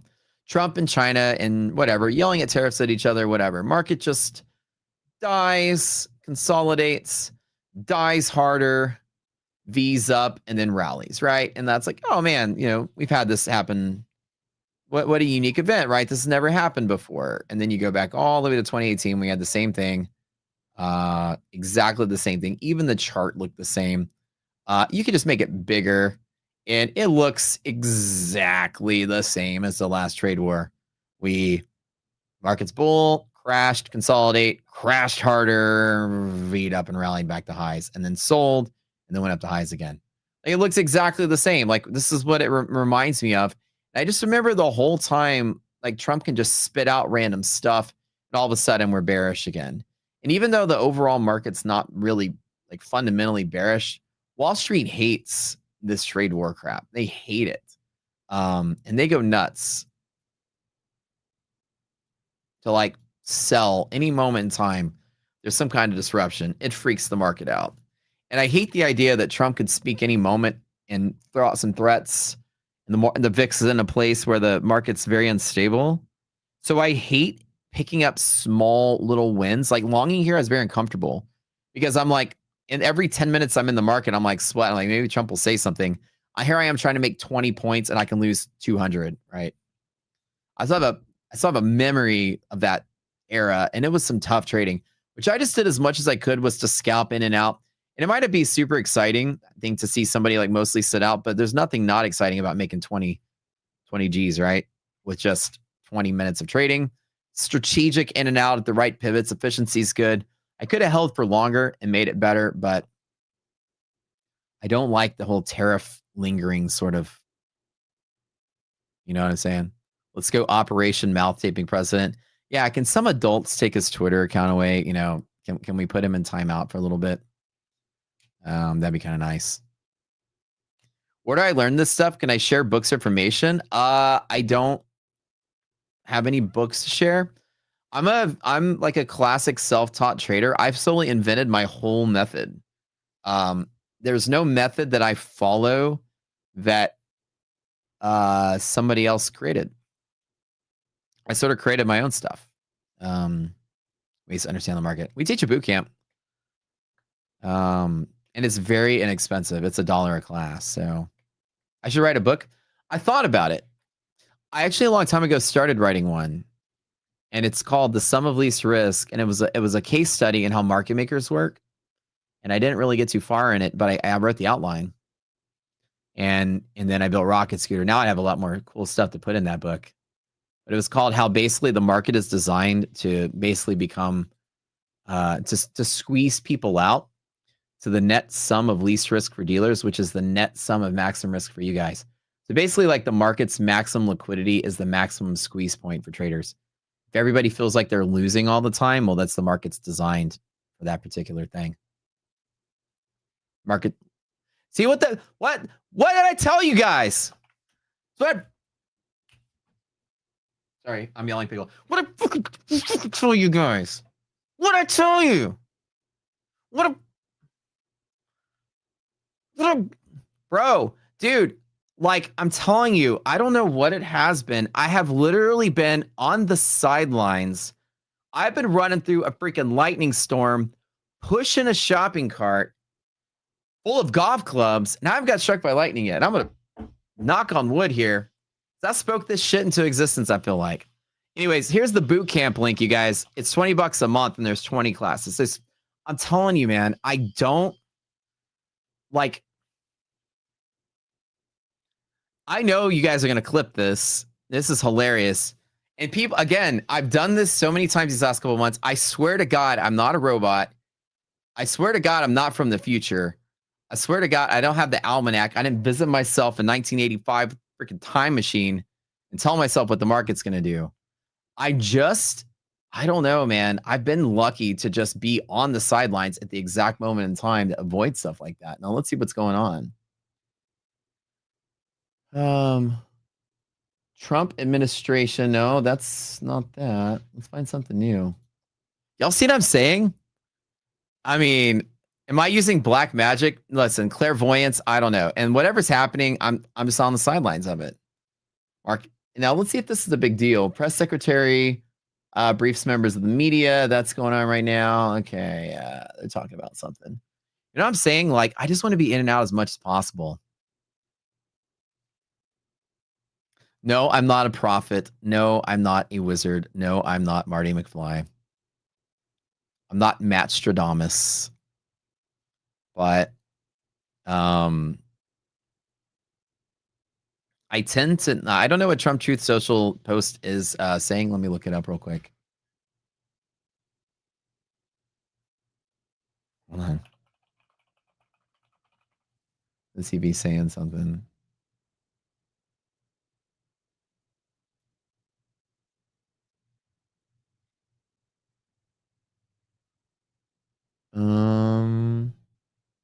I don't see anything about China right now in his post. Slightly from the future, Matt. I'm telling you, man. And again, I don't think this is bearish, but whatever it is, like I could have just taken a big hit. Normally, stuff like that, I like to use as opportunities to get it unlocked, but there's just nothing. I could take the same liquidity pocket trade now. But literally, as I'm sitting here talking about it, it randomly happens. It could have been much worse than this. Now, I wouldn't have sweated too much if I was actually long. I'll hold through 40 points all the time. But, you know, had I been leveraged with those 8 contracts, that could hit me pretty hard. So who knows what's going on there? When this baby hits 88 miles an hour, you're going to see some serious red candles. Doc, you're going to have to back up a bit. There ain't enough road. Marty, where we're going, we don't need roads. Dun, dun. Dun, dun, dun. Dun, dun, dun, dun, dun, dun. Ba, ba, ba. You never seen Back to the Future, have you? Ba, ba, ba, ba, ba, ba, ba, ba, ba. You know the song? Dun, dun, ba, dun, dun, dun, dun. Well, when this baby hits 88 miles an hour, we're gonna see some red candles. I love that. So Doc, that's heavy. Lordy, is there a problem with gravity in the future? You keep saying it's heavy. You haven't seen it. It's full of scientist dad jokes. That's your homework for the weekend. We're going to watch all 3 Back to the Futures. They're all really good.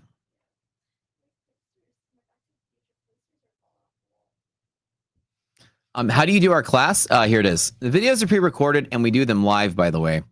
Live is at market close and we go through a series and we take a huge break. There's the link. It's not even one of the most popular things I do. And we made it very inexpensive because I'm not a person that believes in selling trading courses. It actually just supports the employees that run the company. We made it $1 a class. So every class, an hour, hour and a half long, you only pay $1 for it. That's it.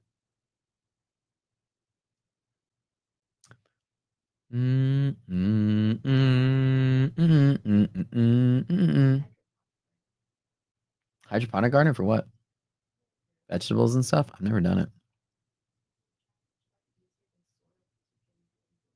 Yeah, that'd be true. Never thought of that. What would we want to grow? All the herbs and stuff. This is true. Well, also like thyme and oregano, like the Italian herbs, don't really use a lot of water. Those things usually grow on like mountainsides and like rocky, dry soil. Yeah, they're like, that's what makes thyme and oregano pretty good. Like when you first plant them, if you overwater them, they die. It took me a long time to figure that out. If you like starve them of water, they'll like, and then you water them and they're sturdy at that point. And once you get the roots going and a good thyme plant, a good oregano plant, man, you got. Yeah, lettuce. I know people do hydroponics, lettuce. Yeah, we're not talking about weed over here. This isn't code word. We're really talking about growing actual herbs for cooking. Which would be rosemary is extremely durable too. Yeah, you don't have to. A lot of those you have to water them too much. You know what also is like durable? It's like a weed, freaking basil. Hurricane Harvey came through and like ripped my garden to shreds, and I had everything like tomatoes, cucumbers, whatever.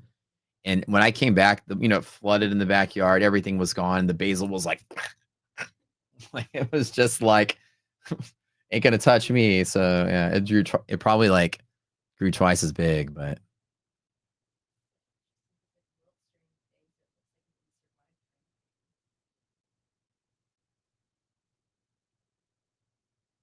Yep. So yeah, I'm just chilling to see what's going on here. Jay says, thoughts, you've partnered with what? What are you talking about? I don't know what any of that stuff is.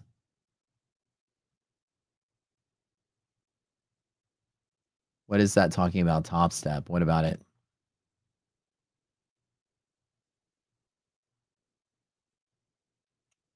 I don't even know what that is. Who knows? Bottom step made a brokerage.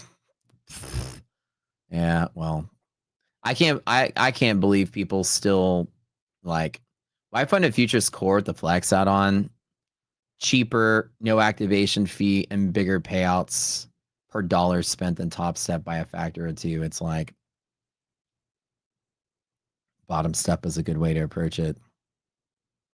Core Flex add-on, fantastic. They put a thing up at the top. $3,000 in your core account. You know, after the discount code, it's like $74. It's a 20x ROI in 7 days of trading, including your eval.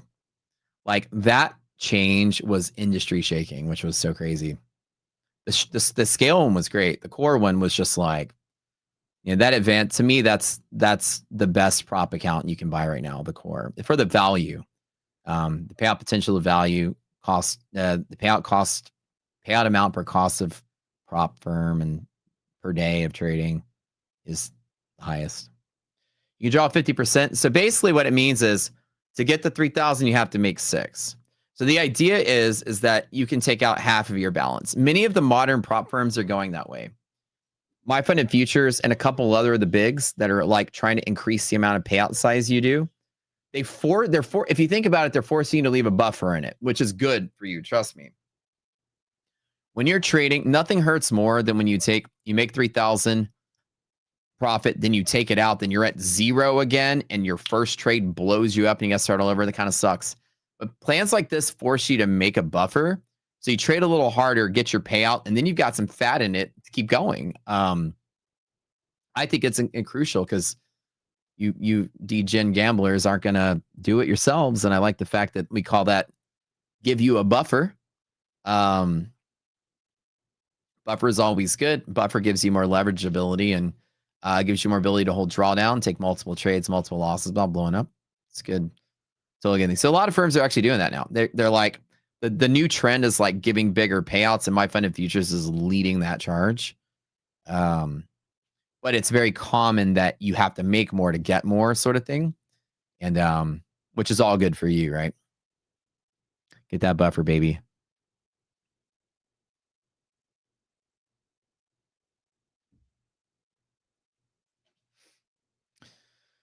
Do they give away each segment? I'm not really sure, but I do giveaways morning and afternoon as well. But here I think they do in some of the segments they do. Yeah.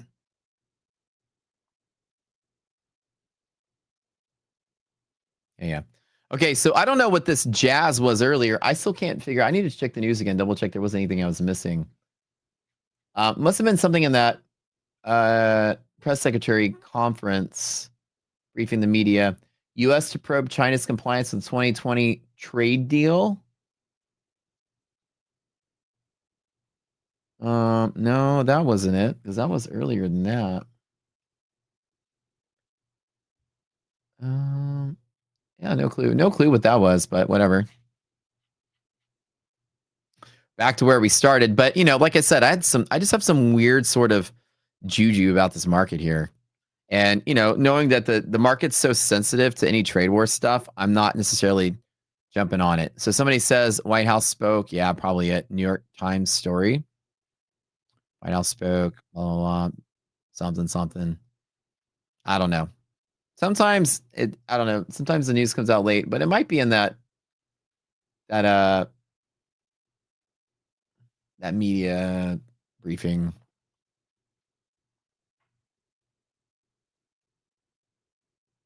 Change your playback speed in YouTube settings. Oh yeah, you can do that. Raphael, how the pancakes turn out? That's the real question of the hour. Okay, all right, y'all. What do y'all think today? Up, down, left, right? Market going in circles. Where are we doing? And also, just as a little announcement, no stream for me this afternoon. I'm taking the afternoon off. So I will see y'all early tomorrow morning. Fantastic, perfect pancake, slightly crisp on the edges as well. Very good, very good.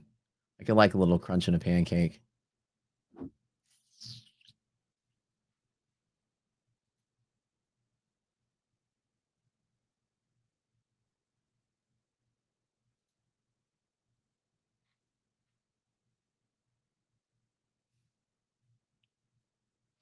What's going on here with this? Is this market going to sell off today or what? What do y'all think? You're going to hold steady. I think we hold steady. I don't think we crash out today. I think it's going to hold. Whatever happened there was not enough to shake the market out. That certainly proved liquidity here. There are buyers here, so I think the market's going to stabilize here. I don't have that belief we're going to sell off anymore. After seeing this dip and recover here in this pocket at the top, LPs are very strong supports. Even the sell-off, small sell-off we had wasn't enough to kill it. So if we lose 206 with some velocity, like I said, I'd be willing to take a short there, but on confirmation only, not to bet that's going to happen. Who called that out on the live and got it right? I think it's hard to call that out because that market was just random, but I was in the middle of talking about, I'm kind of scared Trump can say anything and market can just nosedive. Then it happened. More like luck, but I mean, with them talking as much as they do at any moment in time, it's like it can happen. But it's kind of funny that we were talking about it right when it happened.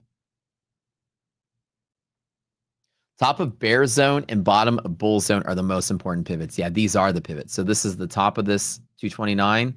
This is 268. Yeah, or 227. Sorry. Right here.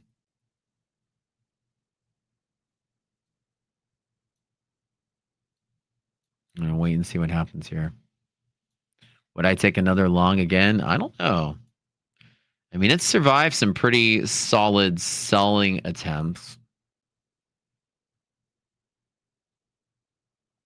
Long of yellow. Yeah, so like the longer betting off of this yellow has been pretty good. The problem is there's just so much like sort of, you have this wants to happen here. This wants to happen there. This is like pushing both ways. So it's like, this is normally where I exit my normal trades right there anyways. And partially why I closed early after that candle happened right there. And holding yellow right now is strong support there. So you kind of got the market trapped inside of here. If you break through green, the problem is it's got bull zone and only 10% of days break and keep going. It's more likely to stay below bull zone. It's actually more likely to be here. If you want to take my bet by the end of the day, this market's more likely to be here. Like my bet by the end of the day is we're very likely to be in bear zone. We're very likely to be below yellow, but very likely to be above here. I think that this is kind of the final destination of today. But I would say that if you ask me as a betting man, that I would probably say it's probably we're going to close right about here, whatever happens. So I don't think we're going to get some big selling pressure here. I think that this is probably the final destination. It might be flat for the rest of the day. Any pop will probably retreat to stay inside of here. This is my guess. I think about here.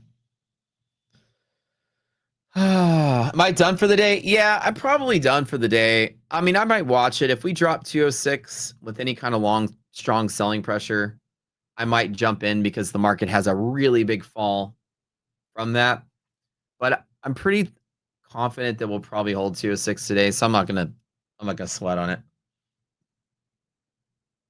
Did you recover your drawdown yesterday? Yeah, so one of my accounts was down maybe like 10 G's, and two of my other accounts went up 20.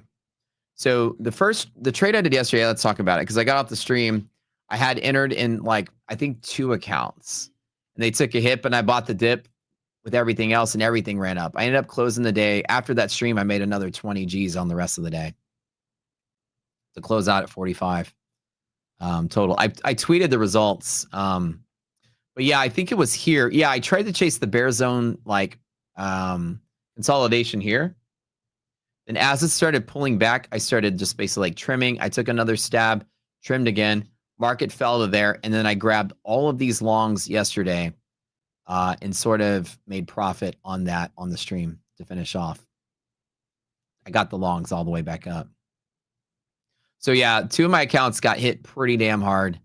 But I was mostly just trading a couple of accounts. I tried to take the bear zone tap, and that took a hit. But these, I mean, I hit my big accounts really hard. One of my accounts had 17,000 in it. That account caught both of these legs of that trade. So, yeah, so I think like, because as soon as I got in trading, I had to take an hour to go downstairs and visit some family was over and also help out with the project outside. And then I ran back upstairs when I saw that lower DD band was being tapped. And then I ran and jumped in on some longs, which is kind of nice. On the upside, man. Boot camp today? Yeah, we'll do boot camp at close. Yes, sir. That's correct. Ooh, yellow line again. Man. Market's trying to have having some fun here. What is going on? Looks like it wants to have some fun here. I don't know what you guys. What are y'all thinking? What are y'all thinking?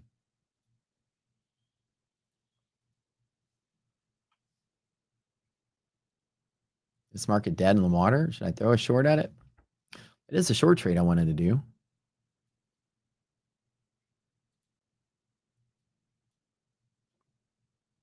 All right. I can try it with one contract. Maybe just one.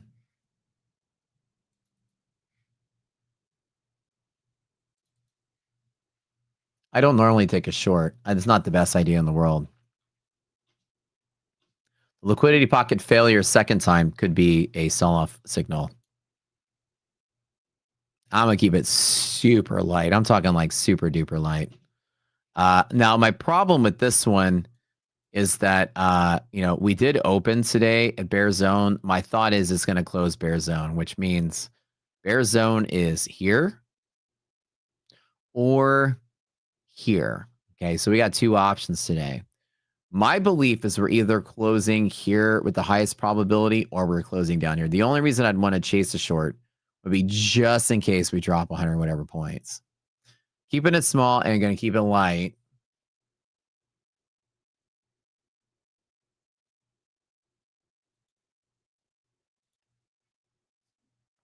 Just to see in case it falls through it.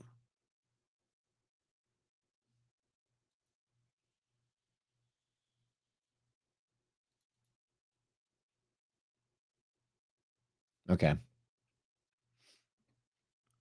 I don't normally chase shorts on this, but I did want to see that yellow line break out. And it looks like even that news that dropped it, retraced, and sold below it is a possible.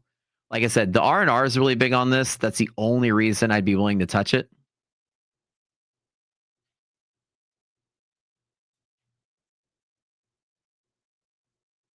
Let me find a little. Ugh.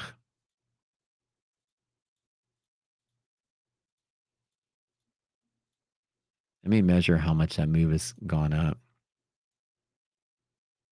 Not the strongest trade. I don't have a high probability of success here or high confidence. This is just a sort of R&R is really high but low probability. So possible risk of losses is high and higher than my normal trades. But let's see, where's that first? Right up here. Okay, yeah, that's about 987. About S&P. That'll be down here.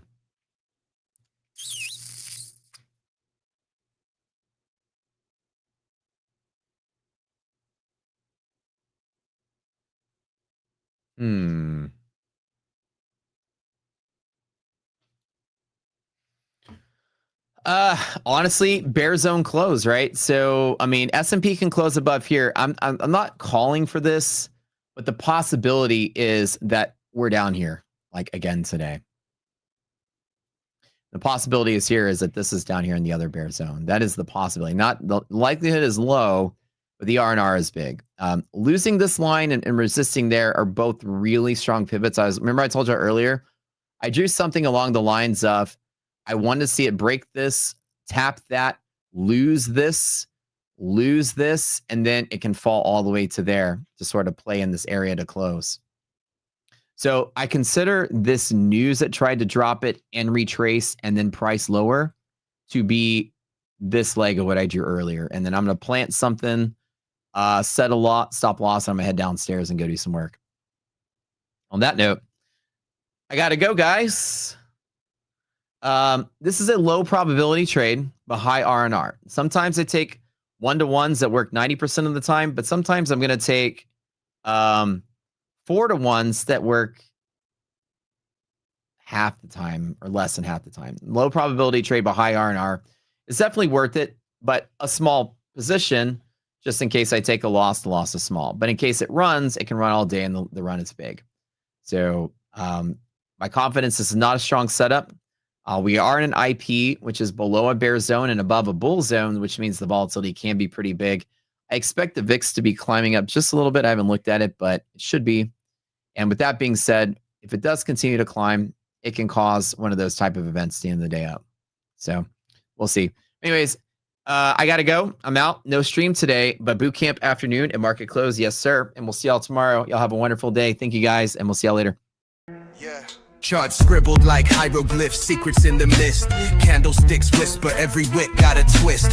Fibonacci spiral, price dance in a trance. Pyramids of profits if you catch the right glance. Inner circle move, shadows on the screen. Trading on the edge, chasing that dream. Cipher in the candles, fortune in the haze. The cipher in the riddle, money through the maze. Liquidity hunts, snipers in the dark. Stop loss graves marked by the market shark.